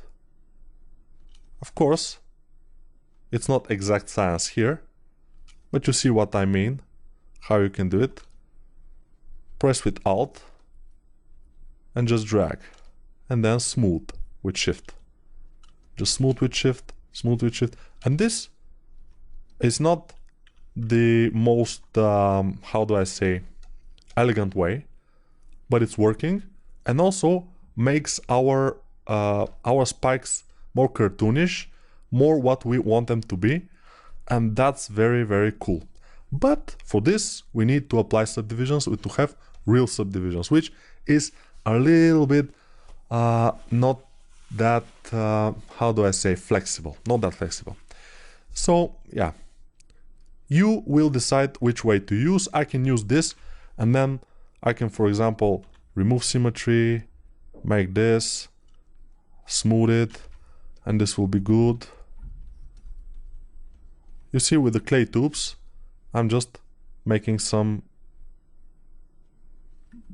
places where his armor is eaten by bugs. No, it was chipped, so it's cool. It's chipped to some places, and this is a stylized way of making kind of armor damage. Yes, and we can also make some real damage with the normal brush, but it doesn't. We don't need to do it.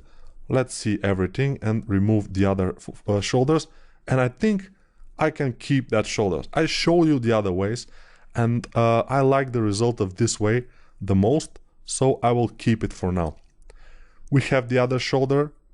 If we need it, I just disable the visibility of it, but we have it.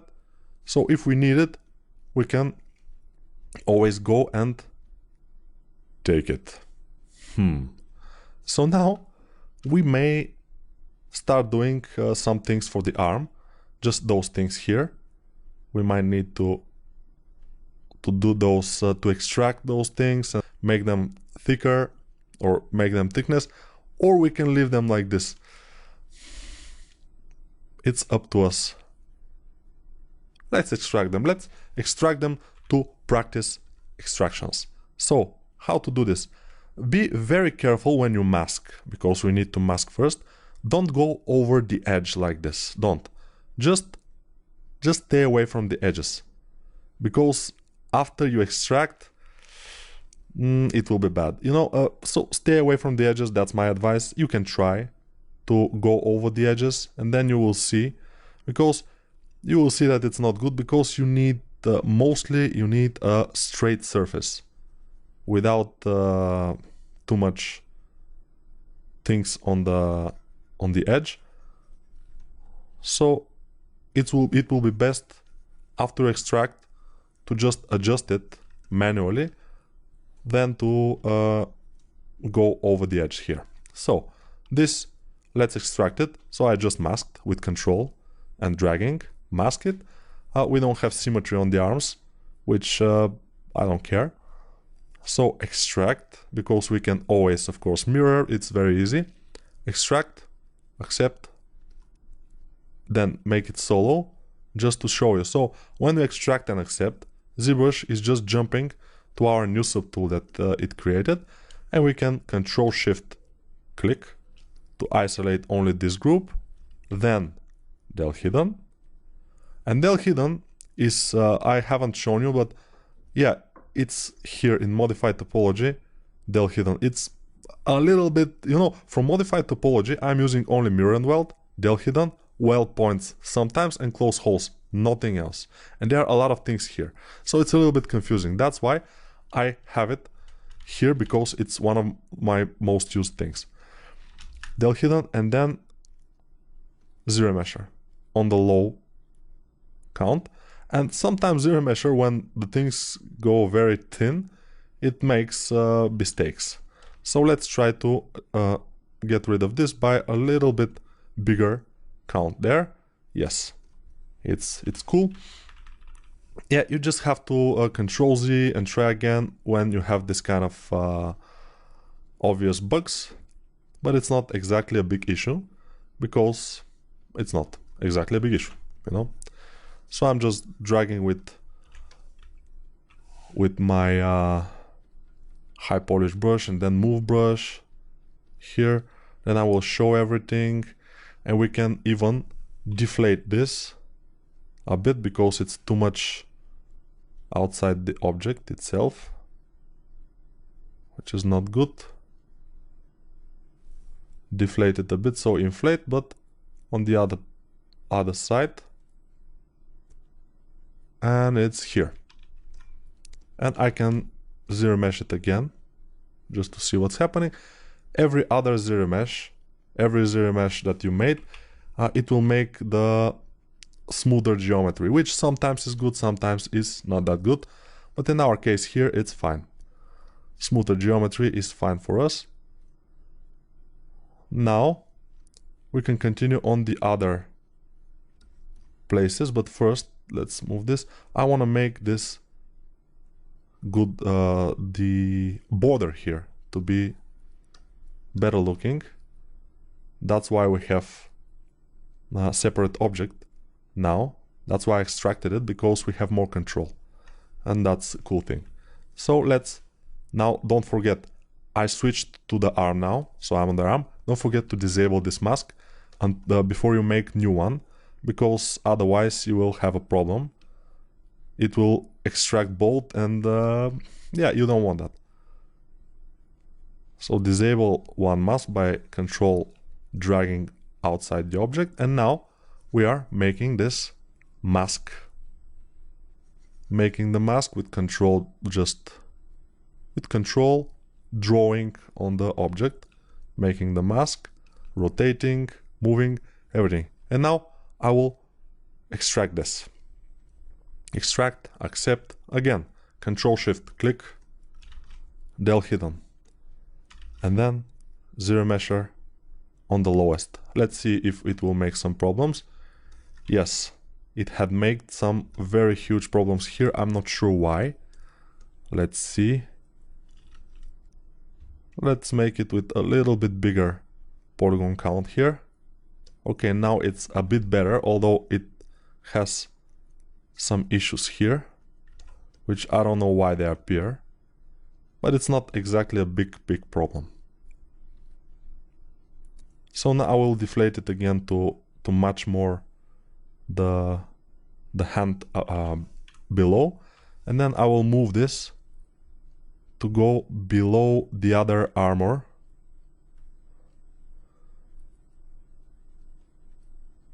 Alright, and this is looking promising. Of course, we will need to zero mesh it a few more times probably. Let's try. Okay, it's a bit better. We can use this. And probably this will be it for this video, of course. And yeah, we'll continue in the next one, where I will show you some other things. And maybe we can start making the sword, or we'll see. So bye for now. So guys, I had to restart ZBrush.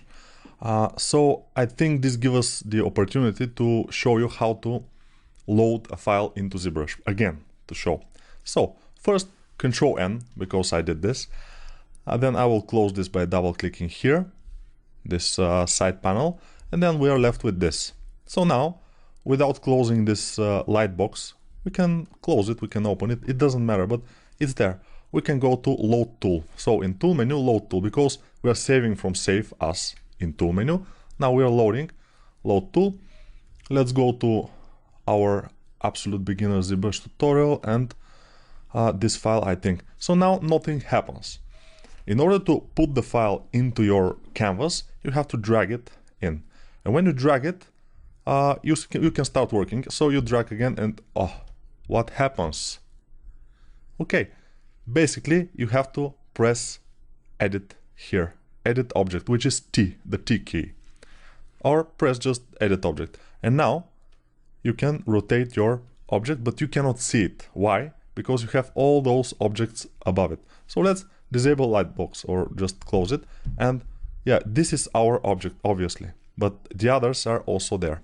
What to do? Control N is just new. Control N.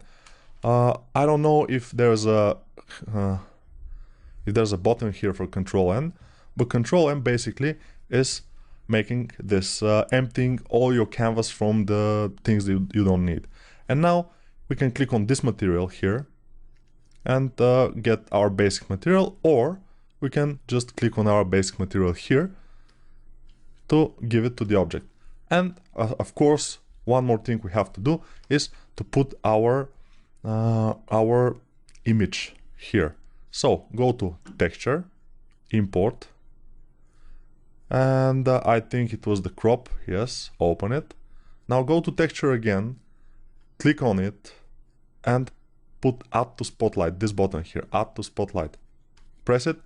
Wow, we have it. And now with this button in the top a little bit right, we have this, which we can touch and then drag on the sides. We can make it smaller or bigger. We will make it smaller and put it on the side right here. We don't need it because the sword, we will make it later. And we put it here by dragging inside this circle. Inside we drag, not in the center, because from the center, from the exact center here in this orange circle, we'll drag and move the circle itself. And then from here, you know, it's taking a little bit practice to get used to it. So now I'll press just Z on my keyboard to hide this circle and start working. But if you remember, by Z you can make the circle appear again. But if you remember, we have to do one more thing, which is go to brush, because our brushes won't work, most of them, and turn down spotlight projection, which is the fourth menu, first, second, third, and fourth menu, samples, and then at the bottom just turn this down. And now we are ready to continue working. Now let's continue working on our legs. So I'm constantly changing my brushes through my short keys, which I recommend you to. But if you are not comfortable using short keys, you can change them from here, of course. It will be slower, but in the beginning you won't be that much that fast anyway, so maybe it will not be that bad for you. So I'm using now move brush mostly the move brush, and trying to achieve some result, which is a base form for the legs. They are a bit, yeah, we have to achieve a base form that we will like for these legs. And I see we have here some kind of fabric in here, and also from the back we'll have some kind of a fabric also. But and I will tell you how to do this fabric. It will be very easy, but it will be later. Now I need to see how I will align the legs with the rest of the body, because here we have some empty nothing, some void, and we'll have to try to put the legs so they are, I'm not sure how we will do it, but in the concept they are going outward, the armors are going outward, but this is here, and probably some very tiny legs are starting from there, who knows. But we'll have to do it as the concept, because it's looking kind of good. So I won't argue with the concept artist in this one. And I'm yeah, sometimes I was about to say that I rarely argue with the concept artist, but sometimes it happens. I do it sometimes. So now as we know a lot of things, I can show you just a bit more advanced things. Probably you're ready for this. A bit more advanced things like for example, I want to make, let's disable perspective, I want to make this bottom of the legs very flat. How to do that? It will be first I will go to Dynamesh. Let's try resolution of 48 for the legs. It's a little bit too much, but not too much, so it's cool. And I will smooth them with shift, just shift dragging around to smooth them. And now I will make this kind of thing, and this with the down standard brush. This is with Alt here because I'm making it inward, and this is with just the brush on Z-At mode. Now I'm using high polish brush to make this flat, so because this is an armor. Then I will use here the down standard brush again, and here we may need to make this separate part, the knee armor, but we'll see about that. Probably we will make it a separate part, why not? It will be cool. Maybe here we will have some kind of a area like this, and here,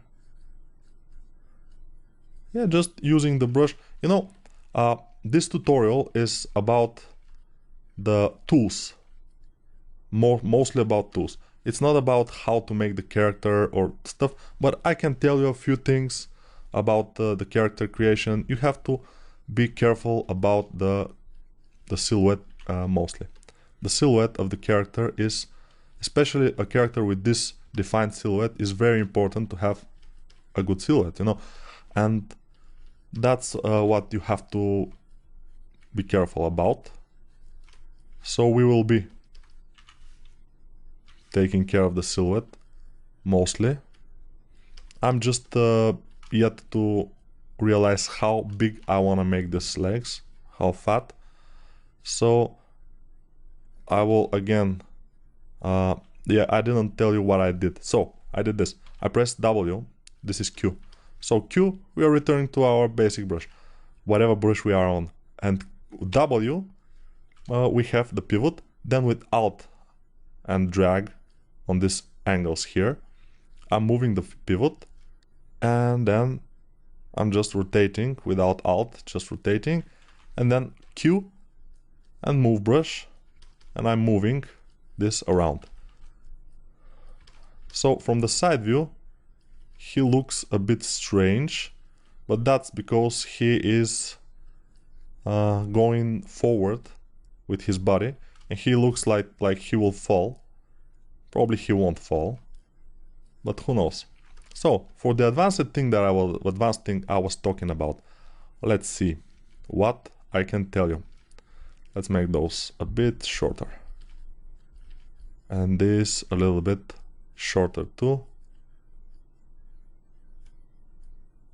Yeah, we have to adjust it until we get it right, until I feel it's good. Now I don't feel it's nice enough, so I may have to inflate it. Let's see it the same size, and yeah, we'll have to inflate this part here and this part a bit, but just a bit inflation. So if we see, this is yeah, this is kind of the same, this is kind of the same, but this part is too low, so let's put it up, and I think this is better. This is definitely better. Those things we can just turn them like this, and those hands will be definitely bigger. So again, I'm using Alt click to go between my my subtools, and then I am just working. And you'll notice that I am sometimes speaking not softly but slowly, because it's kind of difficult. It's not super difficult for me, but it's kind of difficult to work and talk at the same time. Bear that in mind and don't judge me too harshly about this. So now this will be the hands. They are looking good. One of the hands we will pose with the sword probably at some point, but for now it's this. Yeah, the legs are pointing in some directions, but they are basically this shape that we want them to be. And I think now we'll do the advanced thing that I was talking about. We'll disable perspective for this one. So now go to Control Shift, and Control Shift, you know, is for this type of thing: hiding geometry, showing geometry, and showing everything. So let's go over that again. So Control Shift and dragging, and everything you cover with that with that green rectangle will be shown, and everything else will be hidden. If you want to hide something from this now, Control Shift and then Alt click, and it will become red, and then it will hide. And if we want to reverse our view, we can show the hidden parts and hide the shown parts. We have to drag, drag, drag, and every time we drag with Control Shift pressed, we do this. And then if you want to show everything, just Control Shift click. And that's basically the thing. So now Control Shift, and you see we have here Select Rect Brush with Control Shift pressed. I'm pressing it now. And then we can click on it while pressing the Control Shift and go to Clip Curve Brush. Those are brushes that we can use when Control Shifting. Then Clip Curve Brush, and now I will release Control Shift and we go to High Polish again. Then when we press Control Shift, we go to Clip Curve Brush, and Clip Curve Brush is working like this, dragging from right to left, and then with space I'm moving it, and then it will flatten everything from the brush, from the line down. It will flatten everything up to the line. So now the polygons are there, it's not cut, it's just flattened, and I will smooth it, and it's going to be like this. So that's how I'm making all the legs of my character step exactly on the ground. That's the thing. That's the secret. So bear in mind, and I don't want this brush anymore, so I will Control Shift click and change again to select rect brush. Select rect tool or brush. Yeah, whatever, it doesn't matter. I will smooth now this, and what I want to do is make those knee armor. How can I make it? It's pretty straightforward. I will make solo because I want to make them here, and I will mask a bit of an area here. So the masking area will be like this. It's not gonna be too much mask area. We need a bit. And the form, the shape of those kneecaps, we can change it, no problem, wherever we want. So I'll do this mask by Control dragging. If I want to, I'm making smaller or bigger my brush with bracket keys. I always use bracket keys, but you can go here and just, do it from there. It doesn't matter. So now Control Alt drag will just delete the mask, and Control click. Yeah, sometimes the click becomes drags and the mask is gone. But our point is we need this. I'm just refreshing your memory about the masks and stuff. So here we go to Subtool, we go to Geometry again, but Geometry is we don't need now. We go to Extract. On the bottom of Subtool menu is the Extract, and we just extract, and then we drag it and it disappears. So extract and then accept. We have to accept it. If we don't accept it, it wouldn't happen. So now you notice this gave us a few polygroups, and we can start working with polygroups again. Control Shift click on a polygroup will hide every other polygroup in this subtool. So here we have 3 polygroups: outside, this border one, and inside. And the outside and inside, they look the same, but they are not. So Control Shift click on the outside and we hide everything except for this polygroup. And this, since this is symmetry, they are the same polygroup. So now we just go to del hidden, because we want to delete those hidden polygons or polygroups. Del hidden, and then we go to, let's try on the lowest setting, zero mesher. Most of the time I do it on the lowest settings because it's much easier to modify with the move tool afterwards. So I modify it a bit with the move tool, but I kind of like the geometry that it's now. It's maybe a lucky thing, but the geometry is very good, so I can use it to make this lip, this kind of thing that is also part of the silhouette, so it's very important. So let's try from here. And yeah, from the because the arms are obstructing our way, I will have to hide them by just clicking on the eye icon here. It will be easier if you hide some parts of your object instead of trying to work around them. If they are on your way and you have to work, just hide them, and then you will very easily show them again. It's pretty easy. So now, if you're wondering why I'm seeing my my polygons, it's because of the polyframe is on. Yeah, I know that probably if you're watching this tutorial, you're completely new to ZBrush, so I'm repeating everything many times, so it will be embedded into your head. Hopefully, we'll see. So I want to now mask this area, and the bottom one too probably will mask both because this is going here. We'll see. So we go to the Z modeler brush in order to mask, and we go to this edge or this edge, it doesn't matter, but mostly this edge, and mask edge loop complete, and then we click and we see we have masked all around the edge. So we reverse the mask, and now I will press my pivot, and I press now W and my pivot is not here. So if you press W and your pivot is not here, it's someplace else. Yeah, it's there.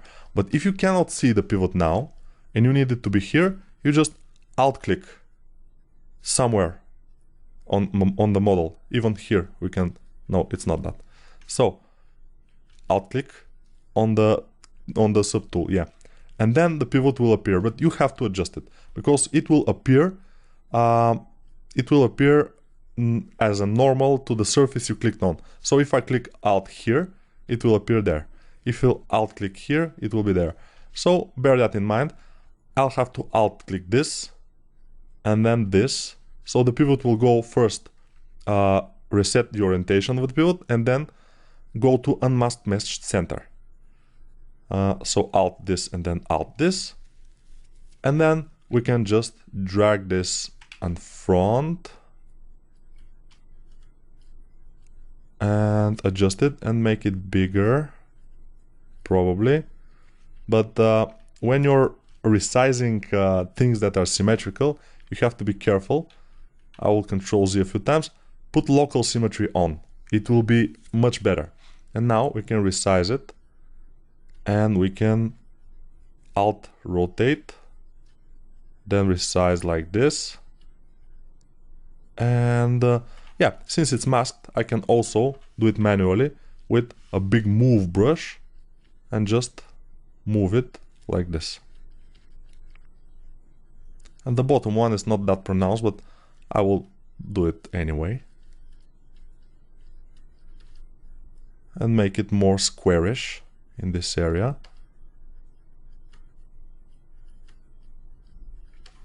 And I think it's starting to look nice. Of course, we will disable the mask by control dragging, and then I will be with the big move brush. I will put it closer to the legs themselves because it was a bit on the far side, and now it's looking almost like the concept. Of course, we need more work to be able to do it as in the concept, because the concept is good. And as good as you make your model, as well it will be received in the community. If you put a lot of work on it, it will be visible, especially if your work is good, of course. And then you can expect more to sell yourself, like your work, more expensively. You will have job offerings and stuff. So, but don't think about it now. Think about just practicing with ZBrush, because ZBrush is a very good program. You can express your creativity very good with ZBrush. Of course, with Photoshop you can do it also, but this is 3D, and it's for me it's a little bit more fun to be able to go around the object, to be able, after I make this, to go ahead and print it, for example, which is a very nice option. Print it in 3D printer. Of course it's expensive, but you will have something that you can touch that is made by you, which is very nice, and I like that. So yeah, we should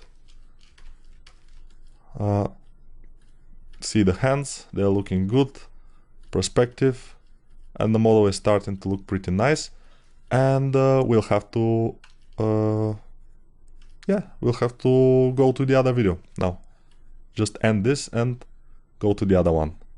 But for now, thank you and goodbye. Here we are again. What are we gonna do today, or in this video, is up to us completely and utterly up to us. I would like to clean up a bit those not gloves, but something like this, just to give them more character. So this groove to be deeper, it will be better. I think so. We'll see. So next thing, since we have symmetry or not have symmetry, we don't have symmetry. I can del hidden, but bear in mind that if you have subdivisions like we have here, we have 5 subdivisions, you cannot del hidden. Yeah, we have to switch on the lowest subdivision level, del hidden, and then go to the highest subdivision, and we will be okay. So bear in mind that. Yeah, last time when we have made this mirror, I haven't pressed X to activate symmetry, and that's why we have this problem. I will disable symmetry now and just do the same as I did with the shoulders. Just a few of those things like this. Just with the clay tubes, little by little, and then smoothing. And we'll get this chipping, which is always interesting to see.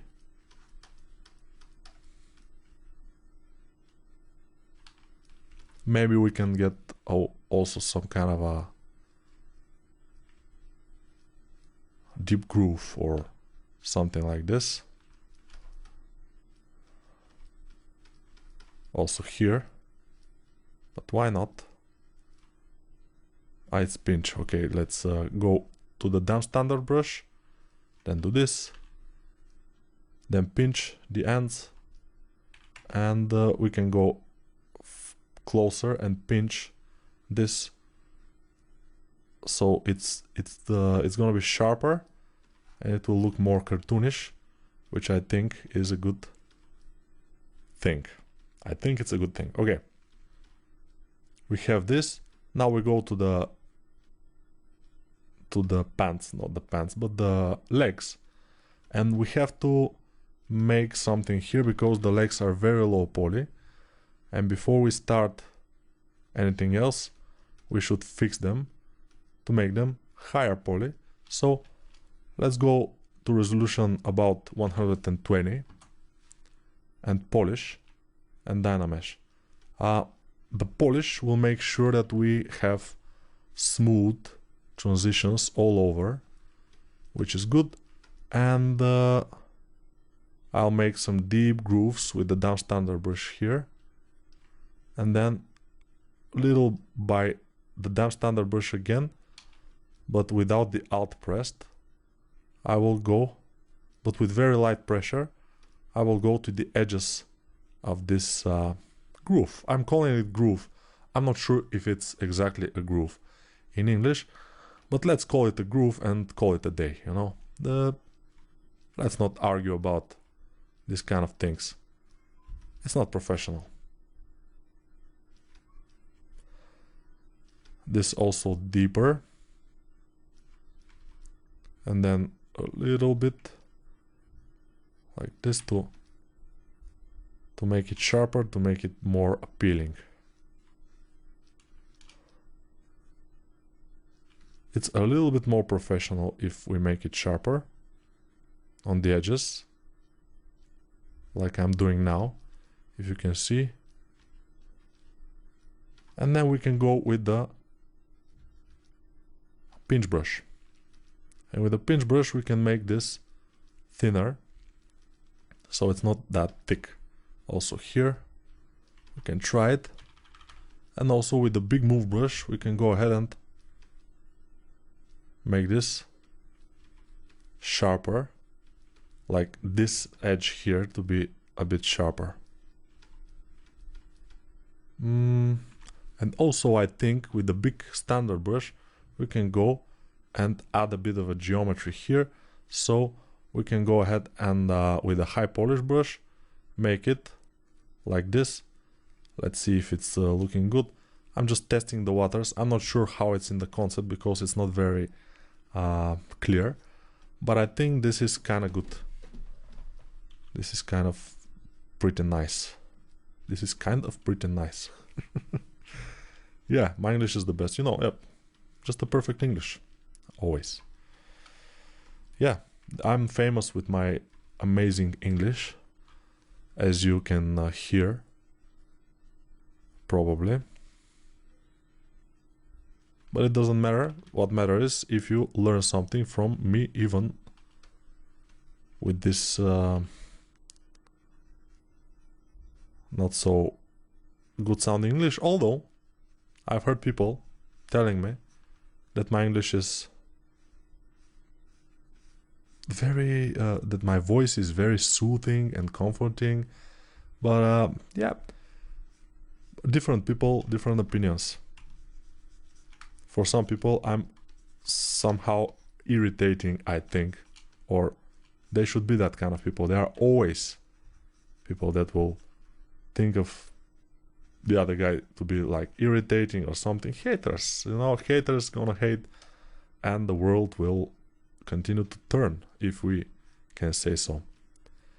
Okay, so let's go to the so we are refining some stuff. I think we should refine also this cape, but the thing is that I'm not sure about this cape, that if I'm gonna make it thick. But let's make thickness, why not? Thickness is always good. So we have lower subdivision, or it's just lower, and we will extrude all polygons inward. And now we'll have to disable double and see if they're turned, but they're not flipped. Now they're flipped, they're not flipped, so it's cool. And let's press D to dynamically subdivide, and then we may subdivide it, not dynamically, but absolutely legit subdivision we can make. But first let's crease it, at least at 1. I always, not always, but most of the time I crease because I need this kind of edge here. The thing is that the crease is getting also those edges here, which is exactly not what we want, or not exactly what we want. So I will increase the threshold of the crease and uncrease all crease. It's not good. So I'll increase it, uncrease all crease. Yeah, some things also, despite the fact that I did it, are creased because we have very bad geometry here.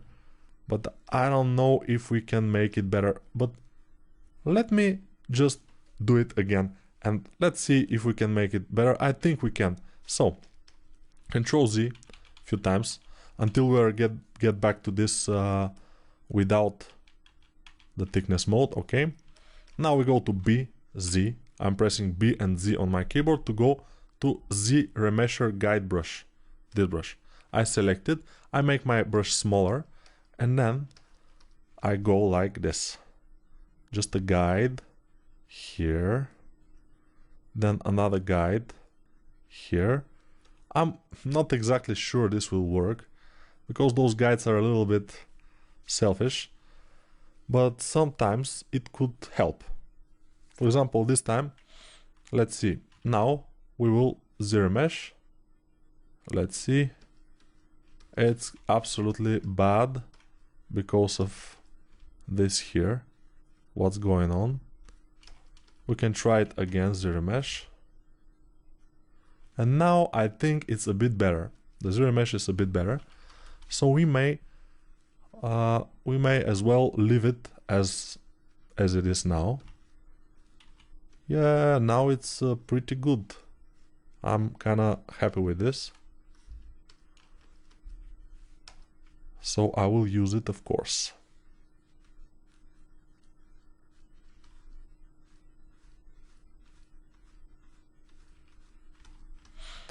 All right. I'm just making some adjustments with the standard brush. It's kind of cool. So let's make the thickness now. Thickness, pretty thick. Okay. Ooh, this thickness, it's not bad, not good. I don't know why. We have here some issues. Oh yes, we have some polygons that are a bit interestingly positioned. So what we can do is zero mesh again. Hopefully it will not ruin our geometry. No, it's keeping it, which is fine. Let's zoom over and try it again. Okay, I think this time is kind of good, although not perfect, but there is nothing perfect in this life. So now let's decrease at 1, crease it, and now it's kind of better. Of course we have some issues around this area. Why? When you're polyframing, you will notice that we can have this or this. You know, we have here little buttons inside the button. One is to remove the lines and the other is to remove the colors. But we don't use it. We don't use them. We don't need them. So I noticed that here there is a problem, because maybe the crease isn't in this here. So I'll crease, edge, and crease this edge, and now I think it's better. Maybe it is, maybe it's not. Yeah, it's somehow not very good geometry here in this area. Particularly in this area, it's not very good. Also, this is pretty far away from the end where we need it. So I will move it closer to the edge. And in here, we have some issues also. I'll try to fix them. So in this video, obviously, we haven't started the sword, but we will start it probably right after this cape is kind of good. And I think it's kind of good already. Let's make it even this color. But what is this color? Let's try, why not this? Yeah. And now we go to fill object, and since it's RGB, we fill it with the color. If it was M, we fill it with material, but that I will explain it later. Now we'll get back to our white color, and we have only the cape in this color. In order to select the color, you go to the color, your mouse over the color, and press C, and now you have this color, and we can fill, and also this one here we can fill. And then if we go to the white, we have filled those things. Of course, we have to make thickness of this thing here, but it's pretty cool to know how to make those colors. Of course, I haven't shown you everything, and I shown you just for a notice. Then we will make him a bit of this yellowish brownish color, but later. So now let's try to make the sword. I can see the sword quite well, so I'll press Z, then move, and then press Z again. Then we can start to make the sword. How to start to make something that is completely out of our object? Of course, we will start, or we can, with appending a cube. And we will have to go to the bottom of our stack to find this cube and click on it here on the subtool palette. Then with W we'll get our pivot and place the cube in front of our object. Make sure that it's not with perspective, because with perspective, when you move, you don't know what will happen. Now we turn on polyframe and solo just to see this. So this will be the blade of our sword, but not exactly all of this, only part of this. So Control Alt Shift drag to hide everything except for this side. So you notice what I did. I did this, and then with space it's very difficult. What are these emojis? Okay, so I pressed to hide everything, but you see how the right side is not covered by this red. Yeah, wait, so from here, yeah, the right side is not covered, so there only this is here, del hidden. Then I will continue with disabling this, and then this, hiding it, and then del hidden. So I hidden everything except for this part, and this part is here, you know. I will make symmetry, I will do some other stuff with it, but for now we have it. I will press with Alt here while I'm on my pivot, which I have with W, and then I will make it bigger on all directions, and the simpler the form is, the better. I'm not sure I want to make the sword in this form, because it's a bit strange. Maybe a normal sword will do, but let's try it first with this form, and we'll see. So the sword should be like this, and this is basically the blade of the sword. Yeah, it's nothing too much, but it's cool. I will mask with Control drag this middle thing, reverse the mask, and nothing happened because we have extremely low poly. But now when we move, we are moving only this middle thing, and I will move it here on the top. We'll need it for later. We will need it later, probably. Who knows? And then we'll make the handle. But how to make the handle? Probably it will be for the best if we duplicate this just by clicking on the duplicate button, which is completely normal, and then turn it, put it down, make it smaller, and then just del this.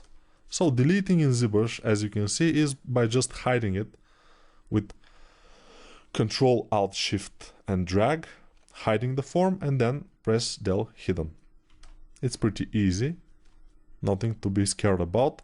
Some people are scared, wow, how I delete things in ZBrush? Yeah, it's pretty easy. So this will be the handle, and yeah, we're running out of time, but I'm making very simple forms now. So duplicate this to make the it's not hilt, or I'm not sure how it's called, the guard. Yeah, let's call it the guard. So the guard will be this piece. The guard, of course, will need to have a middle insert. I will insert one edge in the middle of the guard, and then I need a symmetry to make the guard.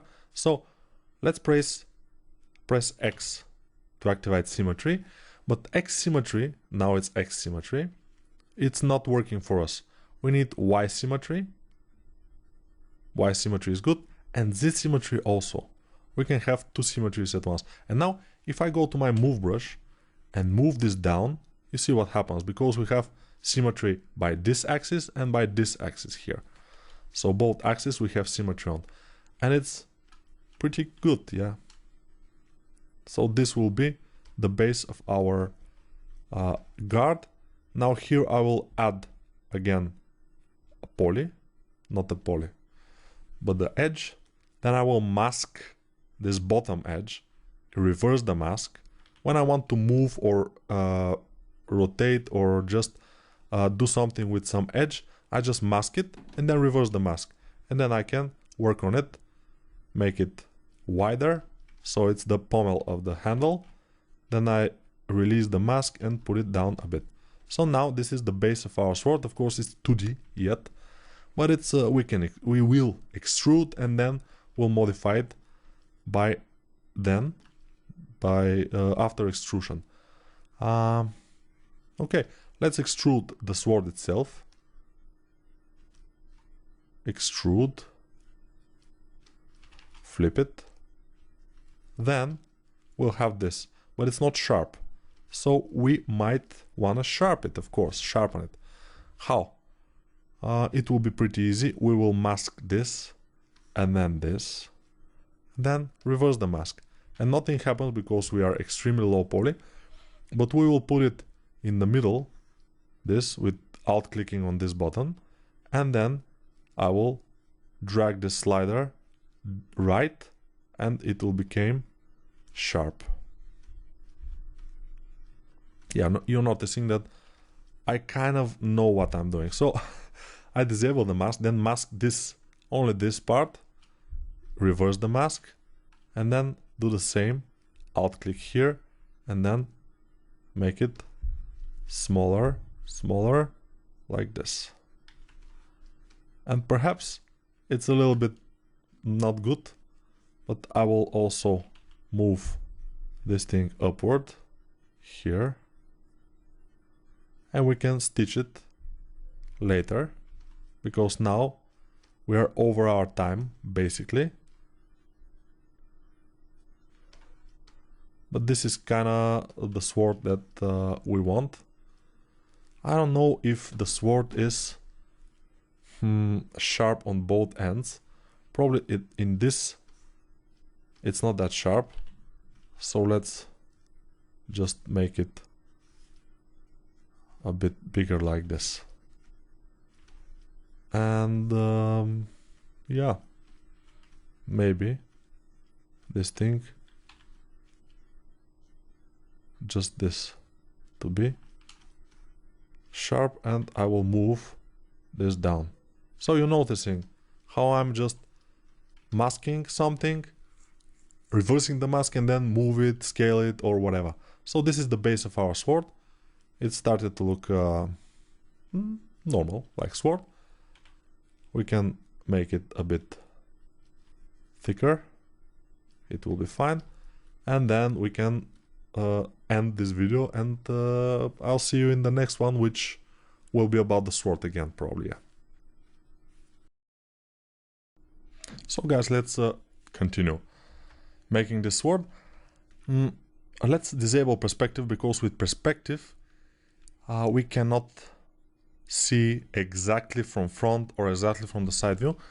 Now we can, and I'm seeing that this part here is not flat. It's not it's flat, but it's not exactly on the side, aligned to the side. So what I'll do is drag a big mask and just barely get this, and I think I did it. And then I will, of course, control click to rotate the mask, to invert it. Then I will alt click this icon here, this one, alt click it. This will go to unmeshed center, and now I will do this, and I will see that I don't have symmetry, which is not good. And I will do the same thing again with symmetry this time. And now I have symmetry because I pressed X. Press X to have symmetry.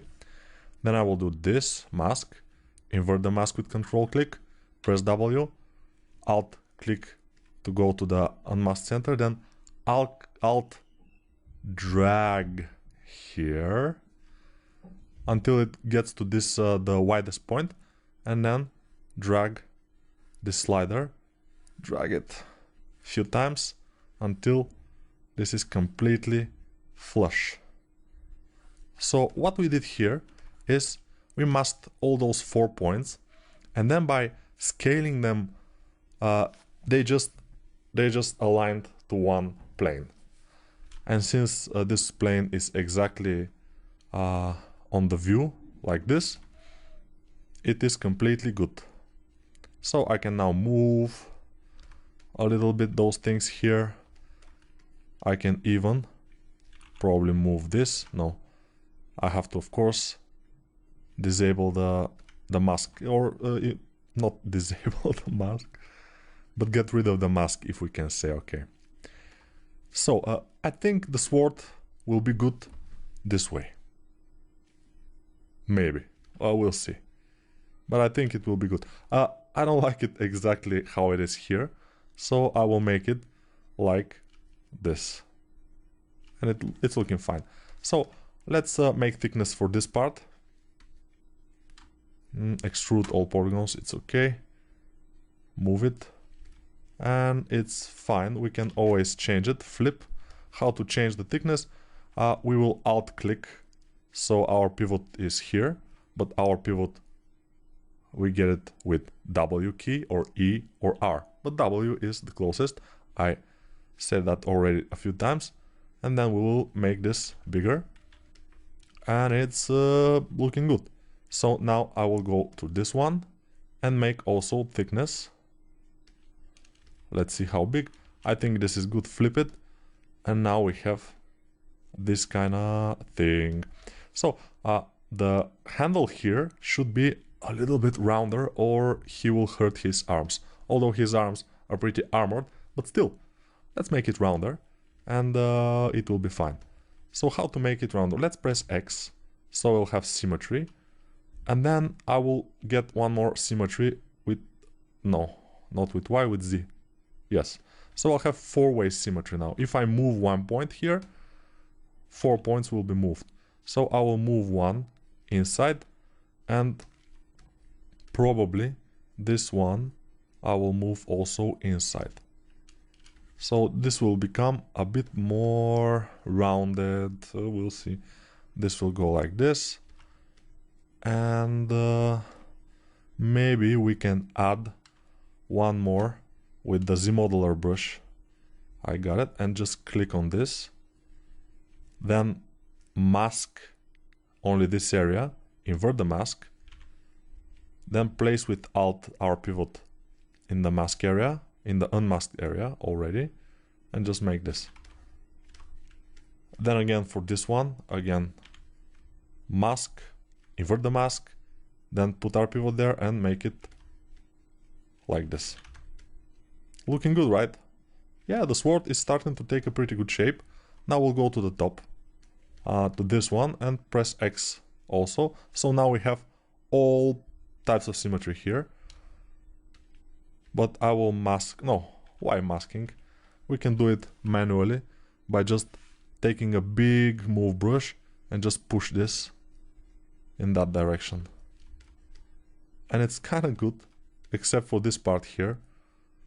We should think about that. Probably we can do this. Add a loop here and then just make this a bit wider there, and here also. And this should do. That should do. Then of course I would like to take out this middle part so it could have a bit more shape there. And then I will press D for dynamic subdivision. Of course, dynamic subdivision will make this absolutely unusable, but we will try to crease it at 2 this time. Probably 2 will be best. And dynamic subdivided at 4, and the crease manually something. So we go to Z modeler brush again, press space, insert, no, we want crease, so we go to crease, edge loop complete, crease, edge loop complete, and we crease this edge. And let's see what else we can crease. What else? Maybe the middle edge also. It will be a good idea to crease this. Ah, it's creased. It doesn't appear that way, but it's creased. So we can, in order to have an angle here, we will go to an edge. So hover an edge, then insert, single edge loop, and insert one edge loop here and drag it so it has this kind of thing. Looking good, although I will go to my move brush by pressing 4, and then I will move this inwards because it looks a little bit strange. Let's see, okay, there, it's looking strange. Now I think it's a bit better.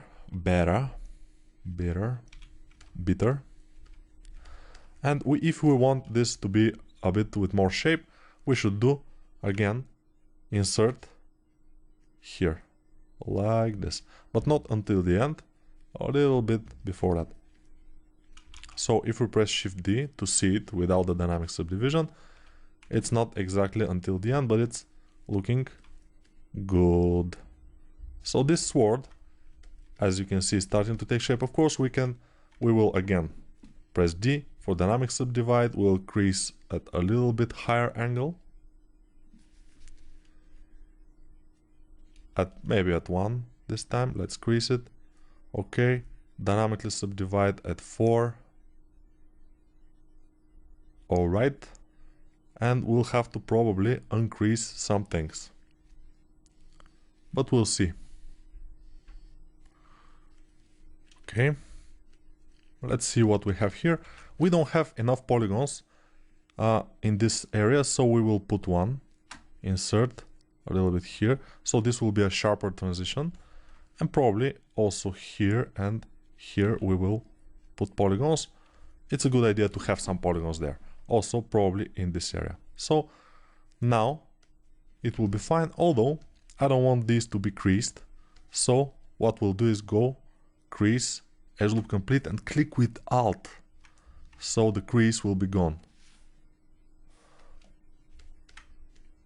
Okay, and then I will crease this just by clicking on it, and then when we press D, we have not perfect result, although let's see, we can crease. Let's crease this. I cannot touch it.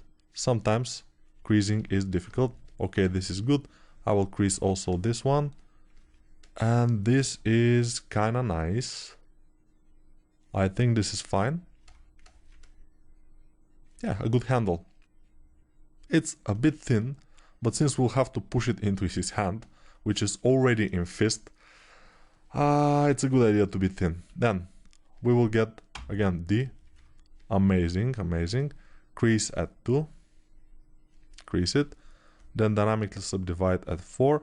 And we always want to manually crease those kind of things. I will press to crease, then press this to crease, and I will uncrease. Let me see what I will uncrease. So now we'll have creased this and this. We don't want that. I will crease only one of them. This one I don't want, so I will go crease edge, not edge loop complete, edge, and then alt click this, and I will zoom in and alt click this. Let's see if we were able to do it. I think we kinda were able to do it, but we need more polygons here, so we'll go to insert, edge loop, complete, and let's put one edge loop here so it's sharper, then one in here and one in here, and let's put one in there, and let's see what's happening. Now it's looking a bit better. And of course we can always chip this, but first with the move brush I will try to make it a bit more interesting. Yeah, why not? Why not? This is looking good. So now we have kind of a sword. All of those things are creased, not creased, but dynamically subdivided on 4, I think. So let's see, 4, 4. Okay, we can merge them, merge down, and we have the sword. It's a 1 subtool because I have merged them.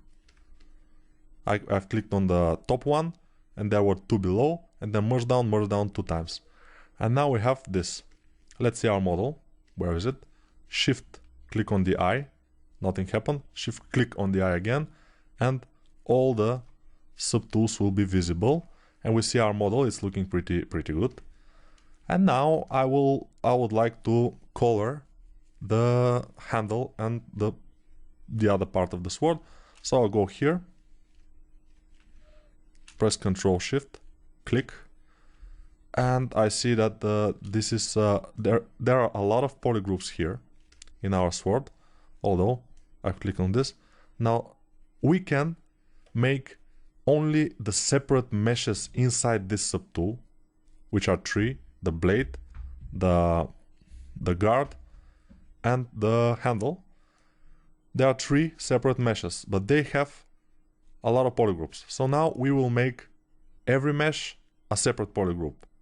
Only 3 groups. So how do we do that? We go to polygroups and group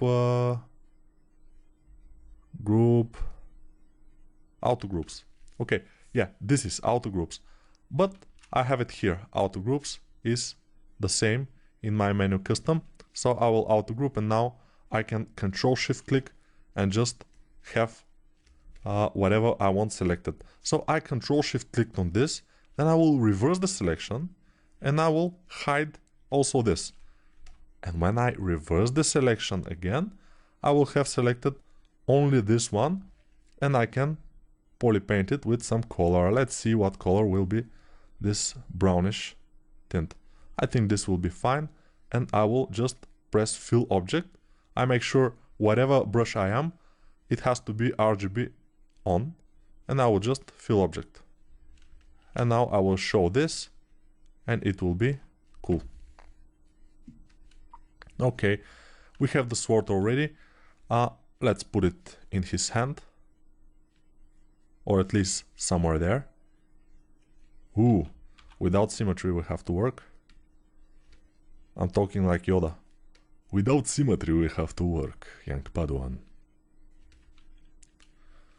Now this sword, of course, I would like to make it a bit broader, I mean a bit more fat, because, and I will click here, so it's in the middle, and I will make it a little bit thicker, because it doesn't suit him. He has this thick armors and everything, and the sword is thin, it doesn't work. Now it's working, I think, it's kind of cool, although this sword doesn't look super good to me. Maybe I will do something for that, but I will have to apply the subdivisions first. Another thing. Also, we will need to put materials, but that will be a thing for another video. Now we are kind of done with the sword, and we can continue with some other things, but in the next video. Okay, what I want to do in this video is something interesting. First, let's isolate the head, and let's see.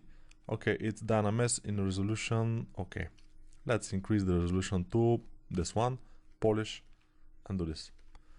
And now I'll just go with my damn standard brush and make this happen.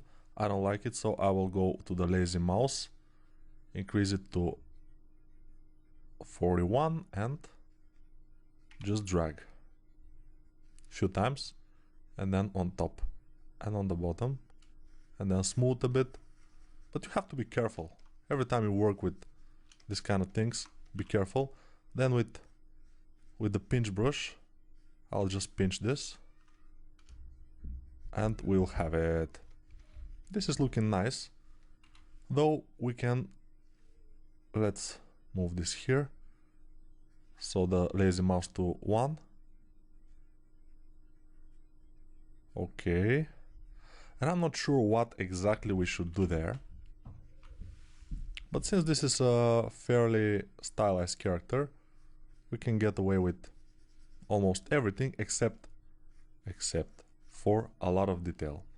A lot of detail will ruin this character, so we'll have to be careful about that.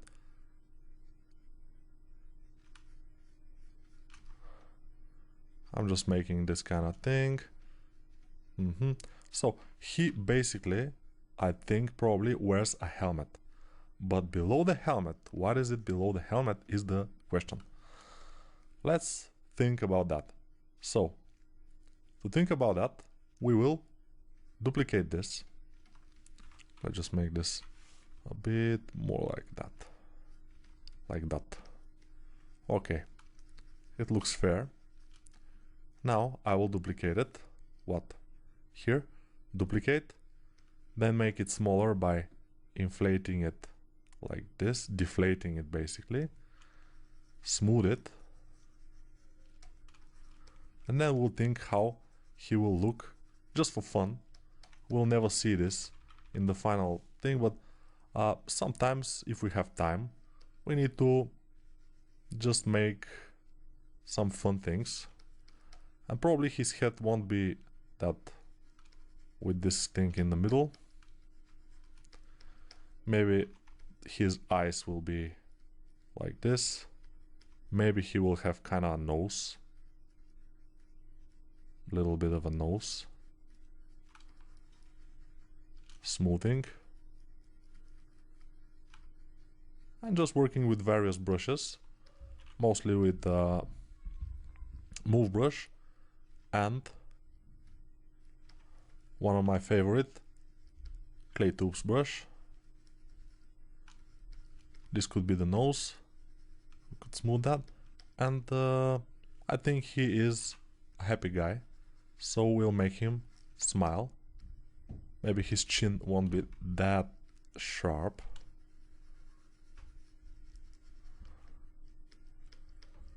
He's looking like a skeleton or skull, like a skull.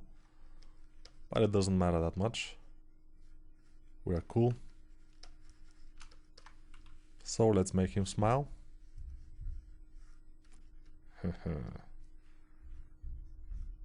Okay. I like my characters to smile. So I'm pushing here a little bit. We have the teeth. We'll push them inward and the bottom teeth will be more inward. Then I will smooth, and then we'll have this kind of thing. He's smiling, our guy, our knight.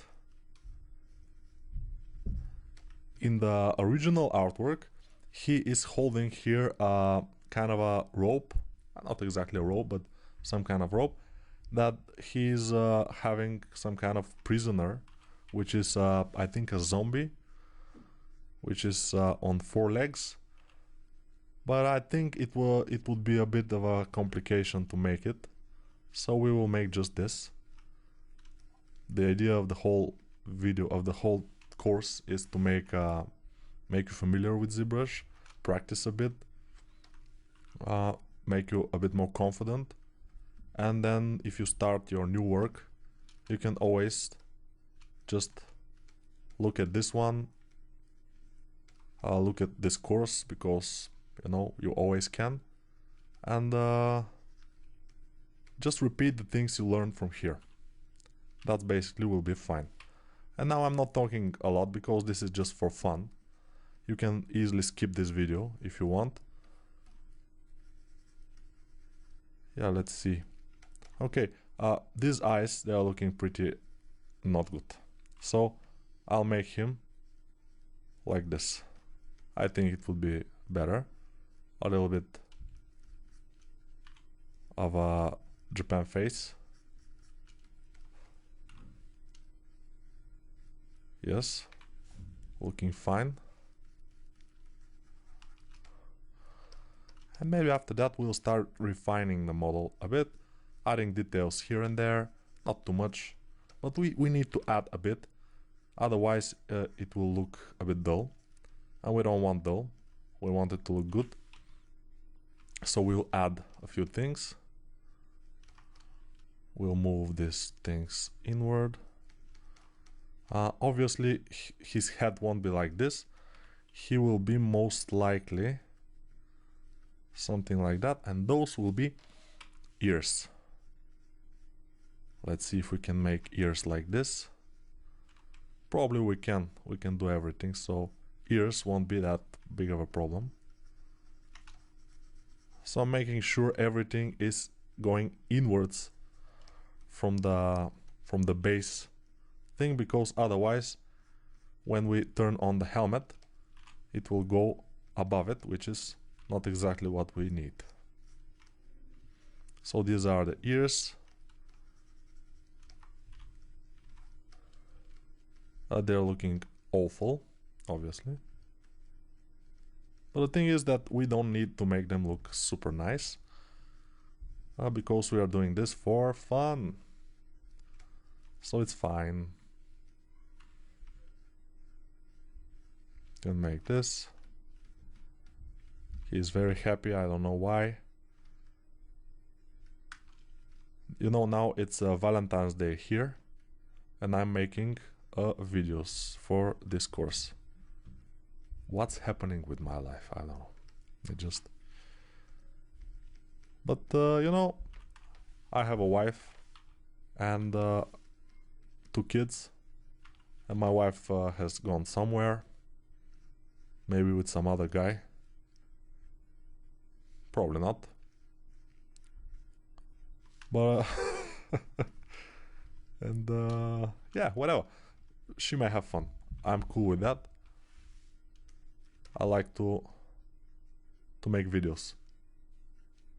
So that's my real love, ZBrush. I'm with her now, so I'm happy. That's the thing. But don't tell my wife. It's a little bit, you know, not good. Okay, so making the lower lip a bit. When somebody is smiling, their lips are getting not that thick, thinner. Let's make this lower lip a bit inward. Like this is better. So you seen it was a bit not that good, but when we pushed that lower lip inward and the upper lip above it, we have made some progress. Now we're making this at the edge. We don't have to make this exactly because it's a stylized character, so most of the things will be gone from his head. I mean, not gone, but they will not be present at all. Not will be gone.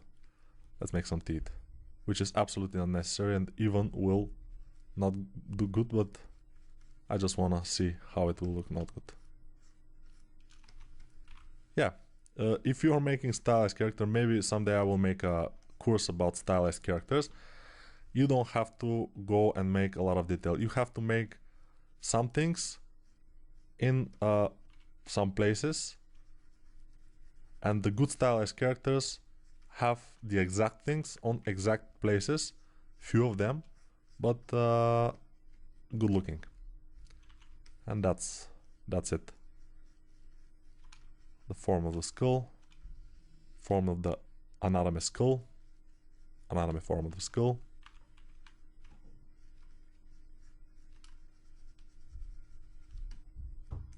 And I think we are done. Let's show everything. Okay, it's good. Let's remove the helmet. Where is it? Okay, it's here. And now we see our character. He has big horns, a smile. Yeah, he looks good. He's a cute little guy. That face is not exactly for this guy, obviously, but it's just for fun. Okay, so now we get rid of it. Just disable the visibility of it by clicking on the eye icon, and now we can continue working on our character. We have some poly painted things, so let's make thickness of this, or for this, or in this. Let's make this thicker, or thick, because now it's just a plane. Basically, I'm gonna extrude inwards a lot, so flip, and now we have to make crease. Crease at 1, crease edge something 4 is nice, and we have to uncrease those things because we don't need them creased. Edge loop complete, alt click here, alt click here, alt click here, and here and here. And now they are uncreased. It's very important to uncrease those because it will not look good as a fabric. It will look at something else. Not exactly a fabric. Trying to achieve something here, but I don't know if I will be able to. Let's see how it looks. It looks kind of fine. It's not exactly perfect, but it's fine. So now we have a lot of things going on. Let's do something else. Maybe we should do a poly paint. But in order to do a poly paint, we should make sure everything has subdivisions, real subdivisions. So this is dynamic, let's apply subdivisions. This is dynamic, let's apply it. This is dynamic, let's apply it. And we should make another one for the horns because they are still low poly. Let's see them. Yes, Control D. And now we have this. Has subdivision. Yes, it's looking good. Although there are, yes. So this one we will delete because you see this one is not what we need. We'll delete it. So delete. And now we will show everything and it's fine. Also, those knee armors we will most likely want to inflate. Let's inflate them a bit. They're looking a bit thin compared to the other things. And now I will apply subdivisions. Apply. They're looking awesome. Now I will get to them and start working on them just for them. Okay, just doing this. And we'll increase the subdivisions again probably because they are not really good subdivided. They're a little bit low still.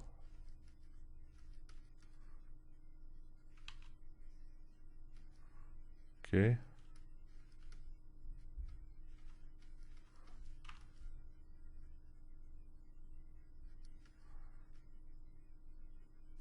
All right. What am I doing? I'm sharpening some things just to look better. Using dump standard brush, using my high polish brush, changing them with the shortcuts. You know, 5 is the high polish brush, dump standard brush is 7. And I'm pressing 7, pressing 5, pinch brush is 3. So I'm using all kind of brushes just to be able to make this. Control D, I will add another subdivision, then I will press X. So I won't have symmetry, and I will be able to make this kind of things like this. Maybe one also here, a little bit. One in there, a bit bigger.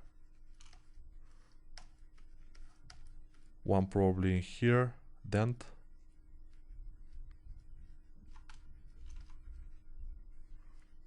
I'm sorry if I work with my mouth open, but sometimes when I'm concentrating, I just open my mouth. So basically I have to think about not opening my mouth. When I'm not thinking about it, I just look like an idiot. But obviously, that's the way it is. Yes. So let's make one more thing, probably here. I'm making those, although they are not part of the model exactly. I'm making them because I want this to be a bit more interesting. Because the model, not the model, but the concept is pretty simple. And I needed to have a bit more personality, a bit more texture. A bit like those things were hit by a hammer and made by a hammer. Rough, but good.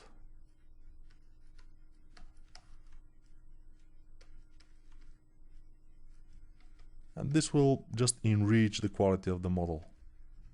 Just going crazy with the high polish brush. And now they're looking a bit more interesting. Let's go to those legs and do the same things. Just make them look like they are forged and hit with some hammer until they get this kind of thing. Remove the symmetry, press 2, go ahead and do this. It won't happen if we don't have enough geometry. Let's see how much polygons we have here. This is 140, so I will increase it once, Control D. Pressing Control D, of course, will increase our poly count 4 times. So now it's 500,000 and something. And now I'll press symmetry again, just to make sure this is better looking.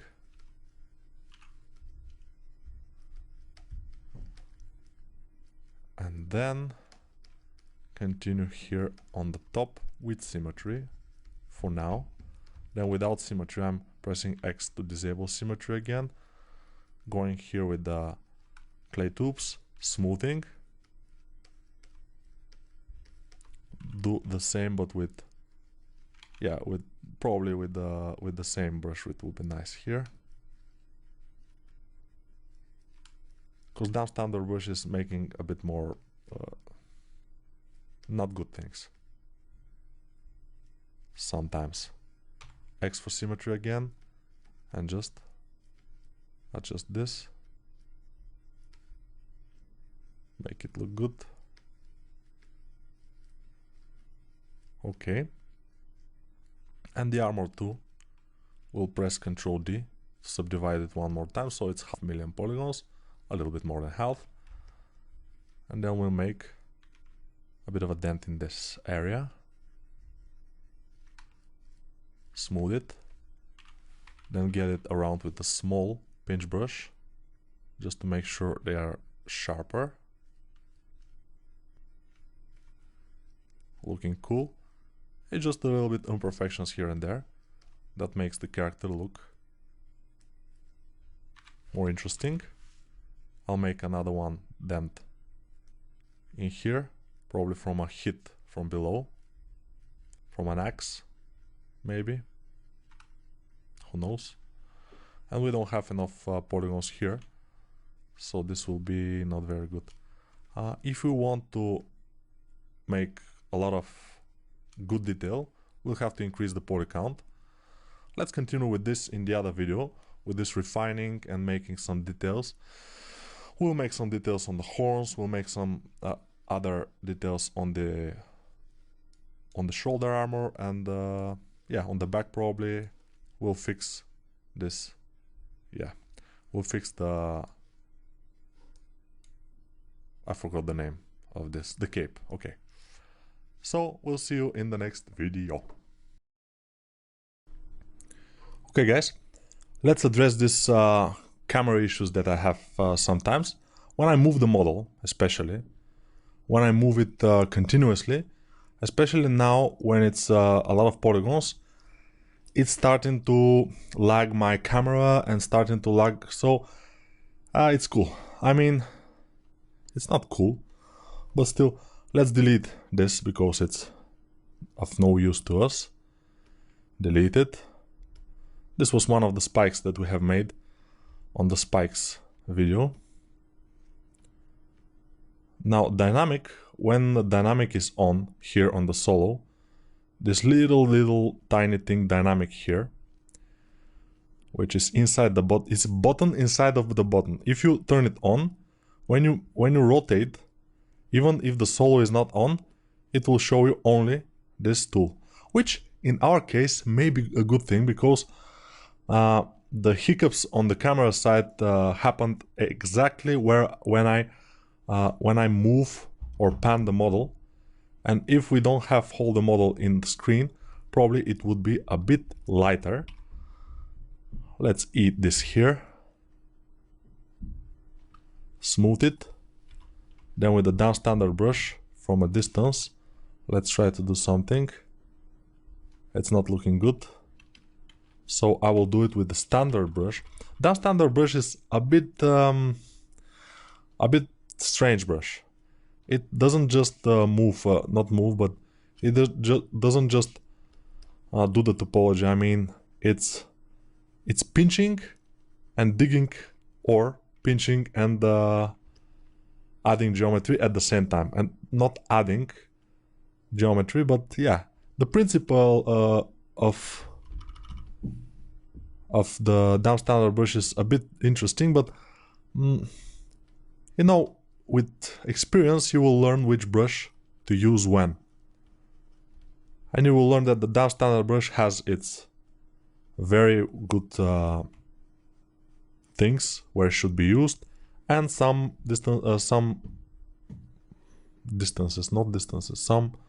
instances that it shouldn't be used. So it's up to you. But as I say always in my tutorials, this is kind of a, this video example is kind of a in front, kind of a later in the tutorial, so not too many people will watch it. I mean, I saw some models that people have made on my tutorials, but they are not too much.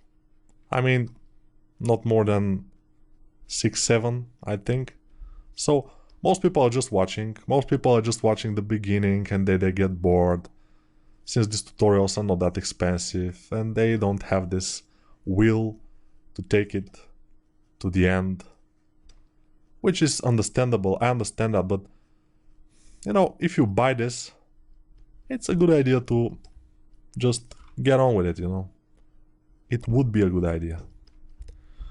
But everybody knows his limitations. Now, what we can do here is, yeah, we have a very little subdivisions here. We have very little polygons here. So what we can do is go to geometry, go to the lowest subdivision. How to go to the lowest subdivision? Either with this slider here on the geometry, or higher res here, pressing, or lower res. And if you just hover the button, you'll see higher subdiv resolution here. Higher subdiv resolution D. Lower subdiv resolution Shift D. So with Shift D we go down, with D we're going up. So Shift D, D, D, D, D, D, Shift D, Shift D, Shift D, Shift D, Shift D. Okay. Now what we can do? Freeze subdivision levels. We'll freeze our subdivision levels because when we have a mesh with subdivisions, it's very important, we cannot use the Z-modeler brush. Just the mesh is composed of multiple subdivision levels. We cannot. So delete or freeze subdivisions. We don't want to delete the higher subdivisions, we'll freeze them. Now they are freezed, we can make this. Few of those things for good measure. So we will have more resolution after we unfreeze. So let's unfreeze by just clicking on the freeze again. And we wait a bit. And ZBrush will take this low poly geometry that we have now just remade, or not remade, but modified. And it will project the high poly detail on it. And now we have this, which is a little bit better than before. Or not. I will see. Yeah, there are some artifacts sometimes. And we have to smooth them. But most of the time it's pretty good. So now it's pretty good. And I will just do this. Of course, this became a bit lighter than it has to be probably. But doesn't matter. I will smooth. I will make a hole. I will smooth again. This is not looking good here, because it's not looking like made from an axe or something. But I think for a cartoon character it will do. Since it's cartoon character, it has to do.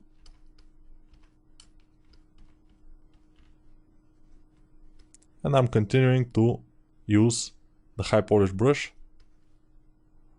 Let's make it white. White is a bit more contrasty. Yeah, I had to restart the brush again. So that's why the background is not that dark, but let's go to document, back, and just make it darker from here. Okay, I think now it's a little bit more contrasty, which is fine. So let's fix the cape here. Since the cape is protruding a bit, we have to go with Shift Z on the lowest subdivision and just move this with the move brush, with big move brush. We're moving it. It's double. We remove the double, we don't need it. Then we go back. No, not dynamic subdivisions. We have we have dynamic subdivision. We haven't yet subdivided it for real, but we have to do it at some point. Otherwise, either way, this is protruding here, and this is not good. We need it only for the top part and maybe for the bottom, like some kind of lower pants or underwear. Yeah, like underwear, it's very cool. So it's a happy coincidence. We have underwear now. It will not be visible from any angle probably. And if you are afraid of this happening, just go here and disable dynamic. But now the camera probably will start to get problems. Now let's continue with this. Apply dynamic we don't have subdivisions. I mean, we don't have dynamic, we have real subdivisions here, unfortunately, or fortunately. But we have to make one more because you see the polygons here. So Control D will make another subdivision. And now we can start working on it, making it sharper at some of those edges. Here, also with the pinch brush, we can go here to make this sharper. Also, we can disable symmetry and make some kind of this thing here, something like this in there. And yeah, basically just with the high polish brush, just clicking and dragging a bit, but not with a prolonged drag, you know, just click and click, click, click, click, click, just a lot of clicks. And it should be okay. And it is, kinda. Okay, from the back, we'll have to make some things just to have a variety, because otherwise it's boring. Yeah, although this is a beginner's ZBrush tutorial or course, it's a good thing to address some basic things for the modeling. You have to avoid your model to be sterile, or repetitive, and try to be more lively. Try to put some textures. For example, I haven't shown you, I think, how to work with alphas, but it's a good thing to show now. So let me show you how to work with alphas. I will just show you, but we won't use it probably. So we go to the standard brush, for example, standard brush, and we can go here, alpha, where it says alpha, and put some alpha on. For example, let's say this one, with just dots, which is alpha 07. It says alpha 07 here on the left. So when we drag our mouse now, we are dragging with this alpha 07. Without the alpha, it is just the standard brush, you know, but with the alpha is this. But here we have the stroke, and the stroke, if we make it drag rect, we can drag this alpha like this. And Control Z, it's pretty nice. Although I don't know exactly what we can use this for in this case.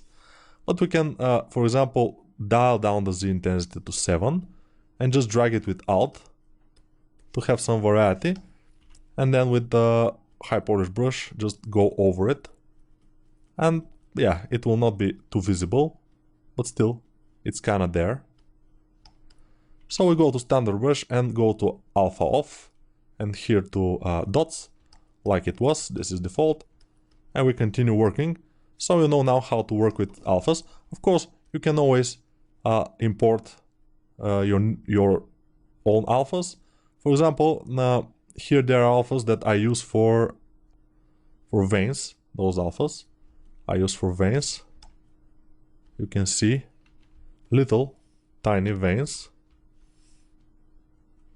but I use it with drag rect, and I just drag those like this, and I make tiny veins if I have to on my model, and they look pretty awesome because they are very tiny, very almost invisible, but they are there, and that gives this like realistic look when you're going for that, of course. And now we are definitely not going for the realistic look, so we don't have to do it.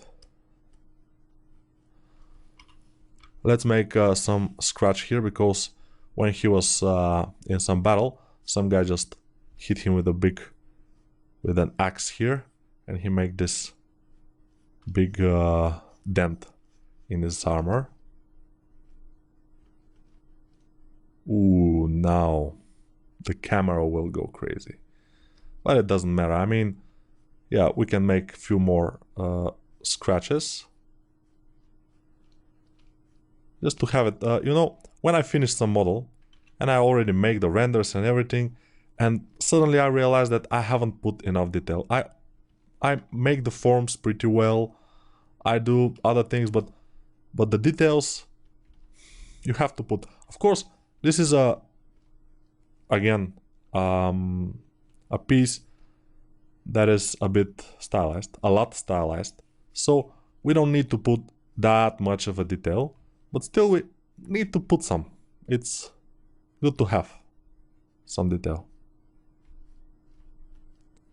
So let's go to the shoulders.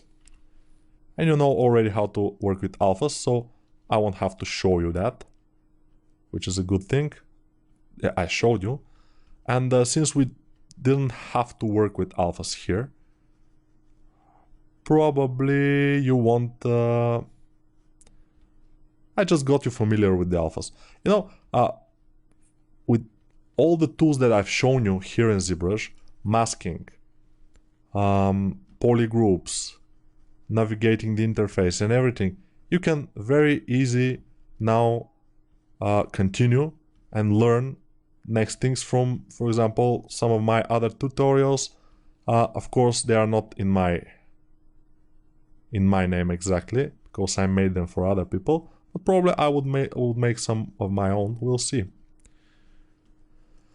But nonetheless, even those that I made for other people, they are mine. I mean, I made them, so no, they're not mine. Yeah, that's the difference. They're not mine, but I made them. So you can, if you like my style of teaching, for example, which is a little bit more like not so official and stuff, you can check them out. They're available in Udemy, they're available in some other places, Flip Normal site, and some other places.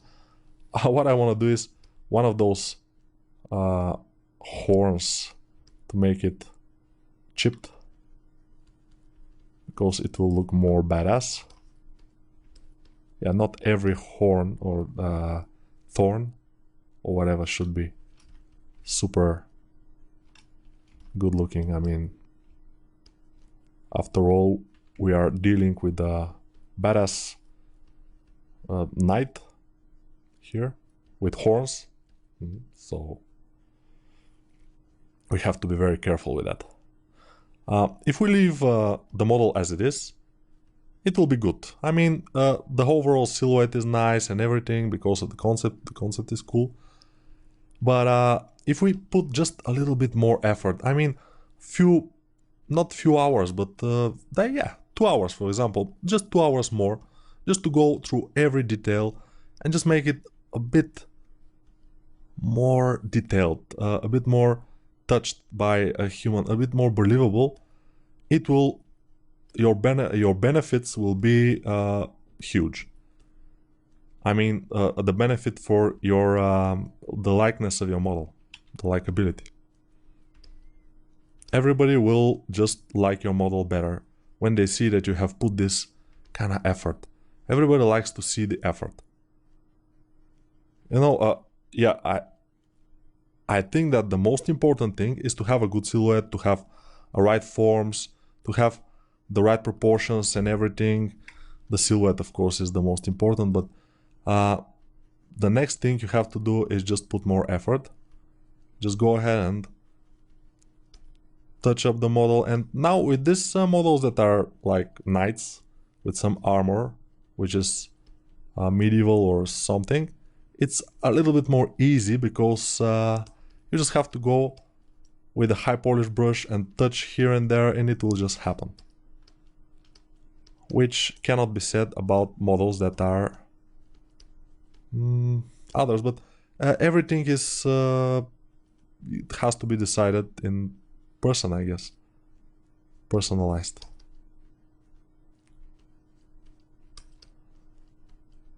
But I think we are getting pretty good. Those shoulders are already nice. We can put a bit of a dent in there. Why not? And we don't have almost any dent in here, so I'll put one little one here, just to, for good measure.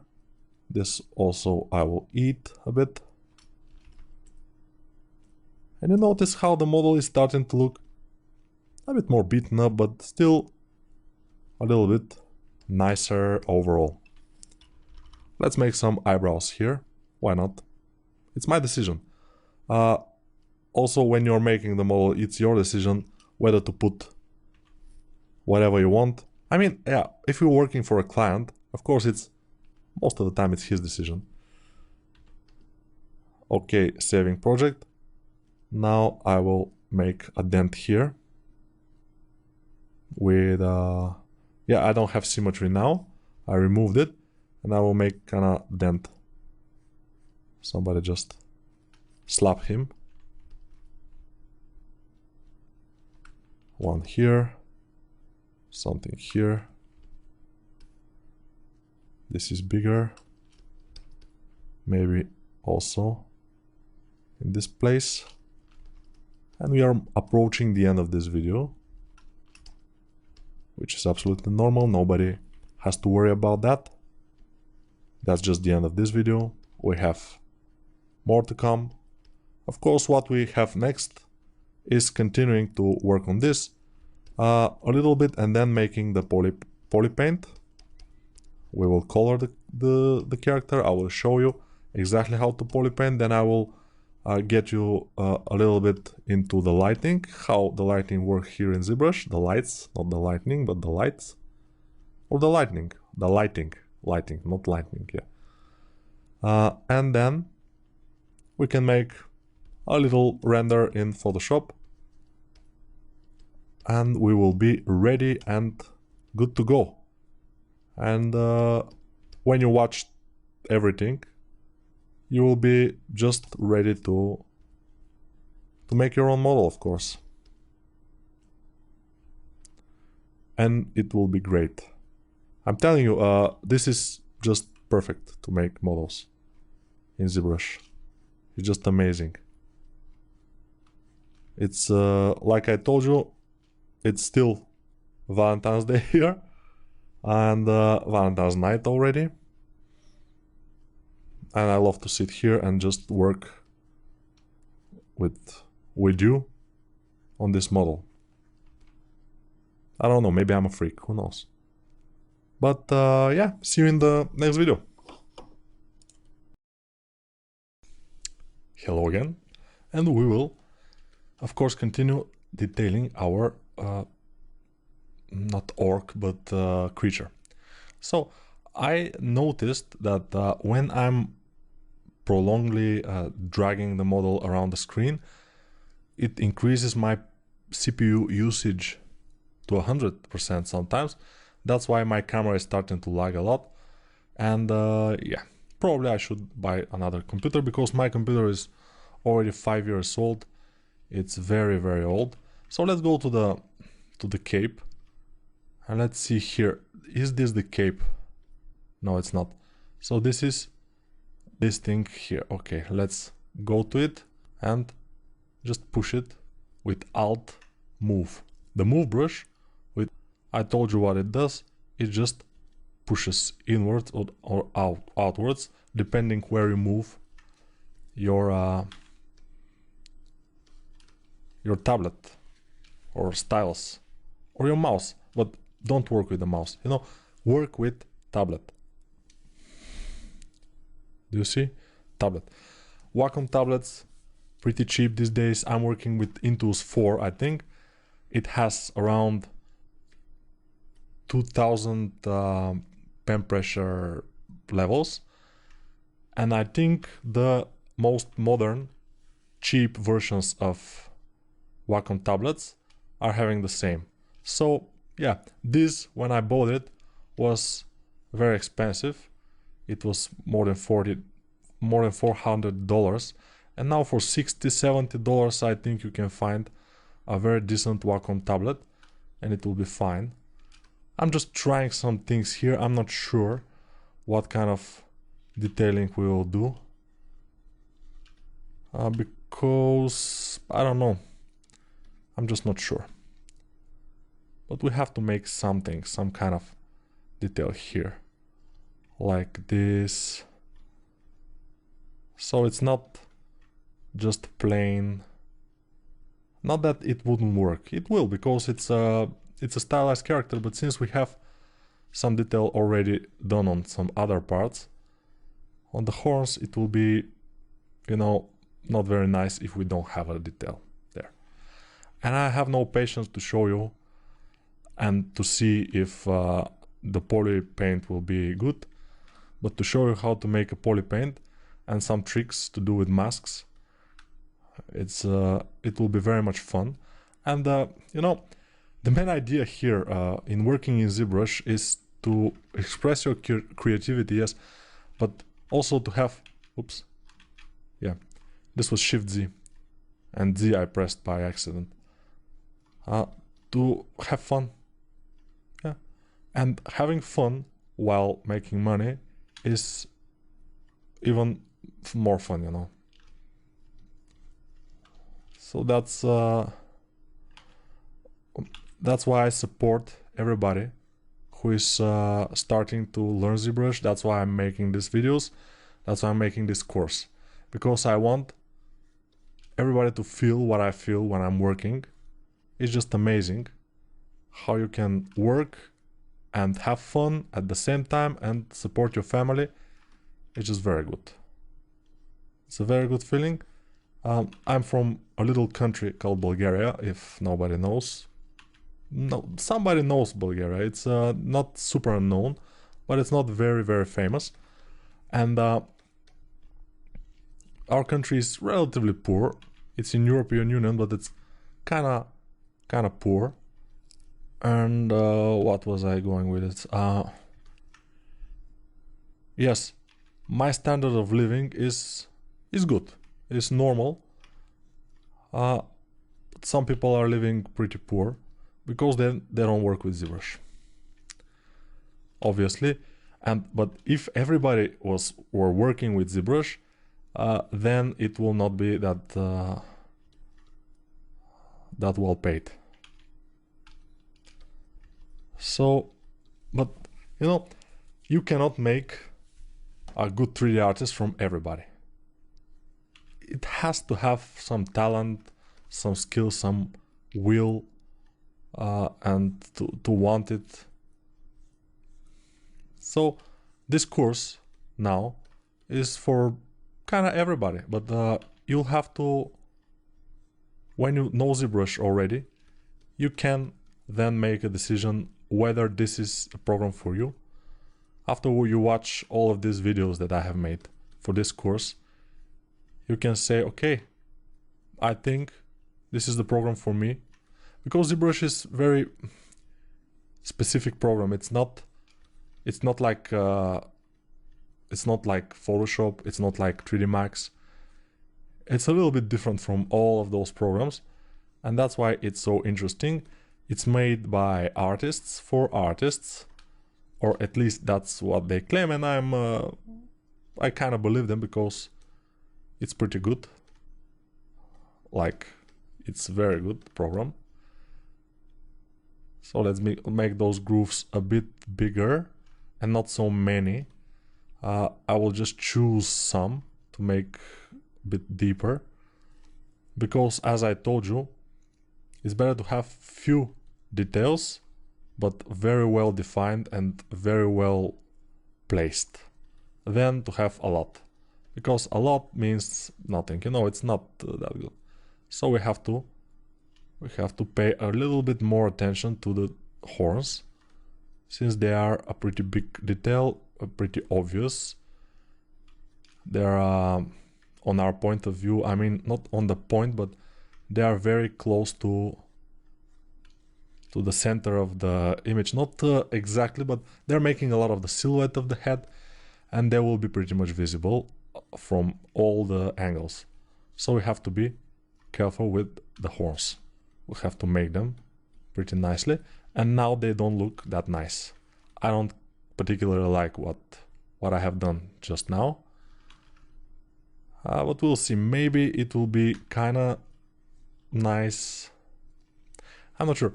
These days I'm pretty much very critic. I'm criticizing my works a lot. I don't completely like the things that I do, and that's probably a phase of development, and I think I should stay a lot more in this phase, and everybody should, because this is the phase that you are growing as an artist. You are trying to improve because you don't like what you're doing. You're seeing other artists that are doing much better than you, and you realize that, and you're continuously trying to improve,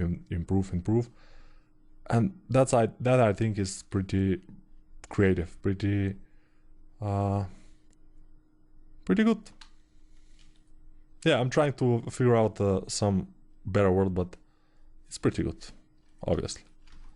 So let's see what's going on. Yeah, kinda nice.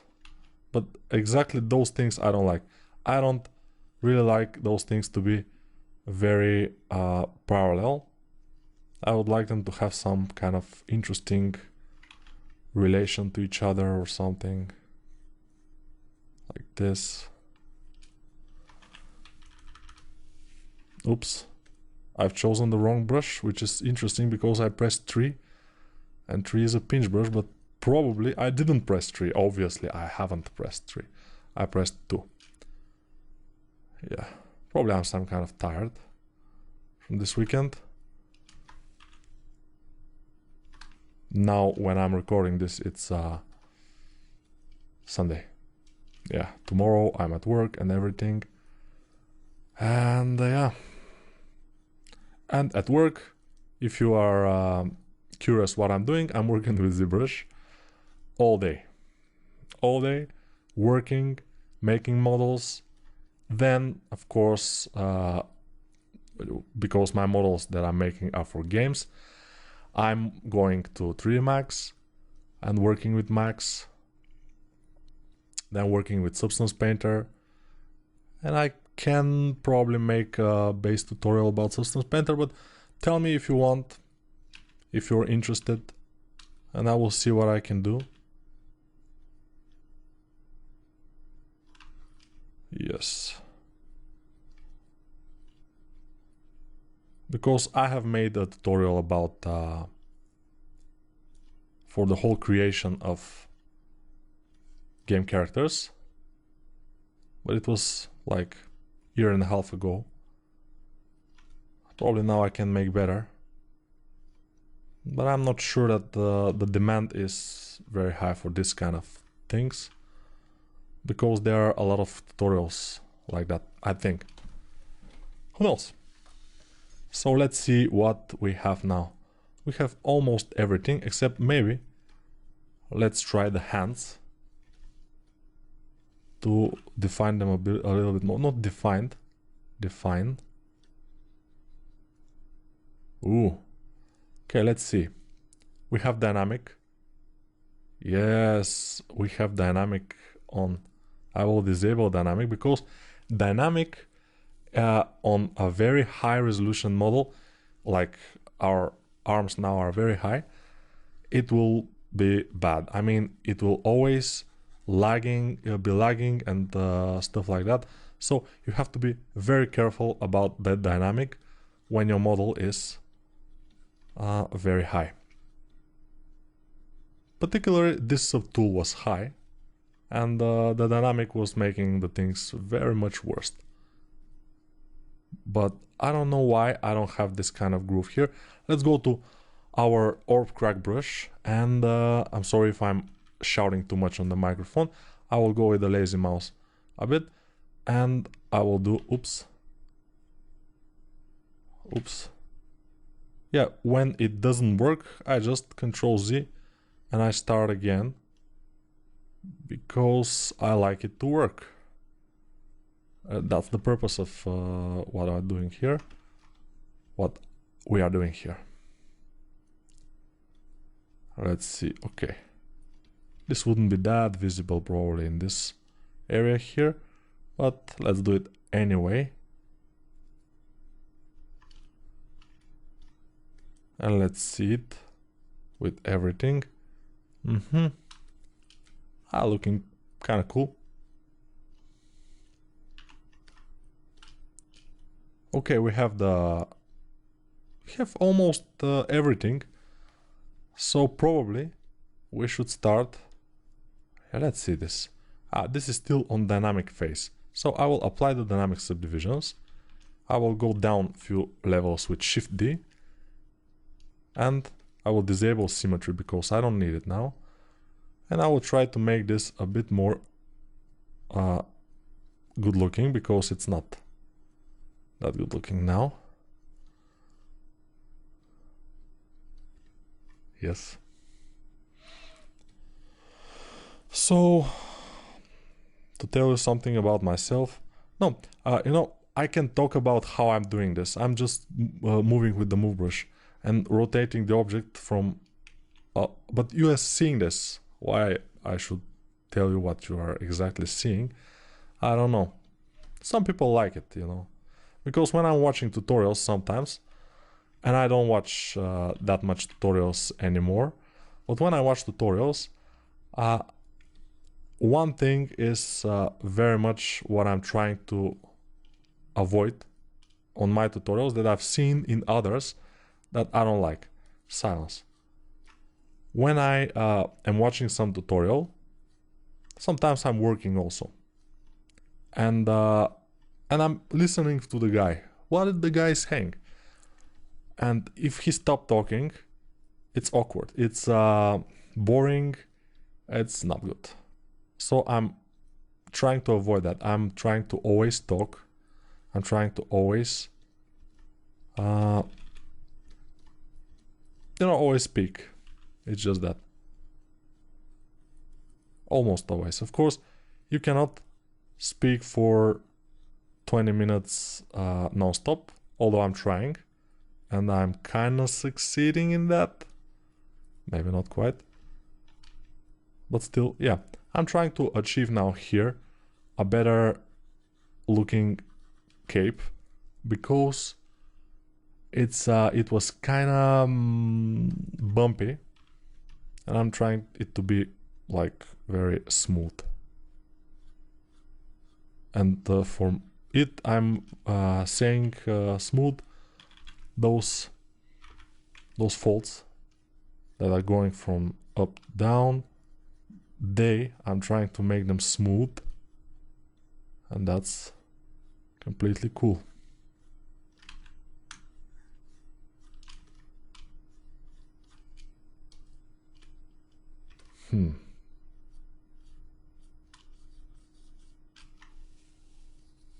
Yeah, it's super perfect, but it will do, I think. So, now I have done what I am not supposed to do, is to drag too much the model, and the CPU usage was big, and the camera is starting to make problems probably. But I'm fixing most of this in post-production. Sometimes I just cannot fix it. If it's too much moving, then it's just unfixable. Then you know the sign that the camera won't be around for the rest of the video, for example, or something like this. Yeah, that's why you see this. So let's make a bit more the style of the other parts of the armor here. If it's forged and hammered.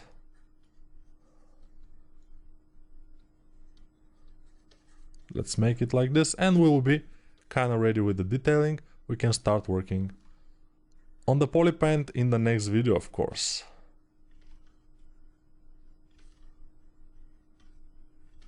So this video is a bit shorter than the rest, but still I think it will be fine. Shorter videos are good, but sometimes I cannot make the video shorter than 20 minutes because some actions, some things that we are doing in ZBrush are a little bit, they require a little bit of concentration, a little bit longer time, and that's why I cannot do it.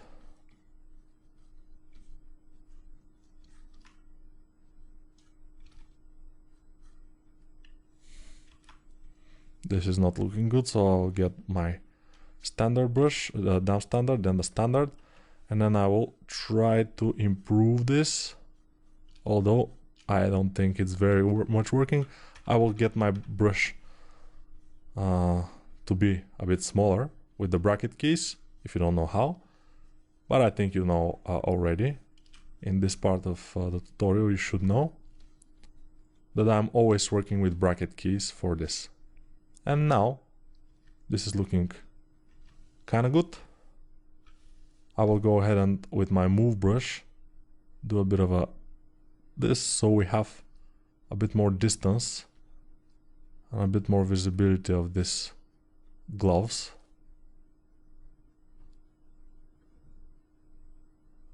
And yeah, no symmetry, but we don't care that much.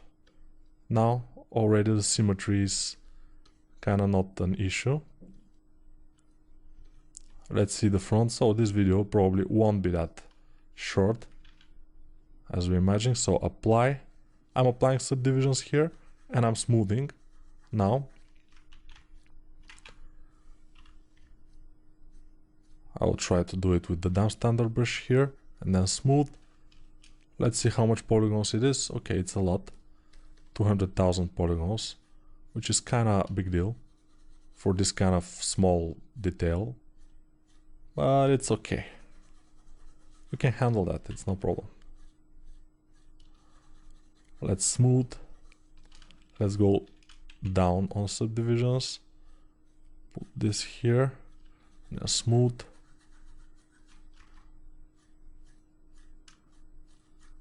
Yeah, those kind of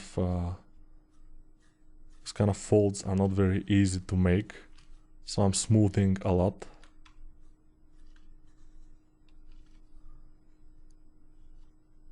Okay, yeah. So yeah, let's finish this.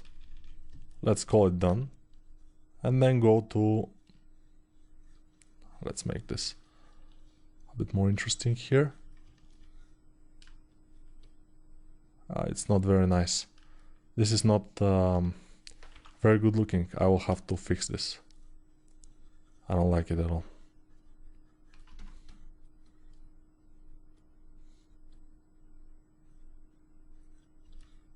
But it's okay. It should be okay. So, next thing, of course, waiting for the processor to calm down. Okay, and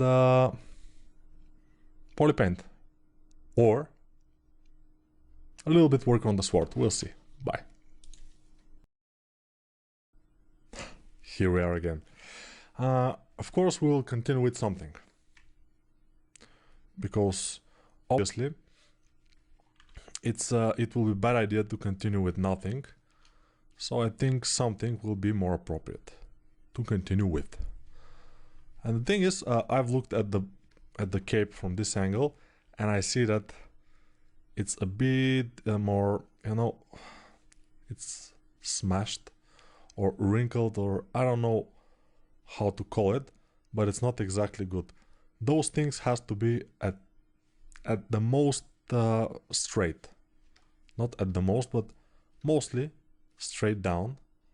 And if we have some hiccups or whatever, it's not good. The next thing I notice is on the helmet, those horns are coming out just like this, like nothing happened, you know. So let's put our symmetry on, and let's start on the helmet, put our symmetry on, and let's start to make something here, just something to connect them, you know, the helmet and the horns. So they are going out from the helmet, but they are not just like this. They have like a hole, and this hole is dig, and it has some kind of a border, stuff like this. It's not in the concept, of course, because concept is very, very slim, but with just the standard brush, with now with Alt, I'm just trying to make it a bit more alive, a bit more grounded to reality. Although for a stylized concept, I told you that this could be not very good. But I think in our case, it will work just fine. I will go ahead and do this with the damp standard brush and Alt. So I am subtracting with the brush, and this is the result. Not exactly perfect, but I will smooth it a bit so it's not that prominent and not that sharp. These sharp, tiny things are not good for a concept like this.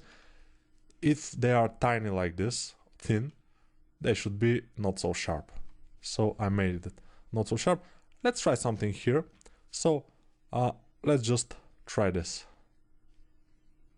Just try to have something like this. It's not exactly bad, I think. It could work, probably. But I will make it and then Control Z if I don't like it, because I want to see if the overall look of our character, the overall design is changing a bit. This is adding kind of interesting thing to our model. I'm not sure. I have to think about it. Sometimes we have to just think about it, you know. We have to think about. We don't have time to think about it. Either it will be this or not. Or let's Control Z a couple of times until this disappears, like this. And this was Control Z a lot of times. And I will just, okay. ZBrush, when we have so much undo done, it will ask us if you want to continue from here, because you will remove 55, 56 undo histories. We say yes, because we are kind of evil, and we will completely remove those histories. And since we have made them for less than a minute, probably it won't be such a loss, which is cool. And I will divide one more time those horns with Control D. Control D is adding subdivisions, and with Shift D we are going down subdivisions. But if you want to go up subdivisions, it's not Control D, because Control D is adding, and when we have already existing subdivisions, we go with just D. And you can of course see that here in the Geometry tab, lower S is Shift D. Pressing Shift D, we go lower S. Higher S is just D. And divide is Control D. So most of the things in ZBrush are made with Control Shift and Alt, which is very convenient, because you know that your fingers of your left arm or hand should be on Control Alt and Shift. And yeah, most softwares I think are like this, but ZBrush is a lot like this. So it's pretty cool. Hopefully I'm not moving the model too much, because it will result in the camera lagging, which sometimes I even cannot fix in post-production. Too bad. But that's the way it is, you know. It cannot change that. That's just the way it is. That's just the way it is. Okay. Let me think what we could do next. I'm not so sure about the horns yet, so I wanna fix myself on them a little bit longer, but let's go to the sword for now. I will have to apply the subdivisions because they are not applied yet, and I will go with... so here the subdivisions are not enough. You can see, because we don't have enough polygons in this area, so I will Control Z a few times until we don't have subdivisions, then Shift D to disable the dynamic subdivisions, and then I will add some poly loops here because I will need them, or edge loops. So I'll go to some edge and just click, and by default it will add an edge loop exactly on that spot. And yes, when we subdivide those, our sword will be a lot more polygons, but also we'll have the ability to make some detailing, because otherwise we don't have enough polygons to do that. So now we will have enough polygons, which is very good for me. Alright, I've added, I think, enough polygons, so now we can dynamic subdivision, apply, and then let's try to do it with clay tubes, one of my favorite brushes,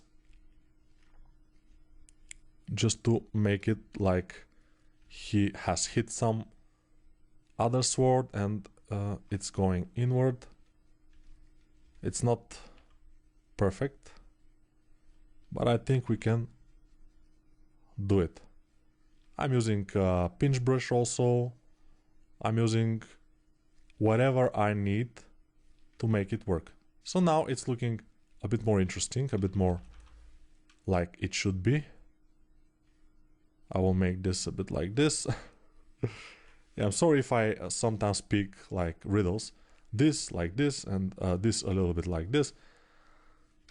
But when I'm working, sometimes I just cannot speak that that good. My thought is not exactly like it should be. Thought process is lacking. I will make some things like this just to add a bit more detail to this part of the sword. We'll have to continue them on all sides and connect them in this area.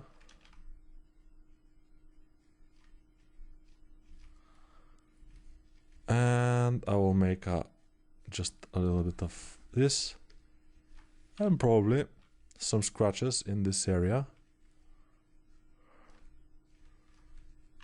But we don't have enough polygons for those.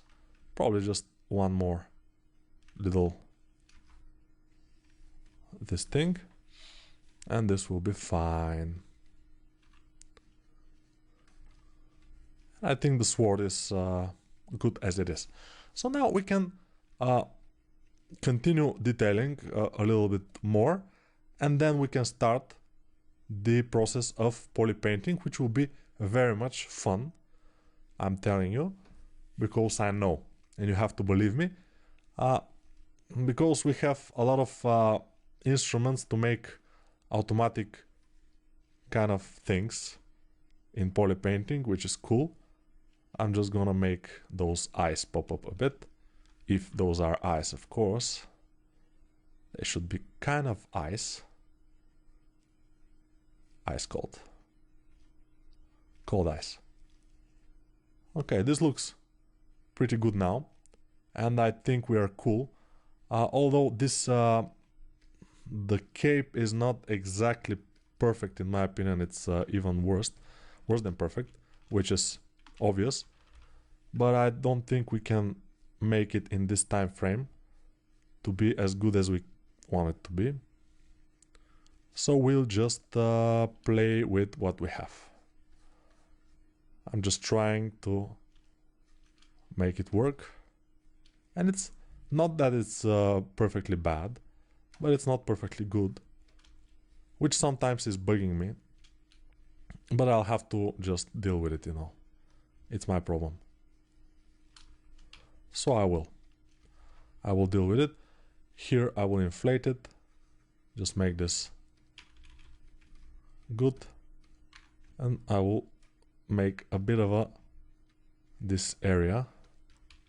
Let's Control D to add one more level of detail, subdivision in our case, and continue.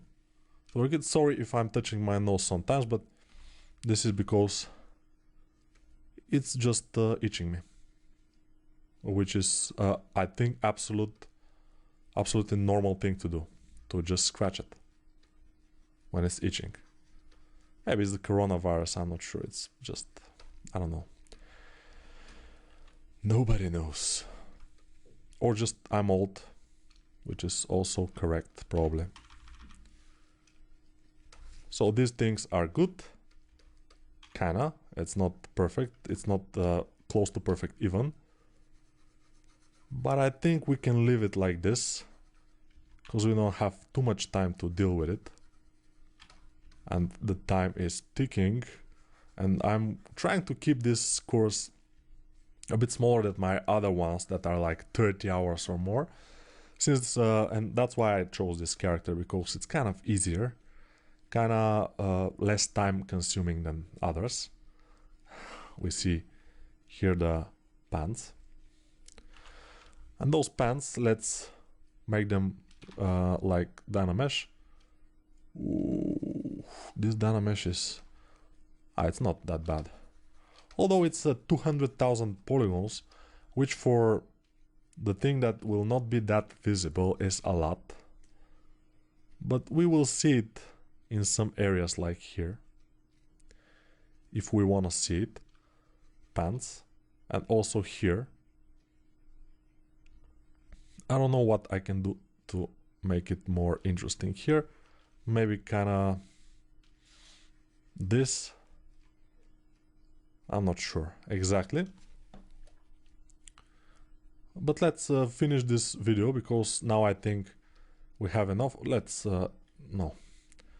Yeah, sometimes I say, okay, that's enough, but then I see something that I want to change, that I want to make, adjust, or make better, or tweak. Those are maybe the same things, but still, I'm seeing that kind of things sometimes, and I want to do it. That's why it's taking so long to finish sometimes some videos. I don't know why I did that, but I think it will be good.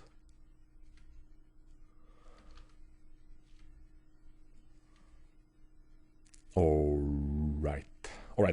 Now, let us continue with going to, I think everything has subdivisions now, which is important, or everything has subdivision also is important, and we can continue next video to start making the poly paint.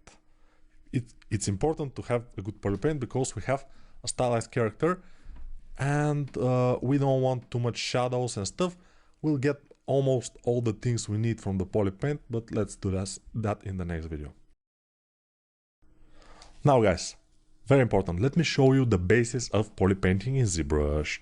So to do a poly paint, detail 1, you need polygons, because poly paint is making each polygon a different color or the same color as the other ones, doesn't matter, but each polygon cannot be two colors. Each polygon is only one color. So the more polygons you have, the more colors and the more detail you'll be able to get. Take this as the more resolution you have. The more polygons, the more resolution. We don't need super much, extremely big resolution here, but still we need some. Let's go to the sword, for example, and we will take it for example. Now I will Control-Shift-Click on just the blade, so I can work only on the blade, because I want to make something on the blade. I will just play with it a bit with the high polish brush, just doing some stuff. And okay, so what I want to do now is if I want to fill the object here, I will go to the color I want. For example, let's try this color, which will be yellowish, like this. I will try to achieve something like this. So yeah, let's try this color, let's fill it. Okay, it's kind of good. But now we want the edges to be whiter or just lighter. So we have to fill object is with what we choose the color here, and then we press fill object to fill it with that color, the object we have. If we have hidden something, it will not be filled. So that's why I hid the handle. And this is, I think, in color, fill object. It's here, yeah. This button, we have put it here. It's very important. Color, fill object. And I always put it here because I don't use anything else from color except for fill object gradient. I haven't used that ever, but whatever. So now we need a whiter point. So let's go to mask. Masking here is below geometry and everything. It's here in the middle, around the middle part. Masking. We open it, and then we need this mask by cavity here. Mask by cavity. Mask by IAO, ambient occlusion, is also good, but it's very slow. Mask by cavity, let's just press it by default settings, and we see this. It's masking some cavities. We don't need exactly this for this part. We need to make this curve go a little bit downish like this, and masked by cavity. And now you will see that we have masked very much a lot of areas except for those kind of peaks, which is kind of what we need. But let's try more to increase the blur. No, to decrease the blur. Okay, and then to decrease this mask or decrease the intensity. Yes, the intensity of the blur of the mask, we can increase or decrease it. And now we can, of course, with Control, add some mask in here, and we will be completely alright. Of course, we will always have to push the things a little bit further with doing it by hand, you know. So now we have masked some areas and we want to make them lighter. How to do that? It's very easy. We can hide the mask. It will be there, but we won't be able to see it. With Control H. Control H will hide the mask. Now the mask is there. If I try to run my my standard brush, for example, I'm on standard brush, and if I make it with RGB, like this is my alpha brush here. The alpha brush is exactly standard brush with RGB. Of course, the RGB intensity doesn't matter, but let's place it on 100, and we start with dragging like this. And you see, I'm dragging a lot, but I only color the places that are unmasked. So, Control Z a few times until the red disappears. We don't need red, we need more like white. So I will go with white and just drag, because I don't want it to be on full intensity. If I want on full intensity, I will go full object. But this is not what I want. I want it to be a little bit... so I'm dragging with my tablet without pushing it too hard. So it's a little by little. And also, we may wanna make this white a little bit yellowish. So it's not exactly super white. Because white is boring.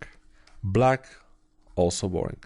Yellowish, kinda can do the trick, you know? But we'll see. So I'm just dragging, and now we see this. And this will be our final result. We can always make again the mask, but now I will Control H to show the mask, to show you that I can just erase the mask. We can do the same thing for here, for this, but let's do it for both.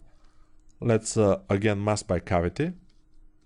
We have this, and we can go with some brush to make this lighter areas. Let's decrease this and make this even thinner. It will be better.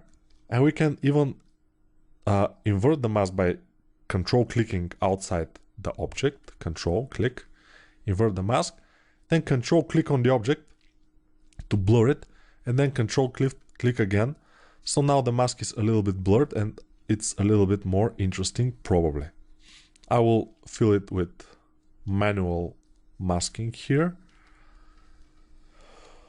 And then it's kind of okay. Of course, I will fill it with manual masking more, because I think it's necessary here in those areas. It's too small. And we need a little bit of, just a little bit. And I will fill it also here, because this has to be darker. And now I will fill it with lighter color. How to select color? Selecting color from the mesh here will be just placing our mouse over some color and pressing C. And now you see the color has changed. If I press it over this masked color, it will change to this darker hue of that color. So I'll press it to the lightest possible and then move it more into the light. And then with this color, I can start, of course, Control H to hide it. And I will start dragging it all over just to make those kind of lighter areas. And then I will invert the mask and make some darker areas, which also is a good idea sometimes. But you will see that in just a moment. Now I've made that kind of lighter areas. Now I will Control click and invert the mask, Control H to hide it.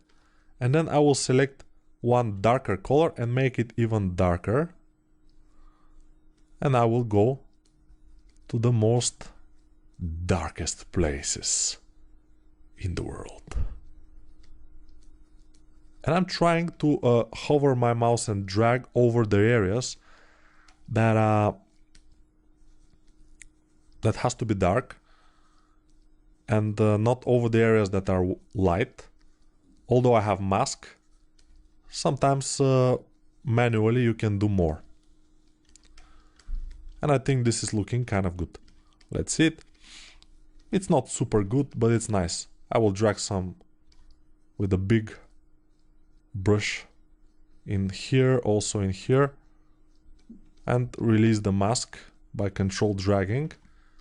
And I will make this darker. And now we kind of see what we have. Okay. Now this is looking more like a sword. A little bit more, not too much. Then we can select this color again, so going over it with the mouse and pressing C. It doesn't have to be with the mouse, it could be with the tablet as I'm doing. I will go to the shoulders, fill object, and now the shoulders are this color. And if we change the color, you can see the shoulders are already filled with this color and we cannot unfill them. It's just like this. I think there's a way to unfill them. I'm not sure how. We don't need, we can change always the color. So we can fill them, for example, with this color. It doesn't matter. So now we have this color on the shoulders, and let's make the same as the other things. Let's go to the mask by cavity here. Make this, let's try this. Okay, we have now the lowest points, which is nice, but I want it to be a little bit more interesting. So I will increase the blur, increase the intensity, and then I will go and smooth. Invert, smooth, invert, smooth. Smooth by just control clicking on the object. And now we will have this. Control H again to show the mask. I will just pick this color because it's dark. Control H to hide the mask. And now I will go with my brush. It's very important your brush to be just on RGB. Obviously most of the brushes have ZAD because you want to sculpt. But now we don't want ZAD. We want just RGB on. Because we want just to make some RGB changes. Polypaint, that is. Polypaint is RGB something. And with these masks, we can easily go ahead and have our cavities filled to make some fake ambient occlusion, for example, or something. And it's kind of good. Of course, this is one thing. And then we should, of course, make the other shoulder also. And I can kind of go down to RGB intensity and just fill object with a little bit of this color. And then we can press C and just drag the normal color and draw with it. And that kind of fills it. And we need to do it because it's a bit more, this color. Also, I like on the shadows, on the shadow areas, on the color to be more vibrant. This is not exactly vibrant. So let's see if we have mask. Okay, we still have mask. So let's go to more vibrant color. This one, but more vibrant, like here, and more reddish, like this. And just go to RGB intensity low, Control H to hide the mask, and just click it. And now we have this color a little bit more vibrant, and again it's going there. And now I'm selecting with C and dragging. You have to have this artistic feeling. I cannot teach you this feeling exactly what to do because I'm not doing it exactly like it is on the concept. I'm kind of doing it like this, but I'm more or less putting some darker color in the crevices. And now I will move this down to be able to put lighter color on the other parts. And you will notice that in just a minute. I will play with the Z intensity here, with the intensity of the cavity. And this is looking kinda good, but kinda. We'll see if it will work. Probably it should be a bit thinner, so I will do this. Yes. And now I will fill this with lighter color, which is kinda this. Fill it, Control H to see what we're doing. Fill. Few times I will fill it, and then I will go with C and just drag with RGB intensity bigger. RGB intensity is basically how much color will be applied in one stroke. And sometimes we need less color, sometimes we need more. That's up to you, of course. And probably because I'm rotating and moving too much the model, I will have problems with my camera, but still it has to be done, you know. You cannot do it without this. And here in the inner part I will place just more black, but this darker color here, I will select it. Then with a brush which is lower, I'll just drag a few times without mask. I will drag here and here and inside, there and there. Some subtle things, of course, but they are making the difference, you know. I will also drag here just to make this darker, because, you know, the light is most of the times coming from the top, so those planes that are turned down should be darker. That's just obvious, and we should consider that always. That's why I'm making this. The bottom part of everything just darker, darker, darker. And the top part lighter. And yeah, it's taking a bit of a time to make this. Already half of the video and more is gone. But still, I think you've started to learn how to make this kind of things. And probably the shoulders were very much one of the most complex things. We'll see. Now let's do the same. We have something to pick on. Let's pick this color. Fill this a lot because it's RGB intensity 18. If it's 100, we can fill it just once and the whole color will be there. If we fill it little by little, it will take a while. And then we can mask by cavity. And now most of the cavities are masked. We have this strange thing going on inside, but we don't care because the inside doesn't bother us that much. We will take this color, we will go reverse, and then control click. I'm just making this, I'm not sure that it will work. I will take this color and fill those areas, and they are now filled, and it looks awful. So I will go with my C, and then I'm going to just try to keep these darker areas inside the crevices, inside those things. Hopefully I will do it. And good poly painting is a skill. You have to practice it. I haven't yet fully managed to do it, but I'm at least trying, and I'm giving you now some essentials just to be able to do it. So now with a lower opacity of the brush, lower intensity, I'm just going with the darker color to fill this because I feel like this is not catching too much light, so it should be darker. And also below the shoulders in this area, it should be darker because it's kind of a ambient occlusion here. Maybe artificial, but still ambient occlusion. When there are some parts that are this close, we will have a darker color, like ambient occlusion, between them. That's why I'm doing this. And also overall,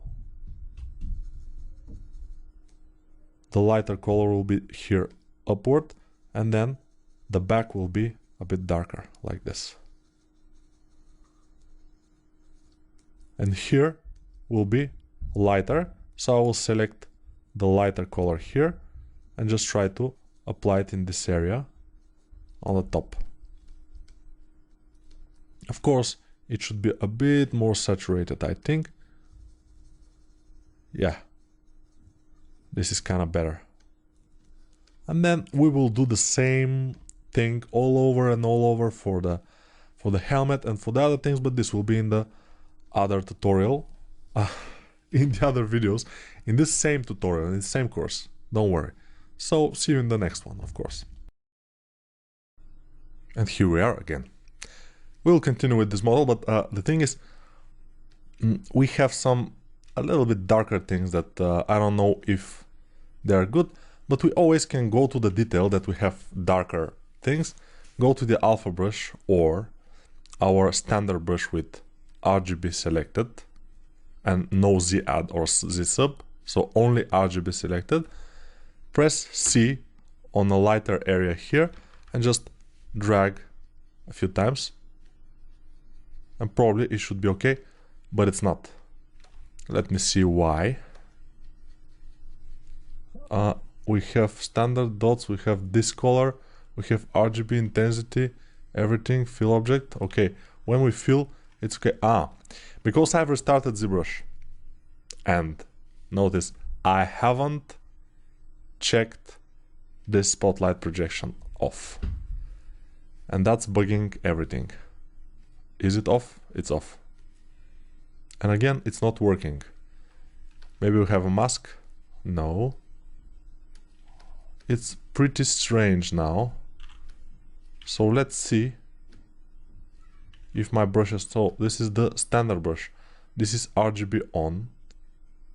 It should be working as an alpha brush, but it's not doing kinda anything. Let me think.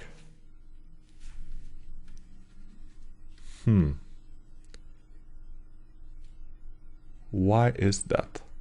Brush, spotlight projection off. Yeah. In alpha and texture here, this is the third option from bottom down. So smooth clip and alpha and texture. Polypaint mode was 2, which is colorize. We can have standard, colorize, multiply, lighten or darken, and I was in colorize because I was coloring some things here. So now it should be working just fine. Yes, it is. So yeah, it was on colorize. That's why it was not working. Yeah, let's go to a little bit lower RGB intensity and fill this couple of times, just to not have these very, very dark areas. Also here probably it will be a good idea to do that just once. And let's fill the helmet also with this color, but this time with RGB intensity 100. Okay. And now we can go for the helm and do the same thing with the masking. Let's see, mask by cavity, color profile. It's very strange that the color profile here is this. By default, it's something like this. Yeah, mask by cavity. So yeah, it was strange, but still, whatever. It doesn't matter that much for us. So mask by cavity. Now I will invert the mask. Click with Control few times and then invert the mask again, and then clear it in some areas that I don't want to be this to be darker. And what I will do is invert the mask, so the mask will be only on the places that I don't want to have a darker color, and I will go to this color and just try it on the model with a lower opacity. Just fill it, maybe darker, fill it. Let's Control H to hide. What are we hiding? We're hiding the mask because we want to see the model as it will be, and that's why the mask we don't need it. Yeah, I'm trying, just testing more saturated color for this thing. Let's see if it's working. Maybe the model itself at some points should be lighter, so I will just go with a big brush, pretty light. Let's see, this color but lighter. Let's just go over without the mask, go over the top here, or we will invert this curve, mask by cavity. Let's try it with lower intensity, so we'll have more things masked. And we can fill with this lighter color just to see what's happening. Mask it again, blur it, and then fill again with this color, the light color. And I don't see any difference, if I have to be honest. So I will go again with this, the bigger thing. Disable some of them. And yeah, this way, if I blur the mask too much, it will not have a mask here or in some other areas, so I will blur it by hand as much as I can, and then I'll just fill it with the darker color that we want. This, for example, a few times. Now it's better, and I can smooth. When I press shift, I'm smoothing, yes, but if I want to smooth only the color, I should, while I'm pressing shift now because the smooth brush is here, so I will just disable the add, and now I will smooth only the poly paint, which is also kind of comfortable to do. If you want to smooth it lighter, you should go down with the intensity lower and it will be fine, or RGB intensity in that case probably would be better, yes.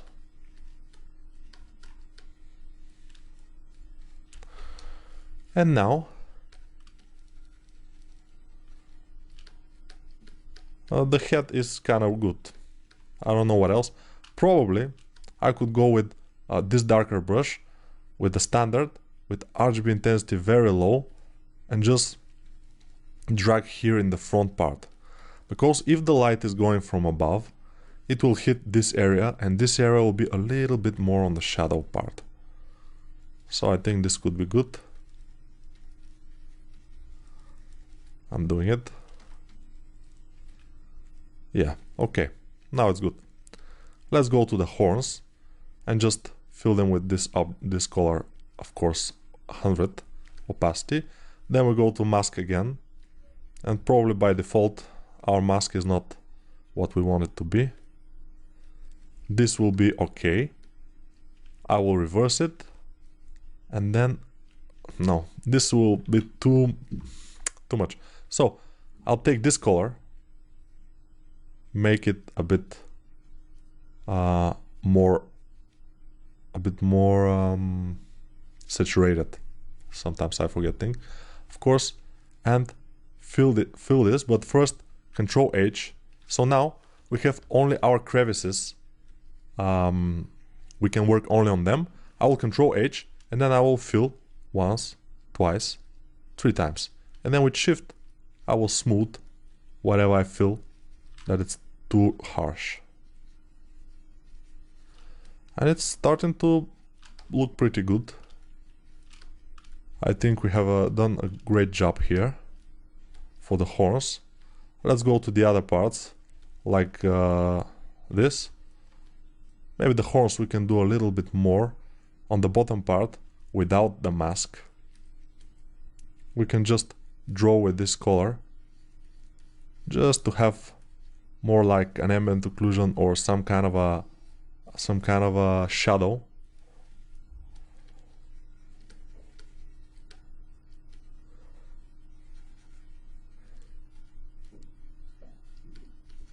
Okay. So draw a few more lines with this darker color in the bottom, and let's see it. It doesn't look bad. I mean, it doesn't look super something uniquely cool, but it's fine. And now I will go to this part and fill this with this color, but this color is a little bit more saturated and I think it's more appropriate. Other color, the other color that we have put is not that saturated, and it was not that appropriate.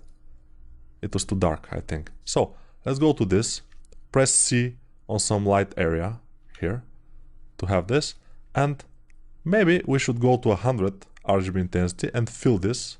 Then we alt click here, fill, alt click here, fill. Although for the hands I need to do something else, but alt click, fill, and alt click, fill. And maybe if we change the color now, nothing will change, which is great. So now we'll go to the armor. Let's see if we have lower subdivisions. Yes, we have. We need lower subdivisions mostly for the arms, because we will move them, especially this one, this no, but this one will move, so he can grab the sword in this way. So we need a lower subdivision for that, but we'll do that later. First let's get into the poly painting of this thing. So mask by cavity, by default it's like this, I told you, and it's too much. I mean, it's masking a lot of things, not what we want. It's also too much, not good. So let's try something lower. It's too low, but let's try it like this. Invert the mask, click with control, invert the mask, invert the mask. So we need this. I'm inverting a lot. So now I will go with the standard brush with a little bit lower RGB opacity, and I will hide the mask by pressing Ctrl H to hide the mask. And then I will go and just fill the areas I want with this bit more saturated color. And it's nothing too much, of course. I will disable the mask by dragging outside, and I will just try to fill some of the areas here in the bottom with this darker color. And then I will smooth it, or at least try to smooth it. It's unsmoothable. Disable the mask, smoothing. It should be smoothable though.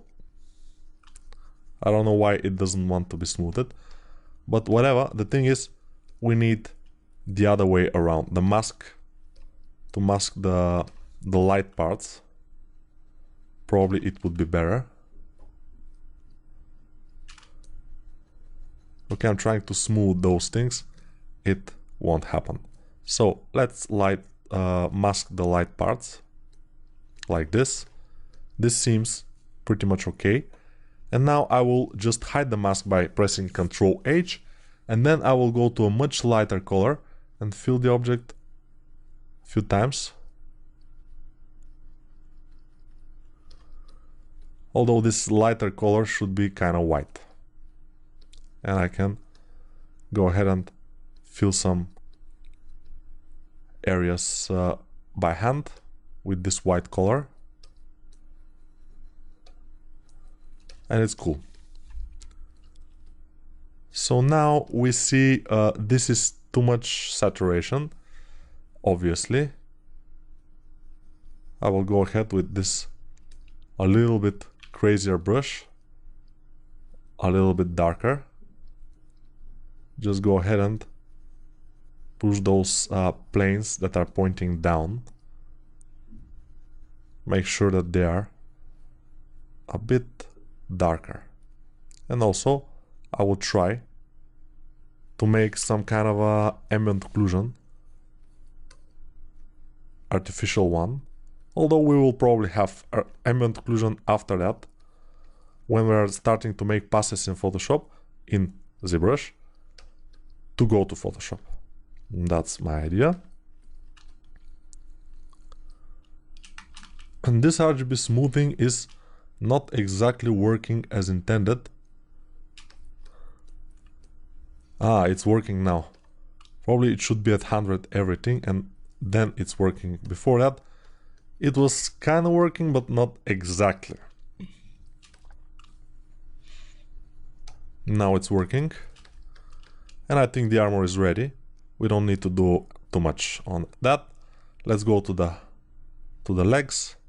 Let's make this mask again.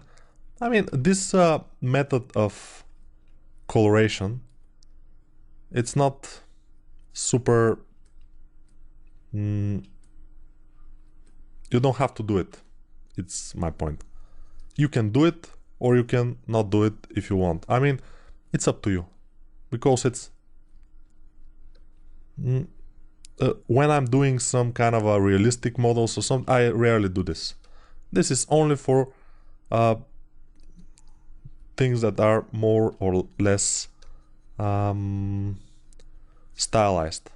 Otherwise, you should just fill and maybe do some stuff with the poly paint. But you know, this is a tutorial for beginners, and I wanted to show you how it's done sometimes. And you can choose whether to do it or not do it, you know. If you like this method of coloring, you can of course make it work on your model. If you don't like it, you can just forget it or just do something else. But I'm obligated to show you, and sometimes it's giving us a pretty nice result. Not the best though, you know. You have to be good at coloring also, which I am not exactly, I will admit it. I'm kind of experienced a little bit with coloring, but not what you call good, you know. So yeah, Control H, making those things darker. Here also, here, this area, not too much. Saving project file. ZBrush, thank you. Thank you, ZBrush, for taking care of us. It's very nice of you. ZBrush is pretty cool. Sometimes even when it crashes, it saves the autosave, which, by the way, is in Lightbox quick save. Ooh, a lot of things. Okay, yeah, I do some figures on the side, so it's, you know, I do stuff. When you can work with some programs, you can do stuff, obviously. I will lower the intensity so I have this on the edges only. And maybe up a little bit. Yes, this is okay. I'll go ahead and grab a lighter color. And then Control H. And just go with the lighter color to have this edge advantage, edge retention, or just edges going on.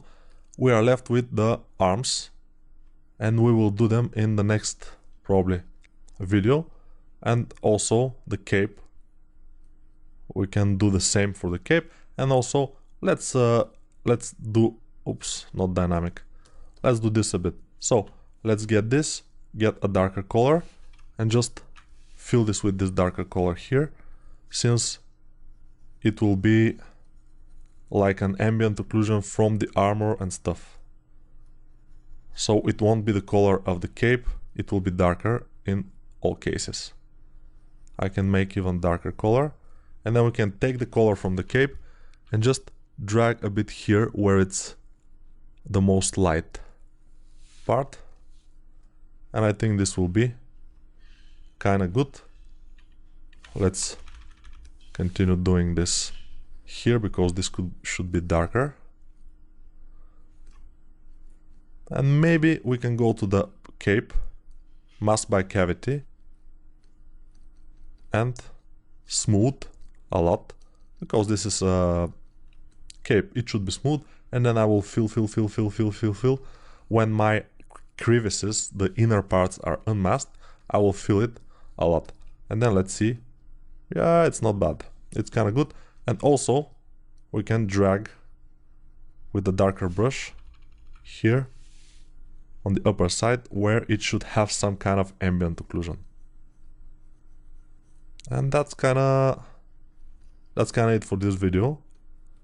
We'll of course continue in the next one, but the models start to look pretty good. Of course, we will move the light also, we'll do some other stuff, but for now, that will be it. So guys, let's first talk about a little bit about saving here.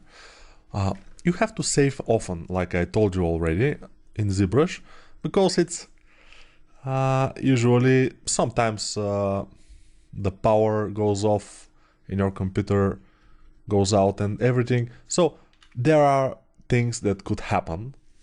It's good to be prepared. So in order to save often, you need a good shortcut for that. And I made my shortcut and Control S to save a tool. This save as Control S. You see the shortcut here. Control S. By default, Control S is assigned to save a file here. But since we don't save a file that often, Control S, I save a tool. So I save after every video, and that's a good thing because now my ZBrush got restarted again. Something happened, and now I have to go to again to show you how to put your texture inside, not texture, your reference. So texture, import, then go to Absolute Beginner's ZBrush course, this crop, open, then go to texture again, click on it, so it's here, click on it here, so it's here, and then go to add to spotlight button, which is this one on the right. Then it's here, then we, with this button here on the top, you see it, we make it smaller, and with dragging inside the circle, not completely inside the center, but between the center and here, we're dragging the picture.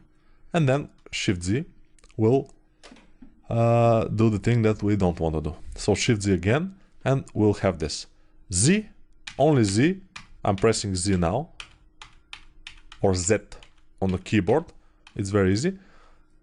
It shows the controls for the spotlight, but we don't need it. Now we go to brush, samples, and we disable spotlight projection because we don't need it now. And now, since we talked about it already, we'll go to the hands or the arms, and we'll make a polygon. We'll make their kinda poly paint, not poly groups, poly paint. So now, what do we need? We need geometry open, we need poly paint, no, masking, mask by cavity. Not super bad. Let's see. Okay, this is cool. Blur a little bit more.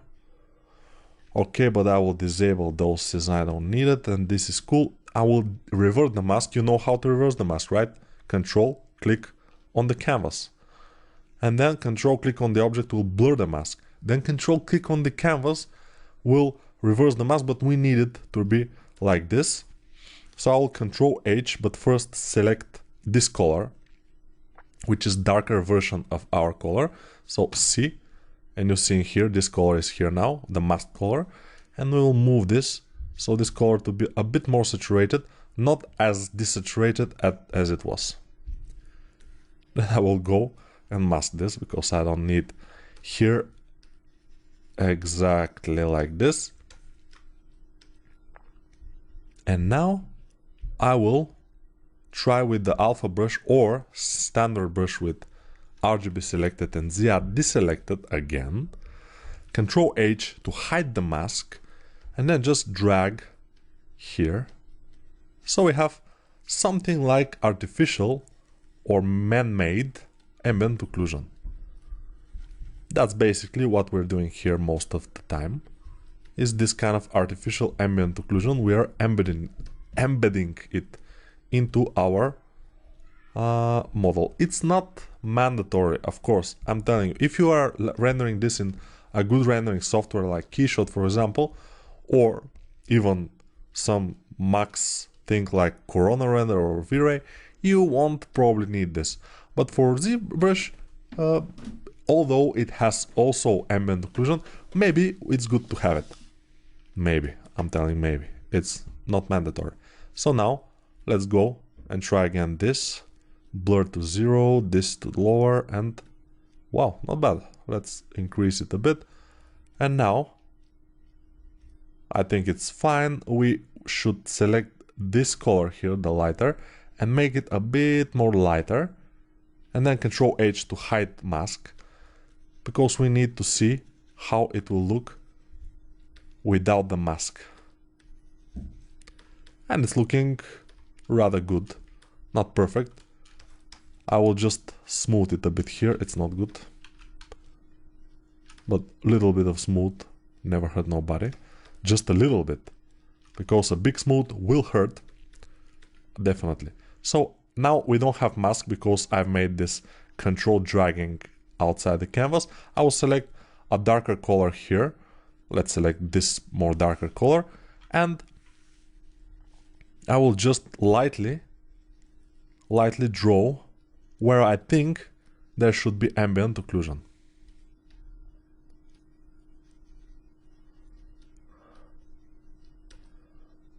Okay, here between the fingers, definitely ambient occlusion. Okay,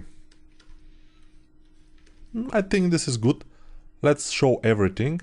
And now while I'm dragging, I'll have to be very careful because my CPU will go to up to 100 and everything will be gone to hell. And I will do a little bit of ambient occlusion around this area here, which is completely good.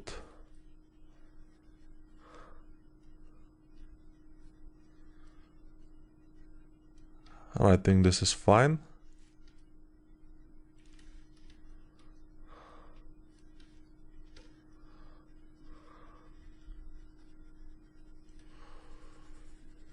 Yeah, this will be darker. Also probably we'll need a bit of it here in this area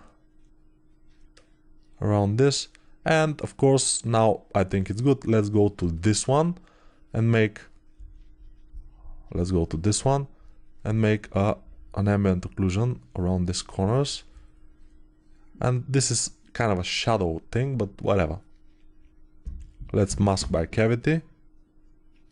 Inverse, blur, inverse again, inverse. Yeah, when we blur it, we should go out and make it work like this. I'm just drawing with the darker brush. Okay.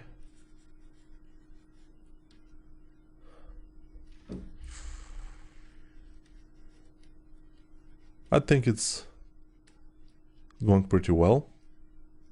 Hopefully I haven't made a lot of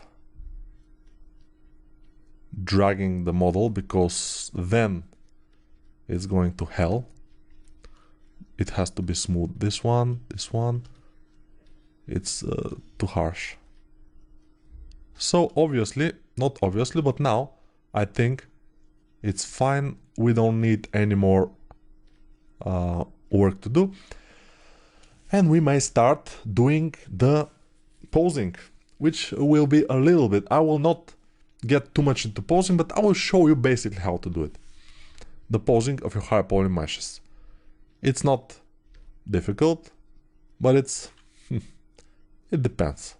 It could be difficult. In our case, it shouldn't be that hard. But we need one thing. We need those hands, because we will move them, mostly them, to have a lower poly version. They don't have now. They have only this higher poly version. They don't have a low res or anything. They just have this. So, how to do it? I will show you now, very carefully. In order to make low poly version of this, we need to duplicate it. Then zero mesh it to have the lower poly version, and then subdivide and project the higher poly, which is on top. But first, shift click on the eye, When we click on the eye here with shift, we just have the visibility of all the layers either on or off. And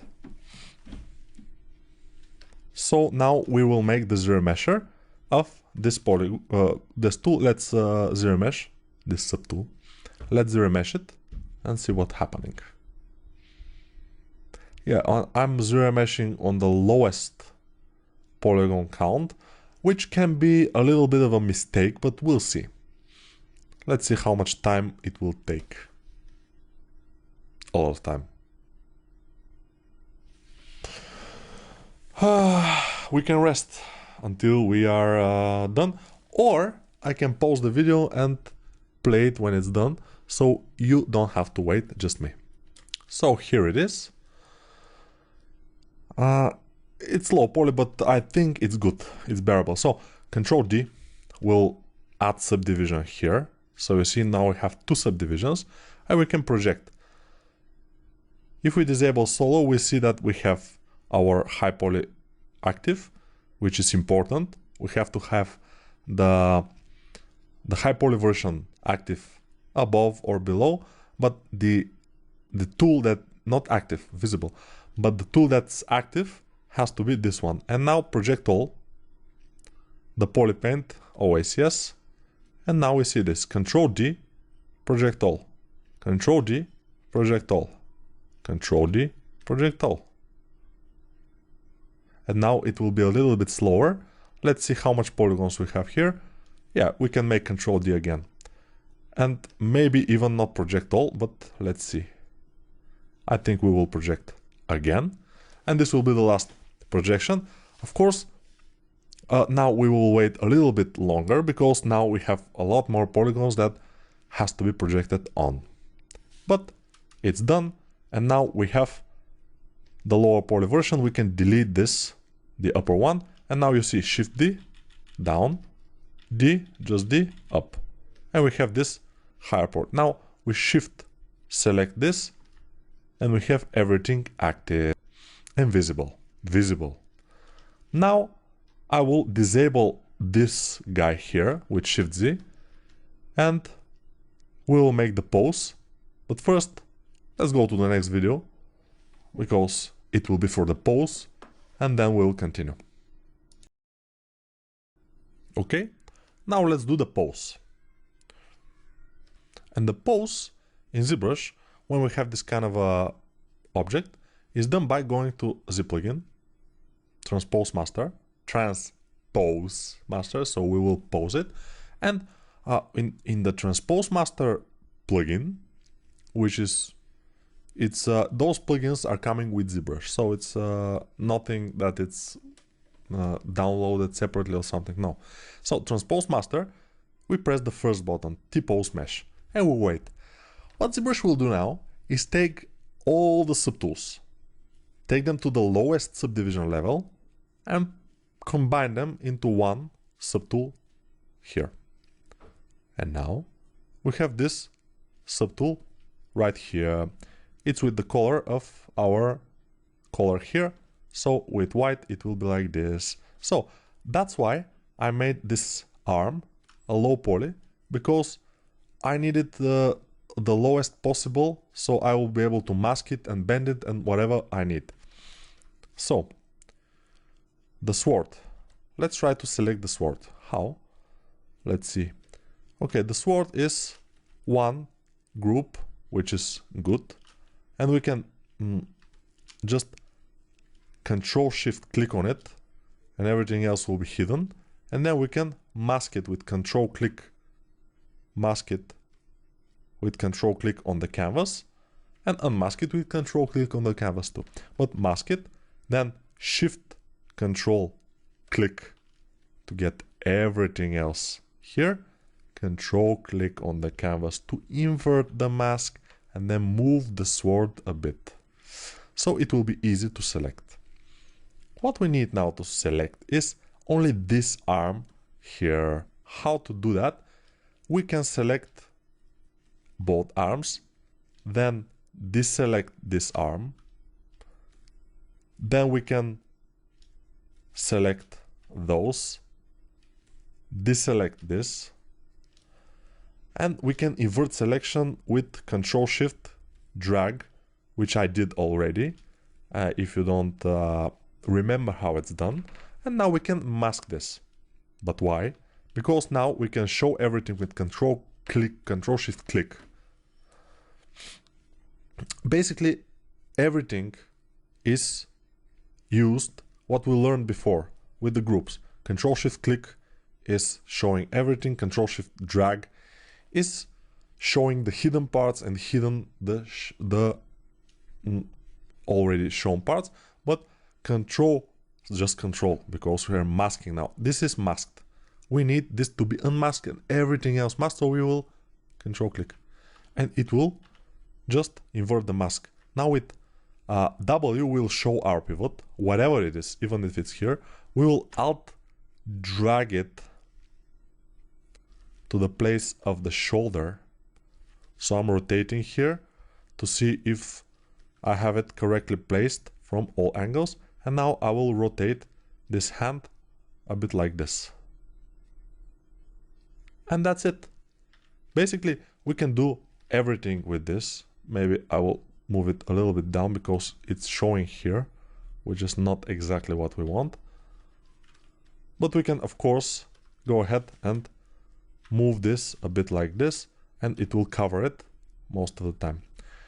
And then we will select, while we have our pivot on with W, we will Control click on the sword.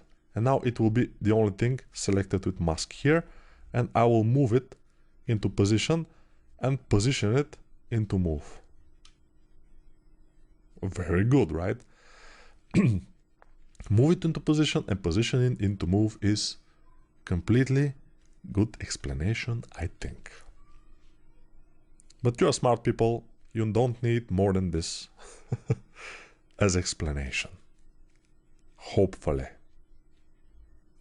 So, I'm trying with just rotating and moving to place it so it will look like our guy is holding it into his big hand. This time is hand, not arm. And it's kinda looking good now. So now we disable all the masks, which is not necessary, but we do it. Saving project file, thank you ZBrush. And now we'll go to Z plugin again. Go to Transpose Master if it's not open, but obviously it will be open because you are working now. It's very important not to close ZBrush while you are on this thing. And first we pressed this left button, now we will press the right button. And what ZBrush will do is transfer all the subtools in the new places that they have. And why this is comfortable? Because we are working on one mesh, and it's very much easier to pose it when we're working on one mesh. And now you see our model is completely good. It's holding, our guy is holding the sword, and it's looking rather nice.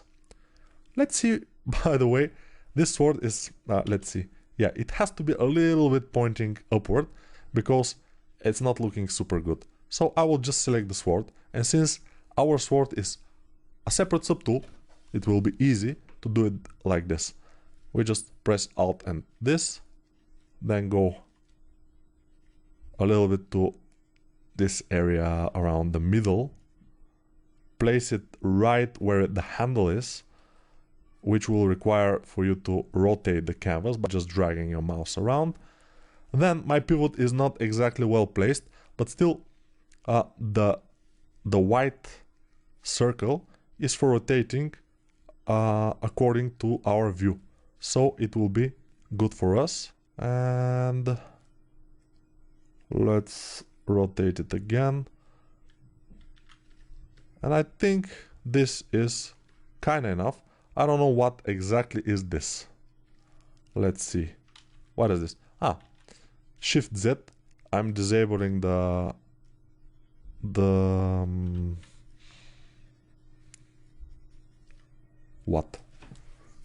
our reference, and this probably is artifact from the projecting. Sometimes projecting is having its kind of difficulties. Let's go to our normal brush, Ziad, and move it a bit. This is also a result of projecting, but since we have our elbow arm, it doesn't get serious. Of course, if you have this problem, it will be good to have the high poly to project again. Just inflate this, then smooth it, then inflate it, then smooth it, and then project with the high poly again, and it will be cool. But we deleted it, so we don't have it. So we just have to sculpt it a bit more, which is absolutely no problem, I think, for us. We are sculptors after all. At least I'm kind of sculptor, although I haven't finished this in high school or something. I'm self-taught, if I can say so, yeah. So you don't have to have high school education of arts or something. You just have to be good with this, or just to have fun, you know. It's, yeah. So that's basically the pose, and we will continue in the next video with render passes. Let's make a render, quick render, which is pressing this BPR button here, and this will give us this thing with the shadows and stuff. I will teach you in the next video probably about the lightings. We can add another light, we can do some stuff. It's with this, again, this menu here, light, but this will be in the next video, so take care until then. So let's talk a little bit about materials in ZBrush, and maybe lightning, but we'll see. So materials, I will explain. Now we are on the basic material. If we go to toy plastic material, for example, you will see our whole model will change. The thing is that we haven't have applied material now in any of our subtools. If we had, it would not change when we change the material for the scene. It's not for the scene, but it's the active material now. And when we change to active material, all subtools without assigned material will change. And now they are. So for example, this one, you see, it's looking pretty good. Obviously, yeah. So what I want to show you is the material window. Let's go to materials here in this area in the left, or from here if you have this, but you probably would have it. Even if you haven't made the videos in the beginning, you probably could go to preferences, config, load UI, and load the custom UI I have put in the resource folder. Resources. Sometimes pronunciation is a little bit difficult for me. So here we go. And we get all these materials here. So don't be intimidated by this. It's very simple. Those materials in the top are matcap materials. It says here matcap materials. And those are standard materials here in the bottom. So they are a little bit less. In your case, because I have some matcap materials downloaded from internet probably, but I'm not sure. Maybe I have. So mine are a little bit more than the standard materials, which doesn't matter. The thing is that what is the difference? Matcap materials have their lightning included in the material itself. So if we change the position of and the strength of the lightnings on the scene, and we have a matcap material, for example, let's get this gold material here, gold, and now our night is gold, which is very cool.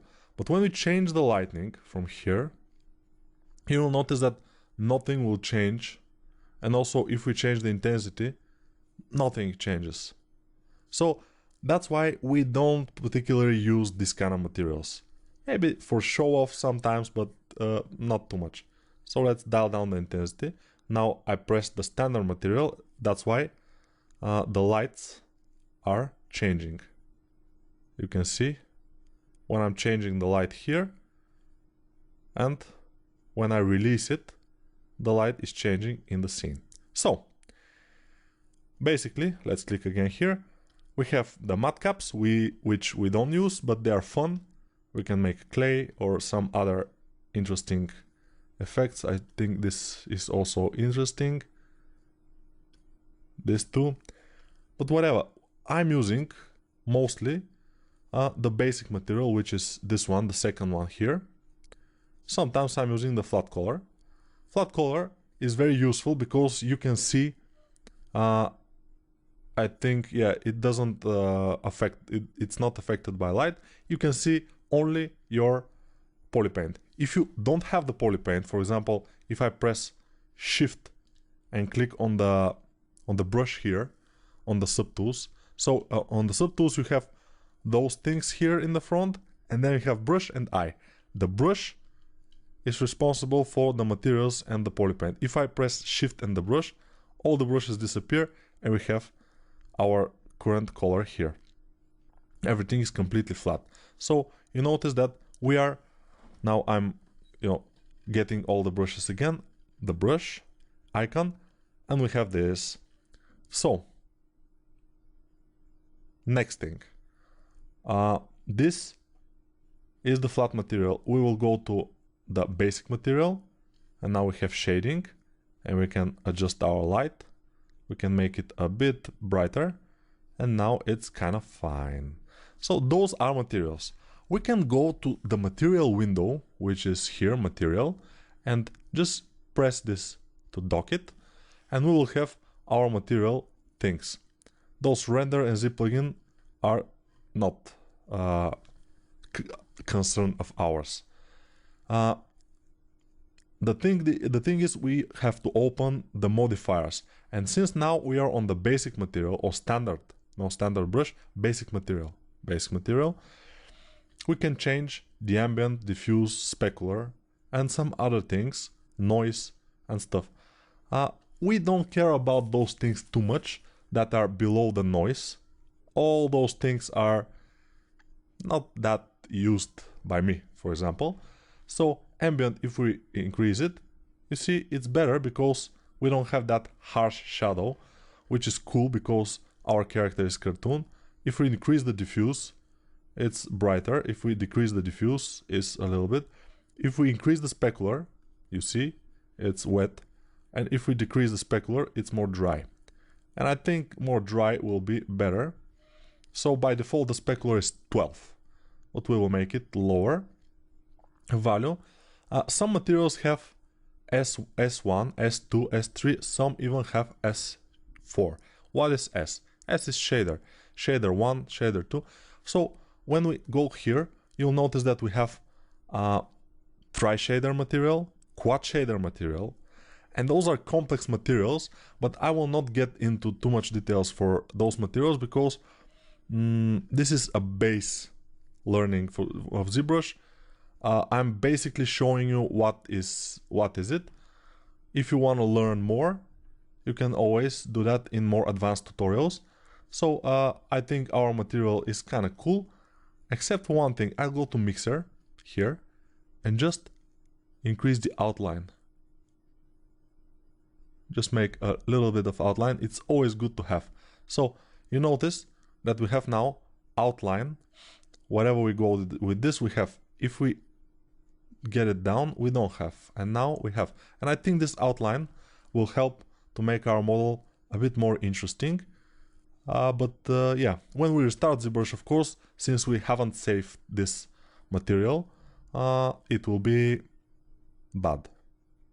It will be gone and we'll have to make it again. So we may save it, why not? So we go to the basic material, we click on it to get this window, and don't save it because it will save it as base material, and now our base material will be this material. Although after we restart ZBrush, since we haven't saved it in the folder of ZBrush, probably it will be okay. It will be the basic material again. So let's save it for now in our shader, not in ZBrush folder, in our folder, Absolute ZBrush, basic material N. Okay, ZMT. Hopefully the dot is somewhere that I cannot see it, but let's save it. Okay, so we have saved this material. Now it's basic material Z, basic material ZMT something. Okay, this is our material, we can always load it from there and we can use it. Now I will show you the lighting. So the materials are this: modifiers and mixer, sometimes you can use for outline. And outline color is this color here, cavity. If this color is kind of white, you see the outline is white. So you have to be careful. Yeah, let's make it black. Black is the best. Now I will show you the lights. It's very simple. The lights. We open the lights window. Where is it? Okay, it's here. So this is the light menu here. Layer, then light. Light. Open the light window. I'm using mostly one light and sometimes this diagonal light here, which is the same here. For rim light. Let's try that. So in order to switch it on, I have to click once to select it and once to switch it on. So 2 times to switch it on. And now we can move it since it's selected and we can see what's happening. But I want it to be a rim light, so I want it behind the ball. So I will click on it once and it will go behind. I know that because I know that. Then I will change the color of it. And then I will change the intensity. Maybe something very big. And now you see the rim light is starting to come off. And I can do this. And it's not bad. I mean, rim light, why not? It's cool. Let's go to reflection. Very cool. Basic material. And now we have this blue rim light, which looks kind of good. If we want it sharper, we can just make it go in a bit. Okay. If we want to go and change the other light, the main light, we can go to it. Just click on it to select it. And now we can move it. And we can make this kind of thing. So, the other thing, light properties. For every light, you have these properties. For example, this light, which is a rim light, doesn't have shadow selected. So, when we rend, by pressing BPR button here, when we rend, the rim light won't make any shadows. The other light is making shadows, but the rim light doesn't. If we turn on the shadows for the rim light, we will have a bit of a problem because the rim light is far stronger than our main light. So probably it will make a lot of shadows, so our model will be shadowed. Let's see. I'm making render with Shift Q. And probably it will be dark on the model because, yeah, the rim light is very strong, so it's making the model much darker. But we can avoid everything of this nature when we are making our combined renders, which I will show you maybe in the next video. So for now, this is all you need to know about lightnings and materials.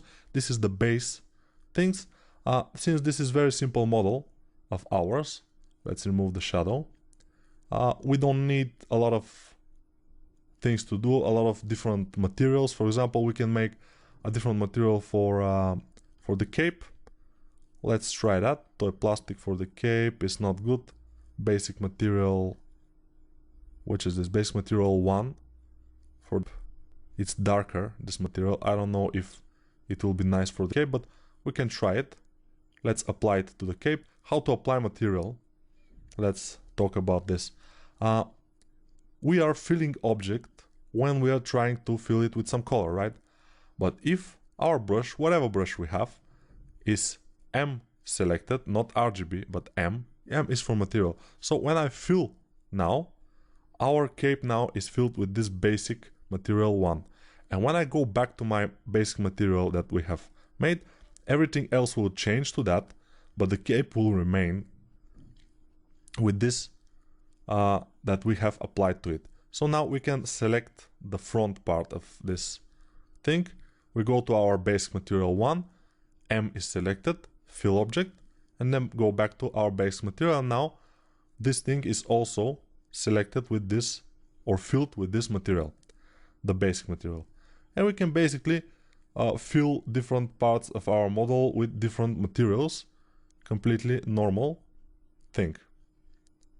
And that will be all for now, and we will see in the next video how we can start making probably kind of render in Photoshop, and we will be kind of done with the tutorial, which is pretty cool. And yeah, see you there then. So we have talked about the lights and materials a bit. It's just an introduction, so you can know what to expect.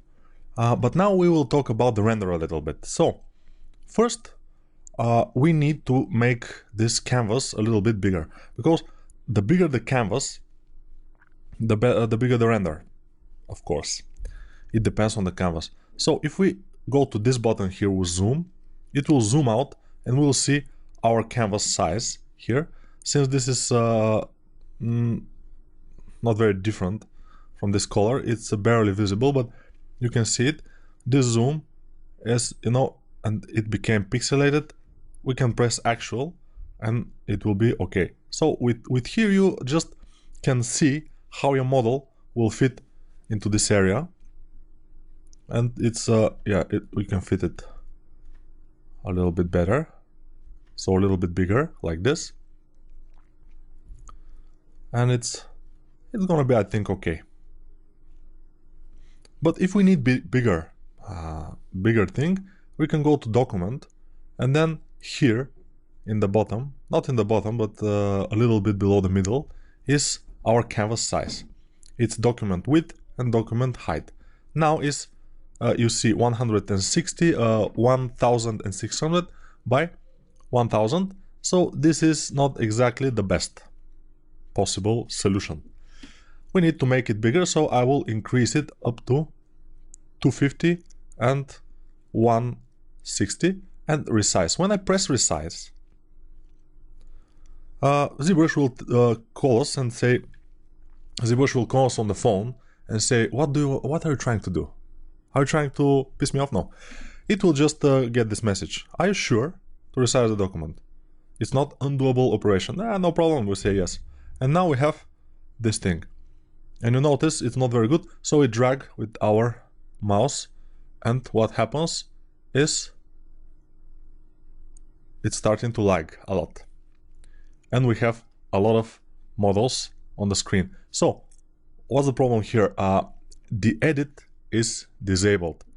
We have to press T or just press edit. Edit object is T, the T key. So we press it. And now we press Ctrl N to renew the canvas. Ctrl N. And now we have only one of our object. And then we press F. F to, yes, let's press F again. Okay, and we are okay. Now we have our object set. The render window, let me show you render, and then we'll dock it. I prefer to dock it in this side, but this side is okay so too. So render window looks very formidable. We have render booleans, we have external render, render properties, BPR render, BPR something, a lot of things. But don't be scared by this. We will use render pass. BPR render pass is our main thing, because you will, when we make a render, you will see here the composite, the image, the depth map, which we probably won't use, the shadow, the ambient occlusion, very important, shadow and ambient occlusion, we will use them the most. The mask, it's to cut the object from the background. SSS and floor we probably won't be using. Let's make a render and see what will happen here. So press BPR, or in our case is Shift Q, because I made it that way with shortcuts. I made the shortcut, so I will press BPR. We will wait a bit. Ooh, we will wait a lot. But why should we wait so long? I don't know. Probably because the resolution is bigger, but it doesn't have anything to complicate it in this scene. The shadows are normal. It's very strange that it takes so much time to render this, but we'll see. And our render is complete, but I'm a little bit concerned here because yeah, I just clicked on the canvas and the render is gone. But the thing is, we have already our render. So we have the image, we have the mask, we have the shadow, we have the depth, we have all those maps here, and we can save them by just clicking on them and then saving them, but we won't do that for now. First I want to check out why is the model lagging so much. How? I will go through each and every subtool. I will just click on it. What is this? Mesh cannot be edited. Quick edit 3D mode is off. Okay. That's strange. But it's interesting. So I'm trying to... quick 3D edit in transform palette. Let's turn it on. Quick 3D edit. It's very strange. And here it is. Transform palette. Quick 3D edit. I see this for the first time. That's very strange. But now I think it will be okay. Let's go and go over each and every subtool just by alt-clicking on them. And just see if we have dynamic subdivision on any of them. Because this will cause the model to lag. Most likely. But we don't have any dynamic subdivision. Everything is subdivided properly. I think it's cool. But probably it was because of this quick 3D edit was not turned on. And believe me, I see this for a first time in my life. I've been working with ZBrush for 10 years now, and this was the first time. But everything has a first time. So if you have this problem, you just follow ZBrush instruction. Go to transform and quick 3D edit. Turn it on and it will be okay. So now we have this render passes here. Let's try to render it again and see if it will be that slow. But remember, when you render now, those passes will be gone and they will be replaced by the new render. So let's render. Oh, it's much faster. It's just much faster when we have this quick 3D edit on. And now we have this. If we need the shadows to be a little bit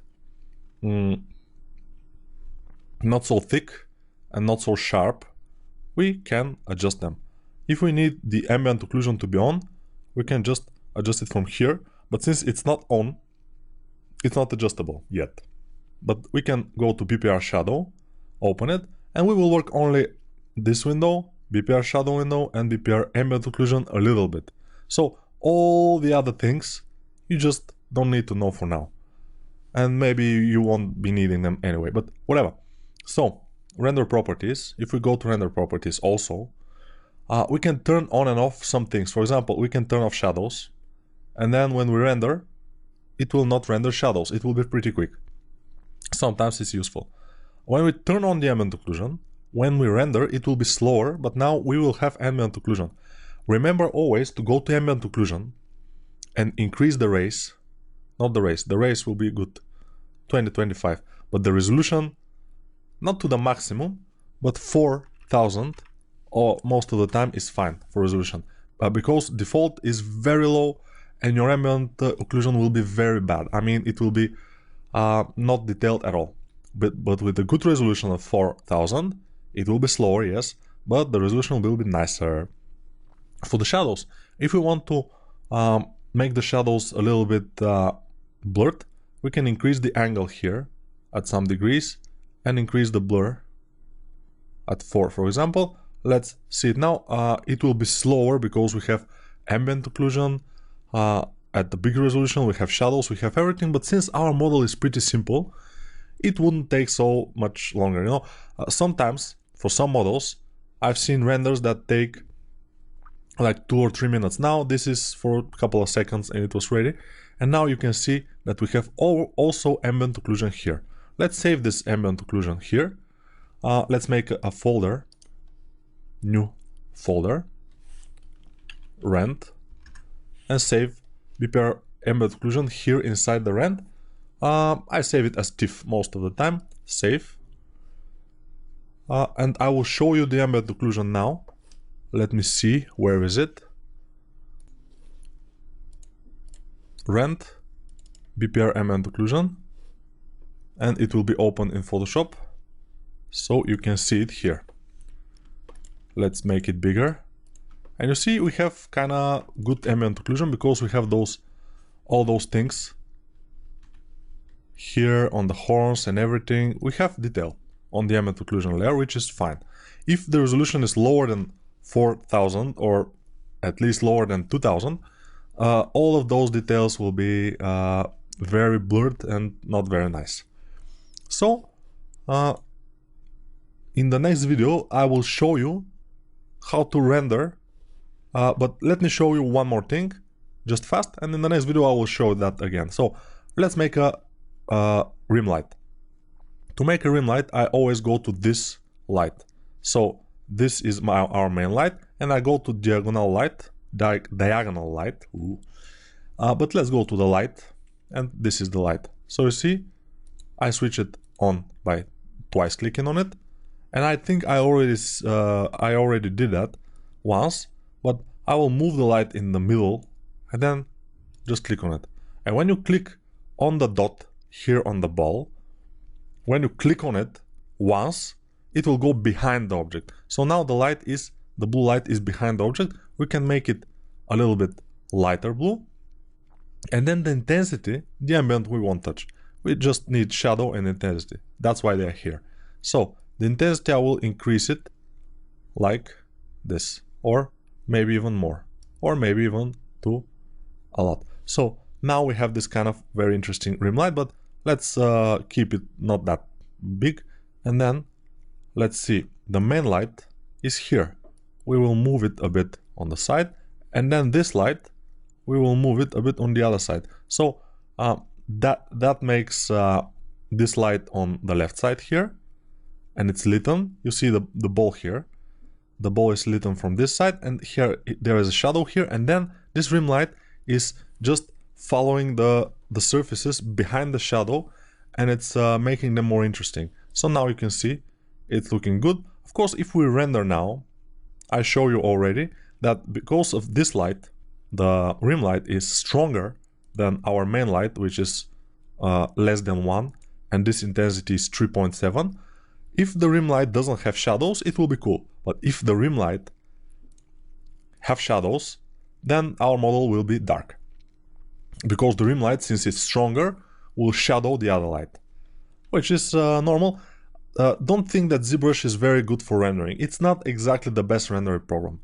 It's not physical based rendering, it's not PBR, but it's kind of good for presentation if you can work with it, if you can do it right with shadows and everything. And now this rim light is looking pretty good, so I will probably, when we start rendering, we will render different passes. We'll render one pass without rim light and then another pass with rim light, and then we'll combine them in Photoshop, which will be a good experience. But now we can go ahead and try just one render with everything, but remember, without shadows on the rim light, because they will darken our model since the rim light is pretty strong. So let's see how it will look without the shadows on the rim light. Maybe bad. It's kind of good, but also very interesting. Now our model looks a little bit dark because of the ambient occlusion. Ambient occlusion will be a separate layer that we will put in Photoshop above the object. We will make it with opacity. We even can make it color, not black and white, but colorful, because it will make our model look a little bit more alive. Now it just dulls the model. It's not good. So that's what we are gonna do in the next video. For now, just take care, and I hope that you already know a little bit more about the rendering window or the render window than before, and you know what to do, how to make your shadows a little bit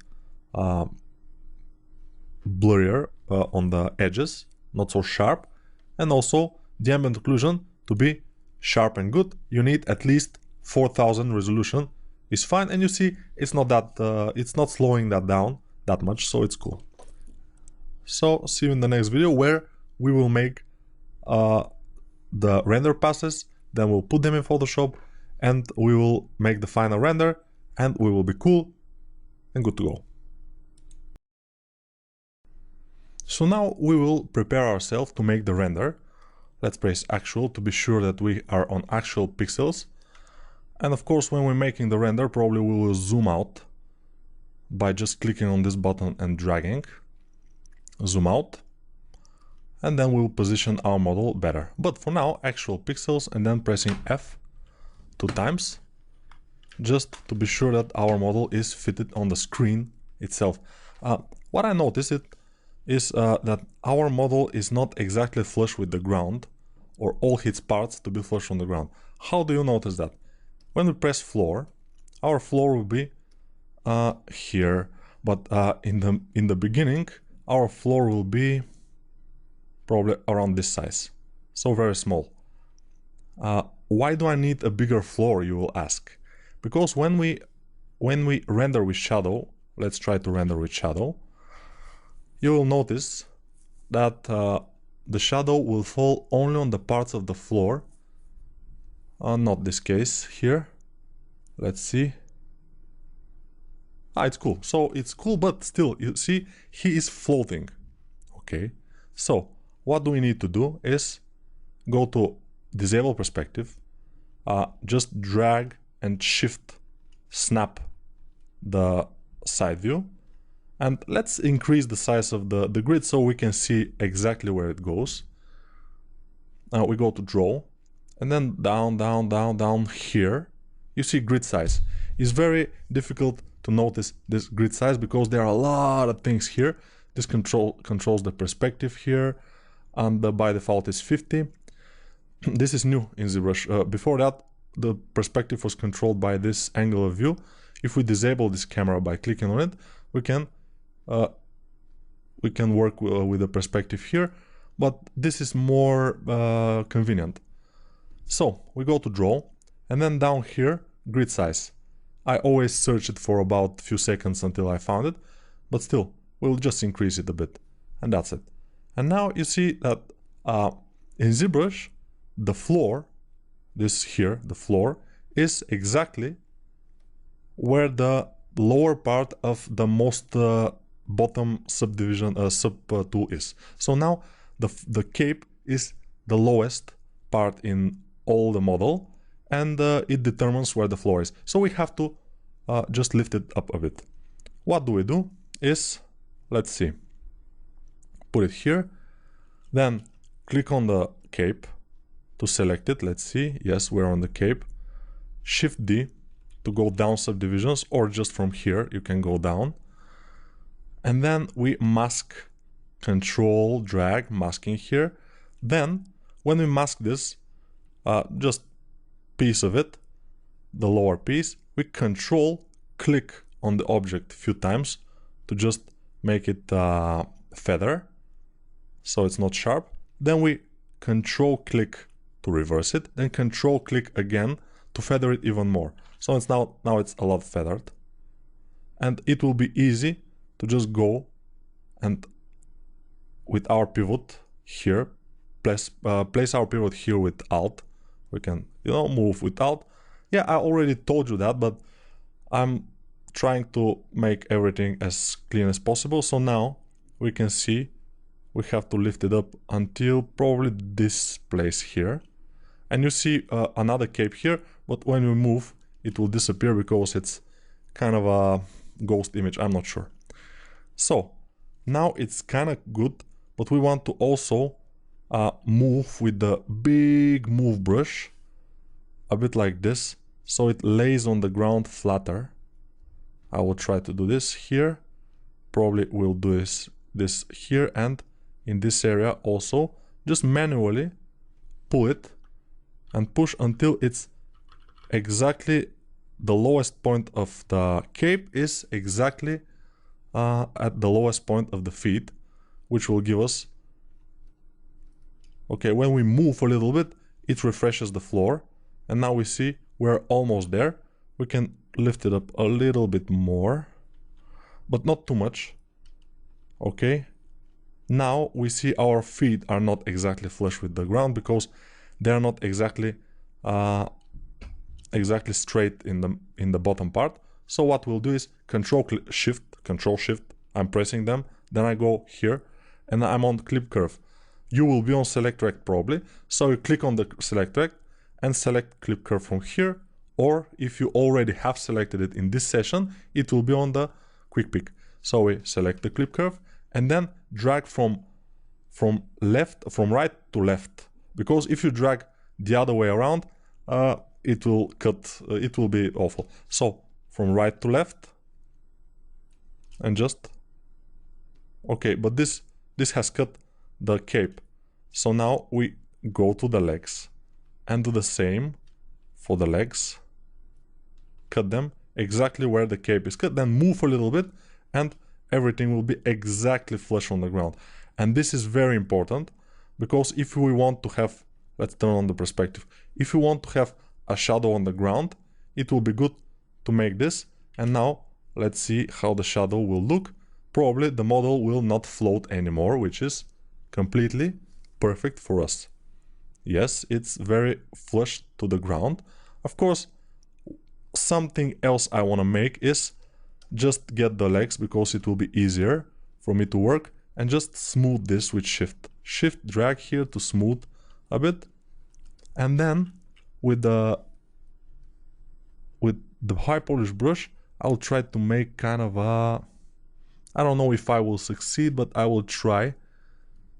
No, it's difficult. We have to go maybe in the lower subdivisions and smooth it. Just on the edges, smooth. And then go with the high polish brush to make this kind of a bevel. And this bevel will be good because there will be a little bit of shadow around that bevel that will give a better look of as our character is stepped on the ground. Like, very good.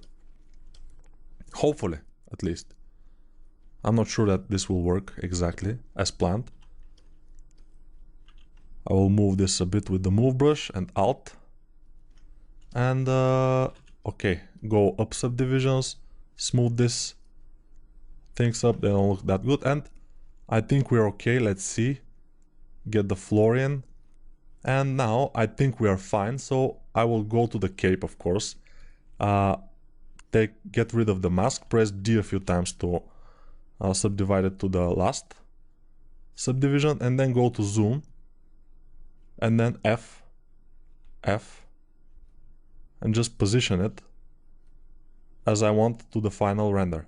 And the final render will be similar to our reference image, probably like this. Let's remove the floor just to see the composition. He will look a little bit on the left, and his sword is big, so he will be positioned on the shot a little bit on the right, which is completely cool. Floor, and let's see it with the shadows on.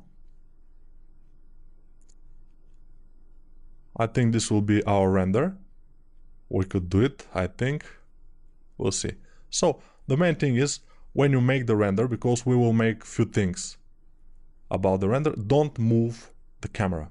And I will do something which you don't have to do, but I will have to do it since I need to have this exact position in order to be able to go back to it if something happened with the video or something. So, but I will tell you how I do it. So we go to File and Save As, which will save a project for you.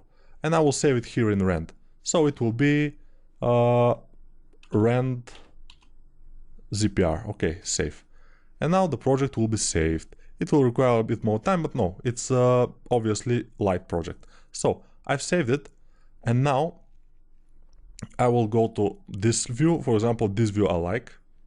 It's kind of good, although maybe his legs should be more straight, and we will look him a little bit from the bottom. Yes, maybe it's like this.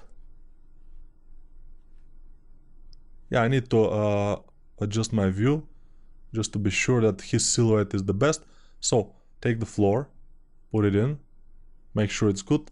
And now we go to a document, the uplink properties here, and I will click Cust 1. This will save my view.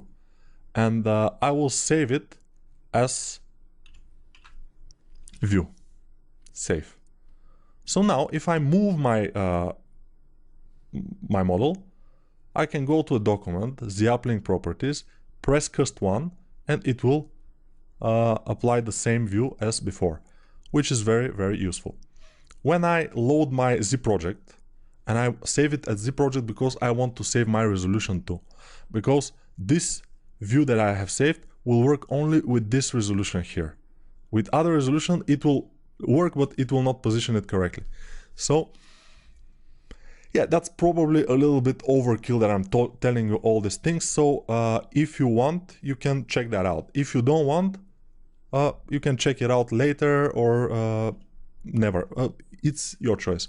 But still, I did it. So now we will have all those things when we render. But first, I need a flat pass on the render, so without shadows. I will disable shadows from render properties here. So we go to render window, render properties, and disable shadows, because I think they're enabled by default, but we disable them, and then we make a render, which is just pressing BPR here, and it will be very fast because we don't have shadows, and it's fine. Now we have composite or this. They are pretty similar, so which one you choose, it's up to you. So I will get this composite one, and I will save it in our rend BPR composite PSD. This will be the only PSD that I save. The other ones, depth I don't need, and mask I will save. But mask I can save it every time. I will change it to TIFF. That's just my preference. You can save as PSDs, no problem. Save. And then we don't click on the area here because we may change the view like I did. We can go to cust 1. We need the same view exactly. So you will be better to check this out, because if you change the view, you will not be able to do the same things. So shadows and ambient occlusion, I will turn them on. Ambient occlusion, I will make sure that it's 400 resolution. I will even increase it a bit, 5. And then I will press rend BPR, and ZBrush will rend all those images here will be the size of our canvas, not the size that you see here because it's zoom out. It will be 5. It will be 250 or 2500 pixels, 2500. I like this. Yeah, the Americans, they always like to tell thousands by hundreds. So 2500 is the best, yeah, no. So 2500. But 2500 is not bad. So when it rends, I don't know why it's so slow, but it is so slow, so it's cool. It's cool. If it wants to be slow, it's fine by me. We have floor, we have shadow, we have ambient occlusion, we have those things. We'll get shadow. It will be BPR shadow. We'll save it. We'll get ambient occlusion. Just click on them and it will be open just to save it. Save TIFF, BPR AO, I'm okay. Yeah, the other AO that we have saved before, we want to replace it, yes. And then floor we don't want. Mask we have, so we are pretty cool. Let's open Photoshop now. And this is Photoshop, if you haven't opened it. But I will guide you through the process of doing things in Photoshop. So, in order to put images in Photoshop, you'll have to... what I do is I open my file, my folder here in Internet Explorer, for example, or whatever, and I just drag files into ZBrush. For example, into Photoshop. For example, we want now first the BPR composite. I will drag it and drop it here. Not here, but I will drop it in this area here. Just in this area. When it disappeared, it, I don't know. So, up, it's here. And it's cool. Let's see the 100 zoom. Control, with control space, you're zooming. With space, you are just dragging around. So, we have this, which is kind of cool. I will zoom it out a bit, and now it's fine. Okay.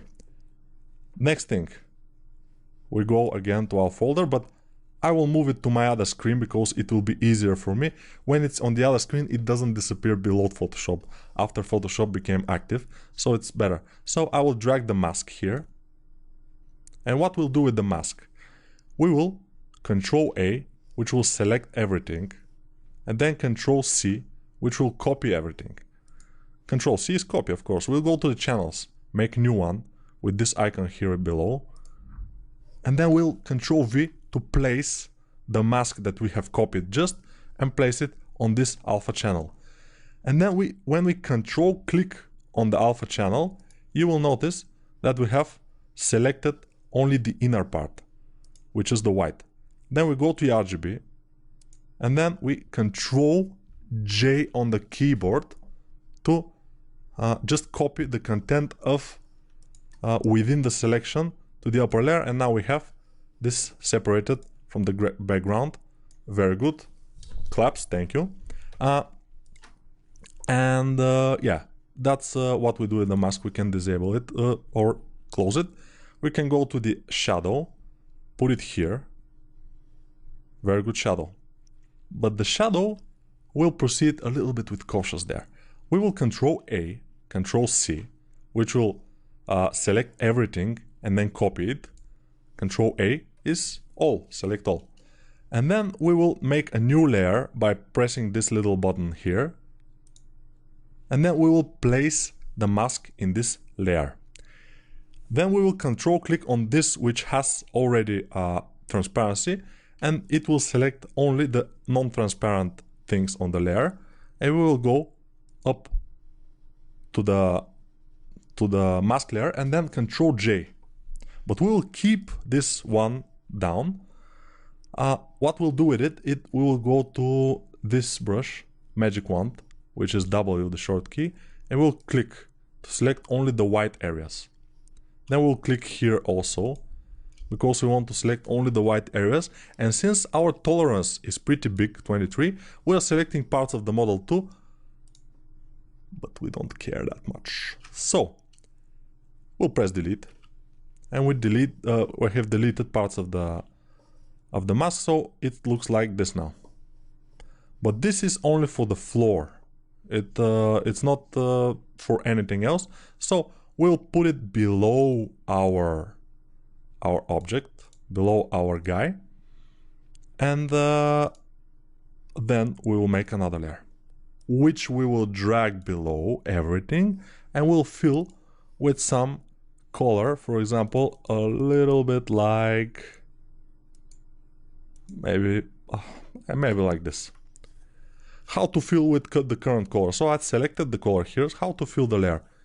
Alt delete is filling the layer with this color. Then we'll go to this layer that doesn't look like anything, and we will make it multiply.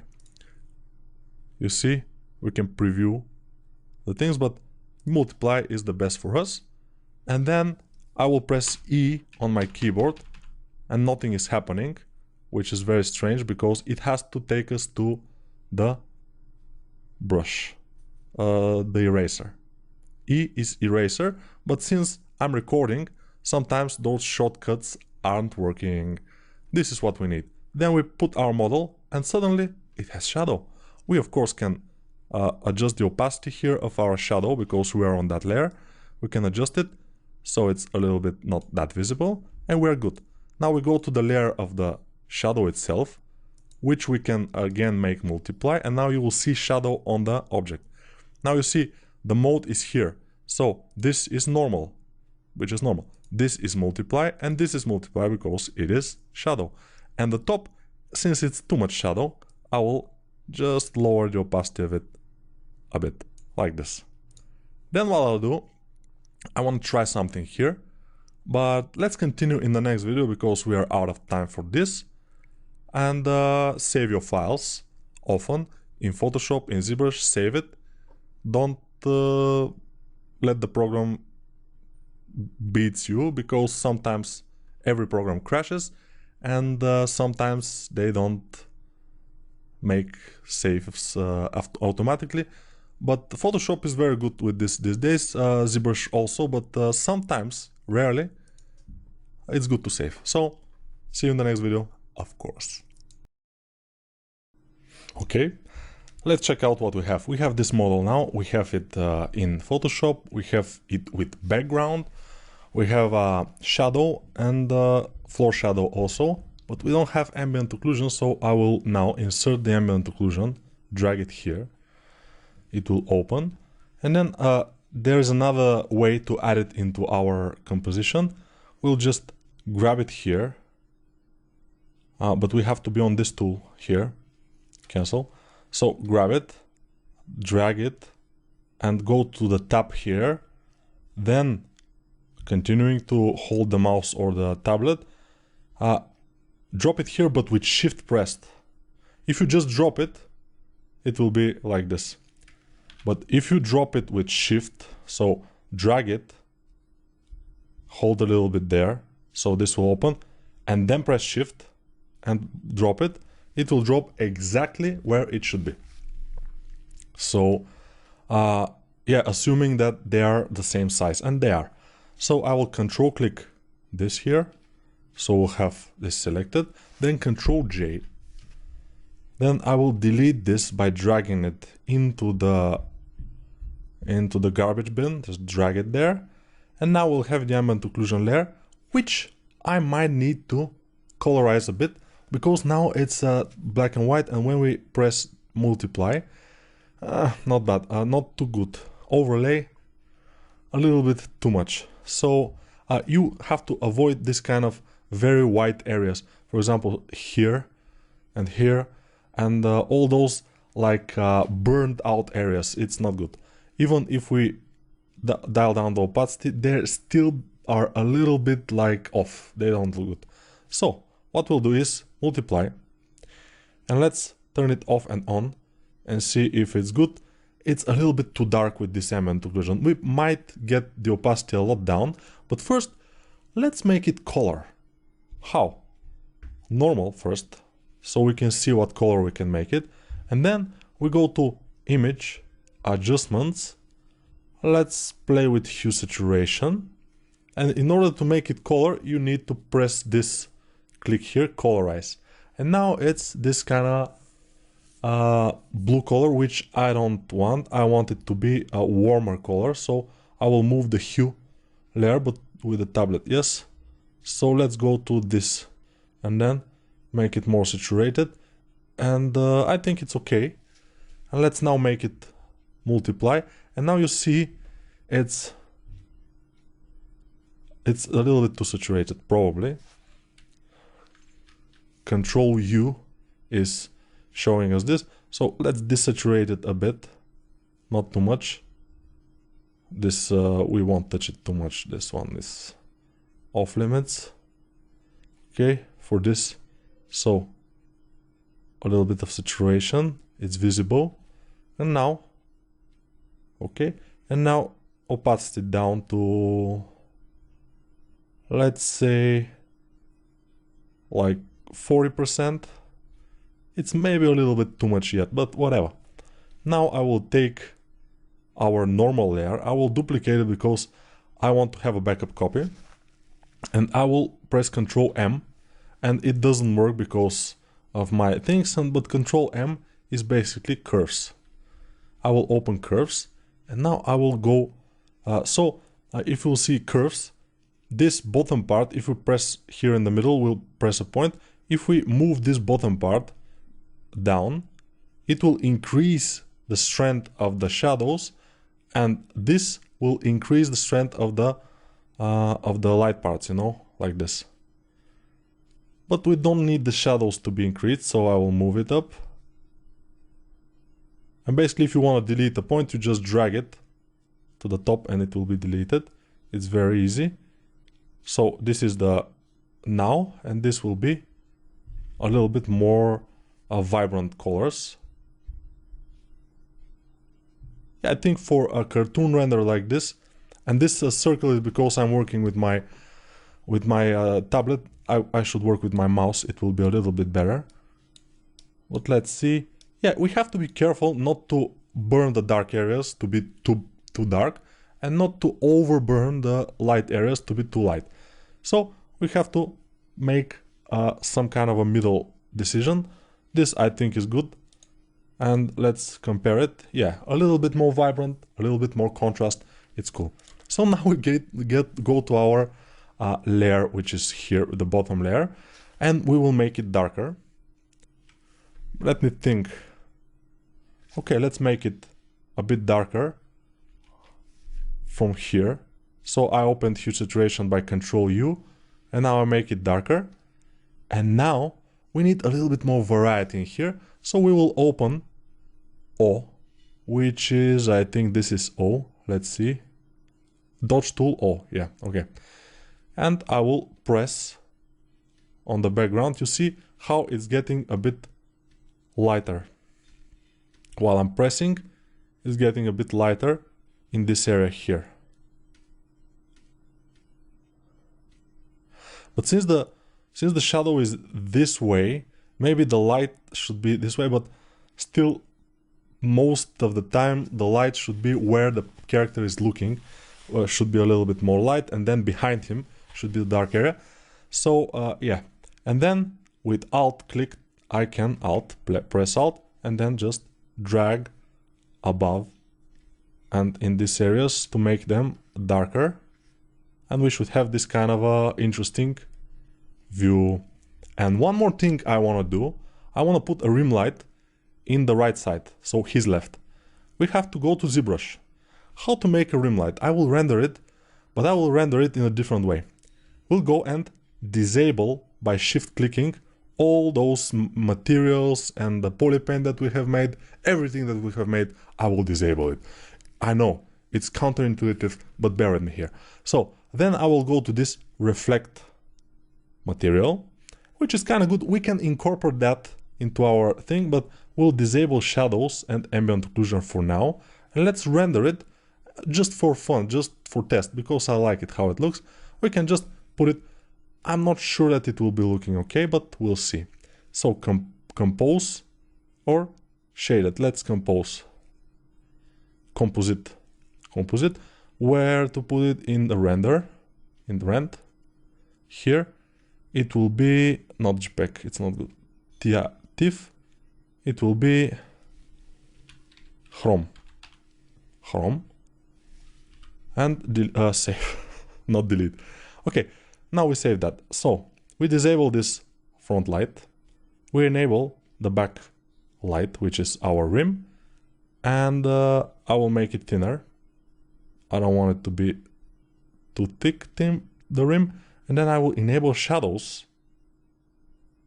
Important. And then I will enable shadows here. So I enabled shadow, so the light will throw shadow. And then I enabled shadow to be rendered. And now I will just render this. And we'll see what will happen. Hopefully something good will come out of this. Let's see. Okay, very good. That was the result I was expecting. Very dark area with light only on the parts where the light is hitting. Very good. So now I will take, I think, the composite. I will name it Rim 01. I'm not sure if we will have Rim 02, but I will go to Photoshop. I just clicked on Photoshop on my taskbar. You don't see it because my monitor is a little bit bigger than the HD. And then I will take the rim from my other monitor, drop it here, like it's hot, drop it like it's hot. And then I will take it from here, hold here, and shift drop it in here, and make it go above everything. Then we'll just have to go to screen mode, and we'll see that we have this kind of rim. It's very good, but one thing. We make screen with all the things, so I will do this. Go to my model, control click on it. You see control to select only the area that is not transparent, and then control J, and then this will go to the trash. And now the background is nice. It's not the best background ever. Probably we can go and duplicate the background, then go to Control U, and then move this, or desaturate it, for example, a little bit. Move it to more greenish color, maybe. And then multiply is too much, but this way our character is popping up very good, but it's too much. It's a little bit too much. So let's go to some other thing, maybe pin light or just color, but it's normal is working also. So I will see, you will have to see if this is good color or this is good color, which one is better. Maybe we can blend by taking the opacity down for the top layer, but I think a little bit more desaturated is good. We can always change the color of this layer by going to this kind of adjustment layers. I think this was the adjustment. Let me see. Hue saturation, yes. This will be adjustment layer. If we click with Alt, it will be only for this layer. So if I open it, it will be opening here, and I can, see the rim light, only the rim light. I'm desaturating it, I'm saturating it more, I am darkening it, I'm lightening it, and then I'm changing the overall color of this rim light. But I think this blue is I think the best for our character. So this is nice, and yeah, without it, with it, it's no different. But let's take our chrome and just blend it to see what will happen. Put it here, Control click, Control J. So I Control clicked on the layer that has opacity to select it, and then Control J to take the selection, just the selection, copy it to a new layer, and then I delete the old layer. And now we can dial the opacity down, for example. We can multiply, we can overlay. Overlay sometimes is giving us very good results. This time is not exactly the case, but we can go to, I'm just experimenting. We can change the color, for example, to something like this. Saturation down, maybe, who knows. And then we can dial the opacity down to almost non-existent. So, yeah, I'm not sure that this is a good idea, since he's a character that is drawn. Let's increase a little bit the shadow, maybe, to give him a little bit more interesting look. The ambient occlusion should be maybe non-existent is better, but let's put it at 31, it will be nice. And this will be our final image probably. And for this kind of beginner's tutorial, I think this is pretty good. If you can achieve something like this, it will be great. Of course, to make, for example, the fists and to make some other things require a little bit of anatomical knowledge. But overall, I think with this tutorial you have learned how to work with ZBrush and what to do with ZBrush. If you have any questions, of course, any specific questions, I'm always open to that. Let's dial down the opacity of this layer too, because it's a little bit too much probably, although it's kind of cool. And yeah, I will say goodbye, and hopefully this tutorial was very useful for you. And if you think that it's useful, and if you think that it's good for you, you can leave a comment, you can rate it at some stars or whatever it's on whatever system it's the site you found it on. So thank you and goodbye. Let's see our model here. Okay, to go back, we just shift click and then go back to our material. Of course, turn on our main light and turn off, although it's not super bad. Hopefully, yeah. If you, of course, don't understand some things from the first try, you can always go back and watch them again in slow motion. Why not? Why not? Okay, that's it. Bye for now.